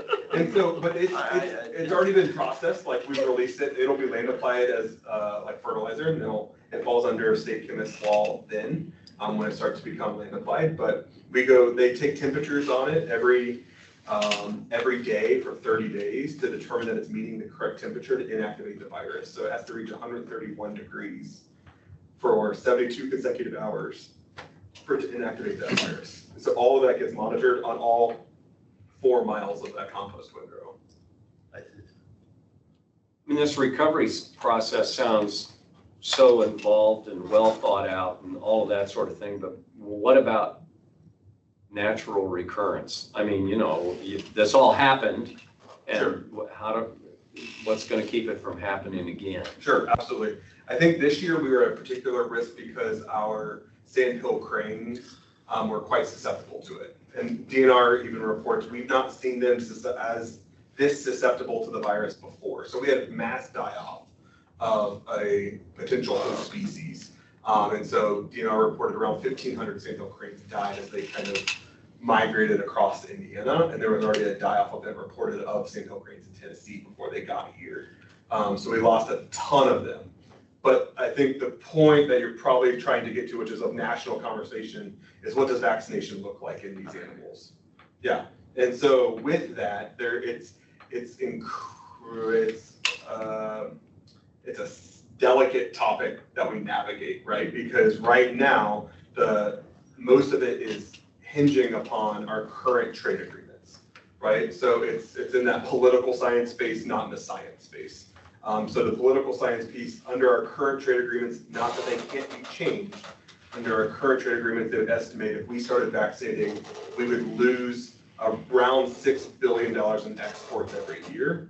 And when those birds collectively came back onto the market, on the domestic market, we'd lose around another 18 billion, with a potential decrease of 200,000 jobs. That's as the current agreements are. And people are like, well, why won't they take our vaccinated birds?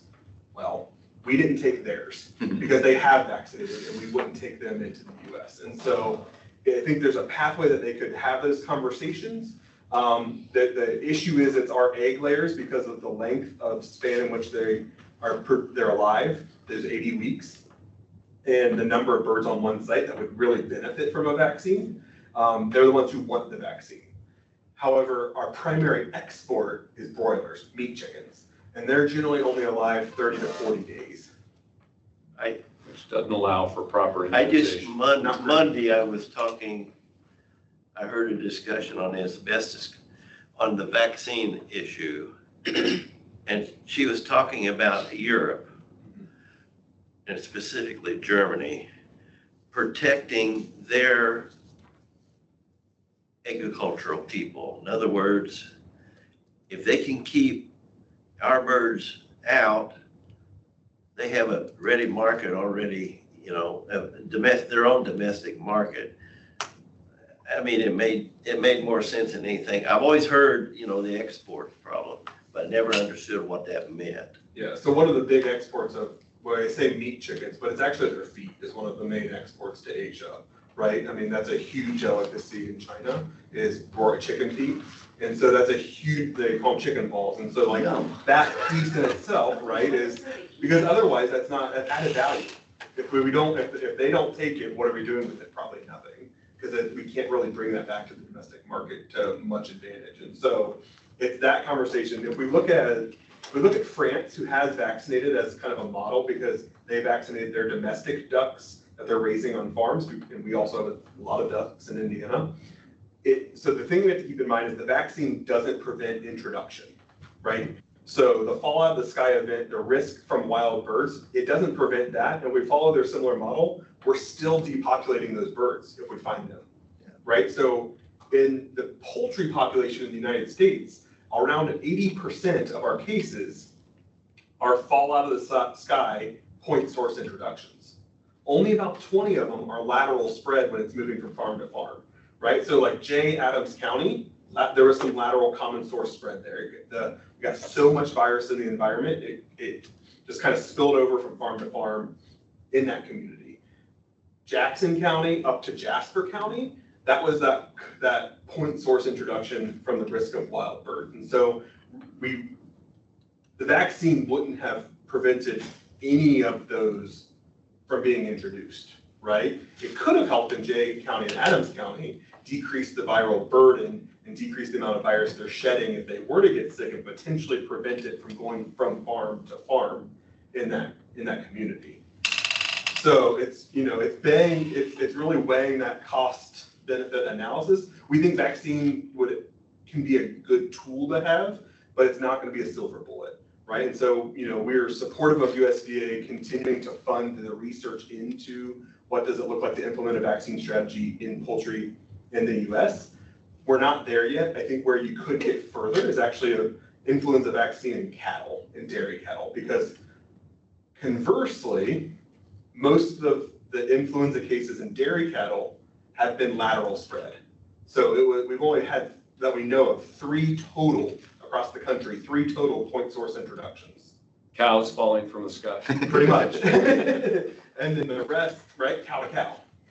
So the one being the original one in Texas in the Panhandle, that has gotten us almost 12 months. That was the only point source introduction that we were aware of, genomically looking at the influenza viruses. We had 2 additional ones in February out west, and those are pretty small, kind of where they impacted. But that's just something that, which direction you want to go, and they're actually looking at some, what it would look like, what does the inoculation route look like? On the bird side, the vaccine that is the furthest along is still an injection, right? So you want to inject 3.5 million laying birds before you put them in place, right? That's a challenge. The current vaccine also requires a booster, right? So, what does feed or water delivery look like? All of that is where we still want to encourage them, take that a little further. I think what they needed, though, was the green flag that it's even a consideration to continue the development,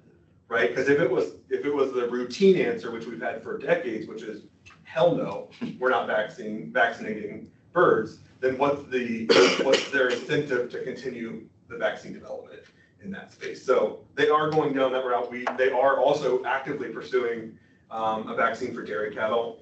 Some of those trials are happening across the country right now, field trials. So that still takes time, but they are actively working on that.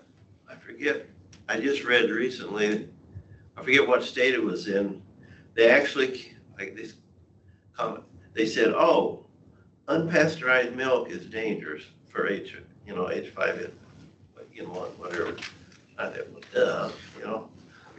Sometimes we have to state the obvious, but it's especially dangerous to cats.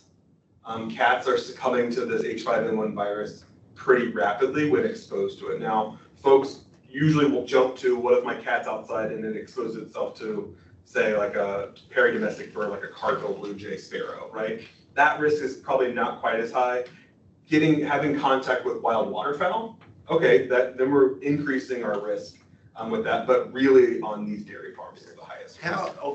The sandhill cranes. Yes. You went through how you depopulate and test, a big chicken barn. Mm-hmm. what do you do with sandhill cranes? How do you just, Like ones are dead? well, yeah, I'll get rid of it, but what about, there's no way to sterilize the whole area. No. So, And that's the conversation, right? Like, that's what we don't have. So USDA has put money forward to utilize USDA Wildlife Services to go out and do wildlife biosecurity audits on these sites. So they're not looking at the people biosecurity, they're looking at risk factors that either invite or house wildlife species on these poultry farms. And they're also a combination program in which they'll provide matching funds to remediate issues that are found on those sites to decrease the interaction of wildlife with the domestic birds. Anecdote, when I was in Arkansas, I never understood how many wild birds on the Mississippi Flyway. I mean, this is a huge, the old Arkies down there say, oh, we go duck hunting. You don't even have to aim your gun. You just point it in the air. And it's about that bad, really. I mean, the sky almost goes black. It's a huge issue. Sure. I don't. Well, but the other thing to keep in mind is, especially on positive poultry sites, right?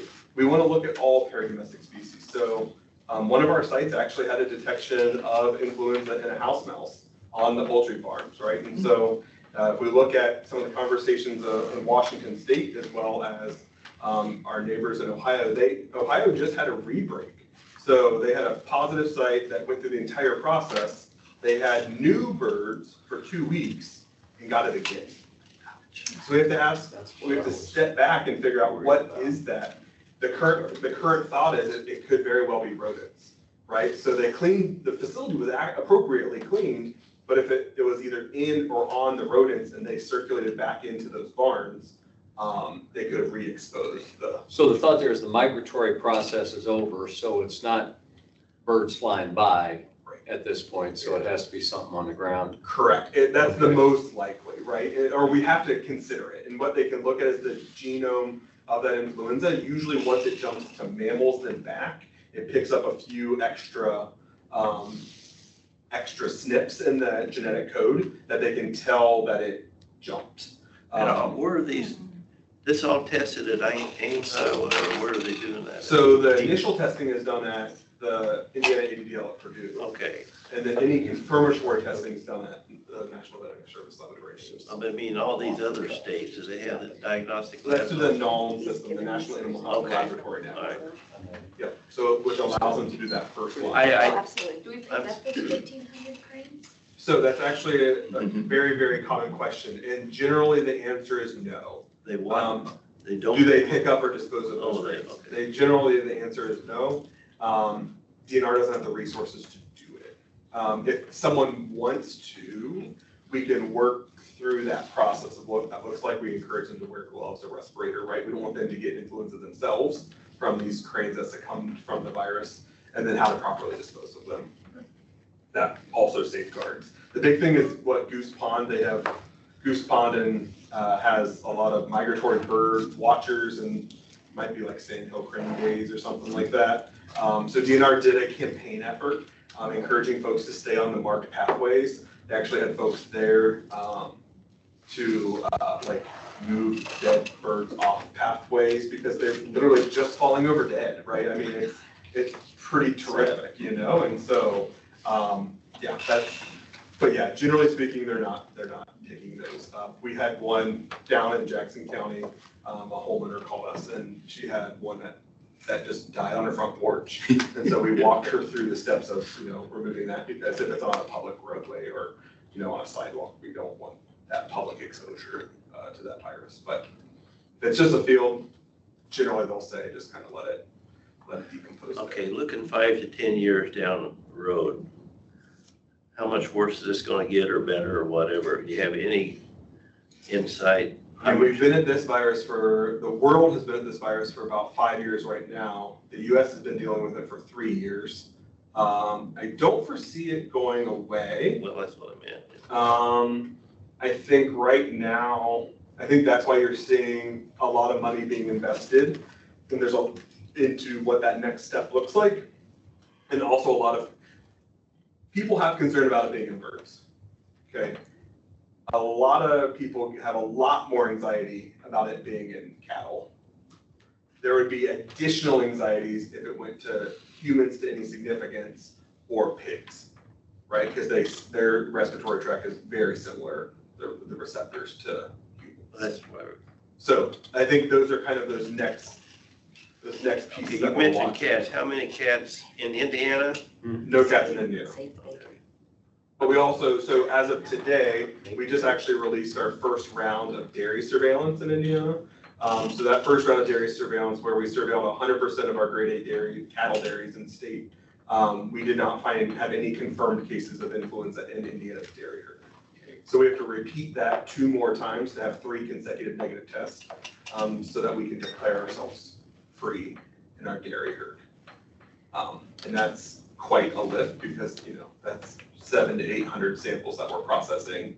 We're using quality sample labs, so the bulk tank hauler takes a sample, they take it to the milk processor, the milk processor takes it to their quality lab. We send a courier to the quality lab, bring it back, we accession it and send it up to Purdue, right? Because there's aggregation points the entire way. And so we just put something out today on that and updated our website to reflect that. That's a pretty significant next step to get. How far apart do the 3 tests have to be? Monthly. Yeah. Monthly. So do you have any time to work on anything else? Not particularly. It didn't sound like it. Yeah, this week especially, and also spending time on things we never would have foreseen, right? You can see in the report there, what actually took, it was a few sentences, but took a ton of our time was the drone activity. We had a lot of drones being reported over positive IPATH sites. And concerns. Did they ever figure out who, what, when, and where? No. And so we did have one producer that did see a drone fly over his barn and watched it spray his barn, which is of more concern. So he actually climbed up on the roof and swabbed his roof, and we got that out to the National Veterinary Services Laboratory. They didn't find anything in that, but right, that kind of starts treading down towards that agri-terrorism piece, right, that we want to have concern about. So, Jeez, eminently. yeah. Not to keep you talking about it, sorry, but circling back, you were talking about vaccines, and I get the lifespan of the meat, it doesn't make sense, but then the layers, you said they're being infected by drop down from the sky, but explain to me why vaccine wouldn't help with that one? Sure, so it would benefit in which, if they have the fall of the sky event, that point source introduction, it would benefit in the fact that you would decrease the viral replication in those birds and decrease the chance of them spreading it to the next farm, right? Okay. Due to the amount of virus being produced in that community. Yeah. Where it wouldn't be of incredible benefit is the fact that it would, if we follow France's lead, we would still take the approach in which we would depopulate that flock. So if somewhere close to that building, there was a dead bird on the ground, even if you don't have clinical signs, you would test that bird? Not outside, nothing outside. Okay. Like wild birds do not impact the status of domestic. So birds. your drop is something died in the barn? So usually when it falls out of the sky, it's usually fecal material, right? So the wild birds fly over, Okay. fecal material comes down, it gets introduced into the But barn somehow. You don't see it or take action until a chicken gets sick? Okay. And that's when we get the call that says, Okay. hey, my birds are dying.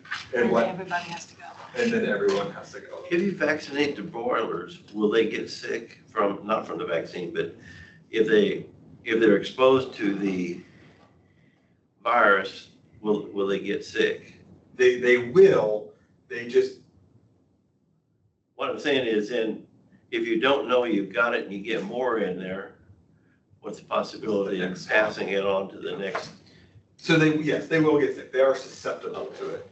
We just don't generally see it as predominantly in broilers because their lifespan is short enough. They're just not exposed to the world long enough, right? So I mean, ducks and broilers are going to be similar, between 30 and 40 days to slaughter. Turkeys are 18 weeks, and laying hens are around 80 weeks. So you can kind of see that, and we also put more laying hens based off size in one location.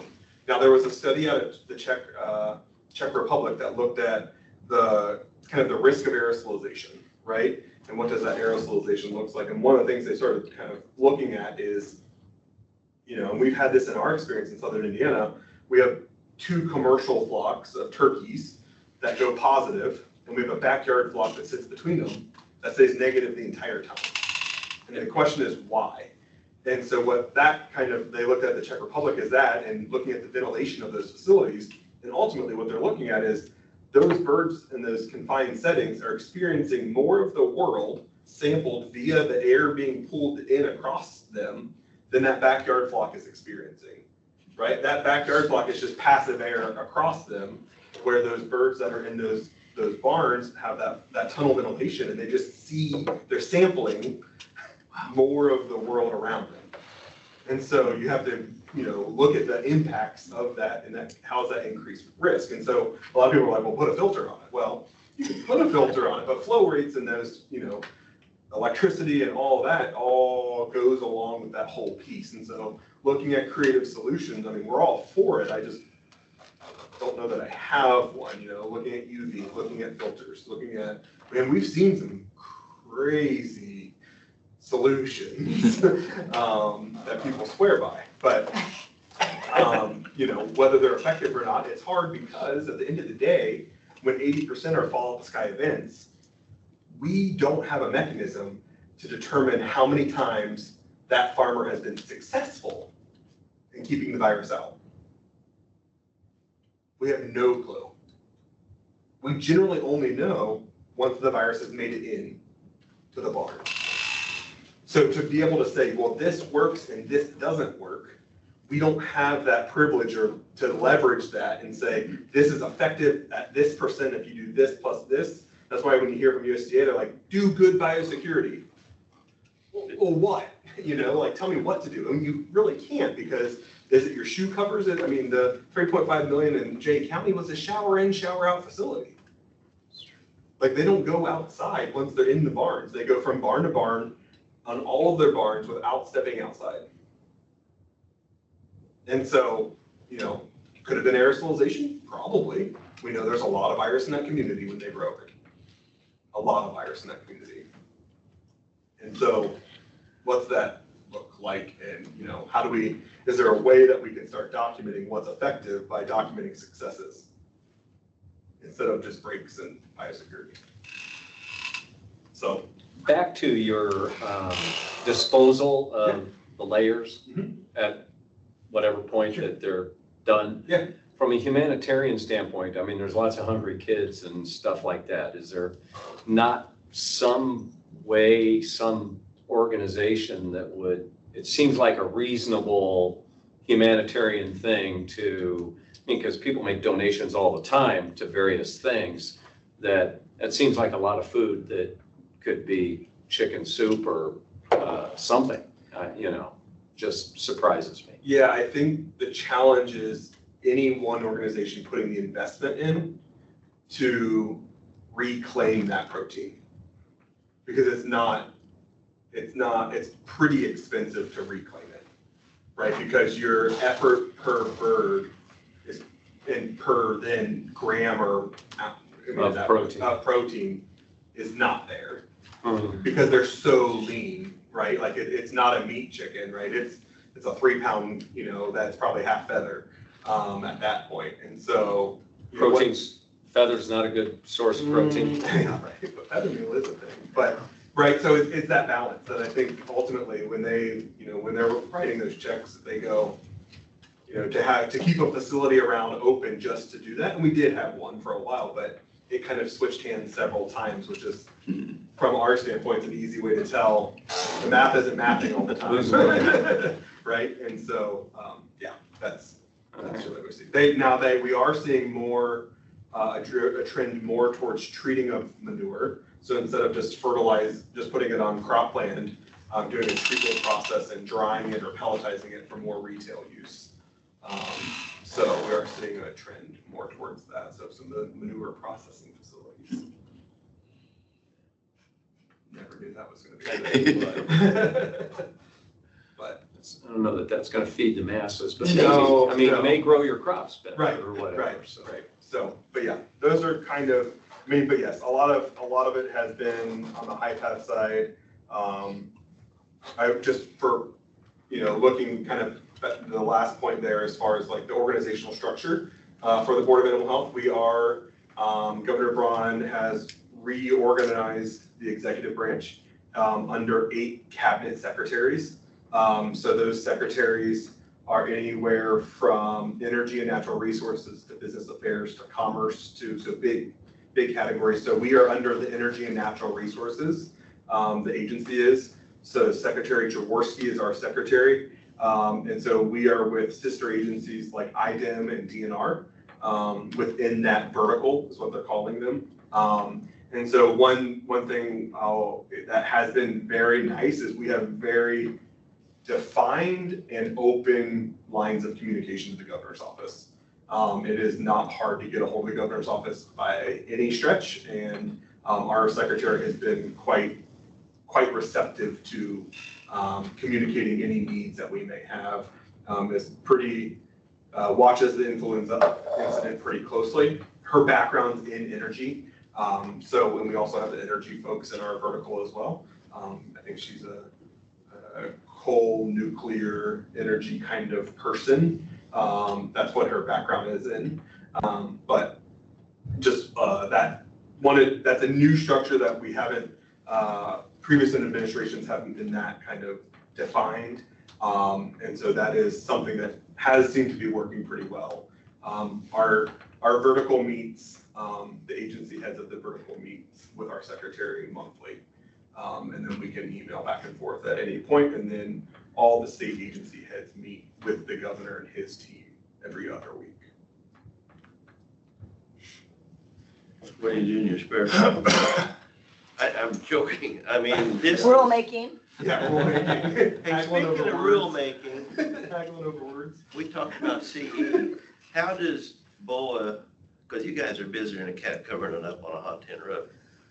How do you get your CE? Do all your meetings and stuff count for CE? Okay. Not all of them. So like our BOA board meeting does not count, but so we have what we call like the state federal meeting. So that's where we pull together all state and federal veterinarians across Indiana, bring them together quarterly, and we all give each other updates on content, what we're seeing, this type of conversation. That usually is around 2 hours of CE each quarter.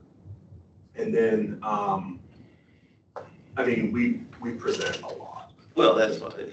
We present all of our and we go to trainings as well. So, Well, I'm not complaining. I knew you guys you don't have time to take off a week and go to some conference somewhere. Correct. And there isn't any probably. What you're doing there with BOA federal. We have one, which is the United States Animal Health Association. So that's when all state animal health officials, so all state veterinarians get together, as well as federal veterinarians, as well as industry veterinarians. And they get together once a year. And that's where we get a decent amount of our CE, but obviously I can't send every veterinarian we have on our team to that, because, we still have plenty to do. You talked about the fecal material, and I'm going back beyond the 3 years when we had it here in Indiana. But actually, I know some farmers down in Pike County that tried to get into an agreement with these poultry barns. They would take their bedding and everything and spread it on their fields. It's good free fertilizer, but I guess that's a no-no anymore. No, they can absolutely do that. If they're negative, yeah, okay. They're negative, yep. And that's, so one of our most common questions we get in that poultry side still, and we sent it out in our issues newsletter today, is what's our recommendation for exhibitions, right? So poultry or dairy cattle exhibitions, and we do not intend to put any restrictions on those. The only 2 things we want event organizers to realize is you shouldn't have birds coming from an area that's directly impacted, or a county that's directly impacted by bird flu, and we keep a list updated on our website. And you also shouldn't have events in those areas. So is this gonna impact State Fair in any It way? should not. But you'll watch it. We are. Yeah, just turn your back to it. Yeah, I don't know, right? I don't know what's happening. So, Well, thank I you. tell you what, that's been that's a lot of good information. Scary, but a lot of good information. keep an eye out on the FMD. I will just close with that. So foot and mouth disease, the EU is really struggling with it right now. Germany has kind of hung in there and got through it. But it is there's a few different spaces, I can't remember the countries off the top of my head. But it's unusual, right, to have FMD in the EU. And you know, they had gone 50, 100 years without having it, which is similar to where we're at. And they had some incursions, so just be mindful of that. All right. Well, thank you for your presentation. It was riveting. Seriously, it was pretty awesome. One more thing on here before we adjourn, and that is our next meeting. Apologies, but I cannot make our date of the next meeting. And not that I have to, but I hate to have to impose on someone else to run the meeting necessarily. I can do the previous Thursday if everybody can check their calendars and see if that's okay. 24th, July 24th. The following is not, because I think that we talked about it maybe infringing on State Fair and that would be a problem. And so is there an issue with maybe having it the week before with anybody? Better to go early than have to deal with the State Fair, that's for sure.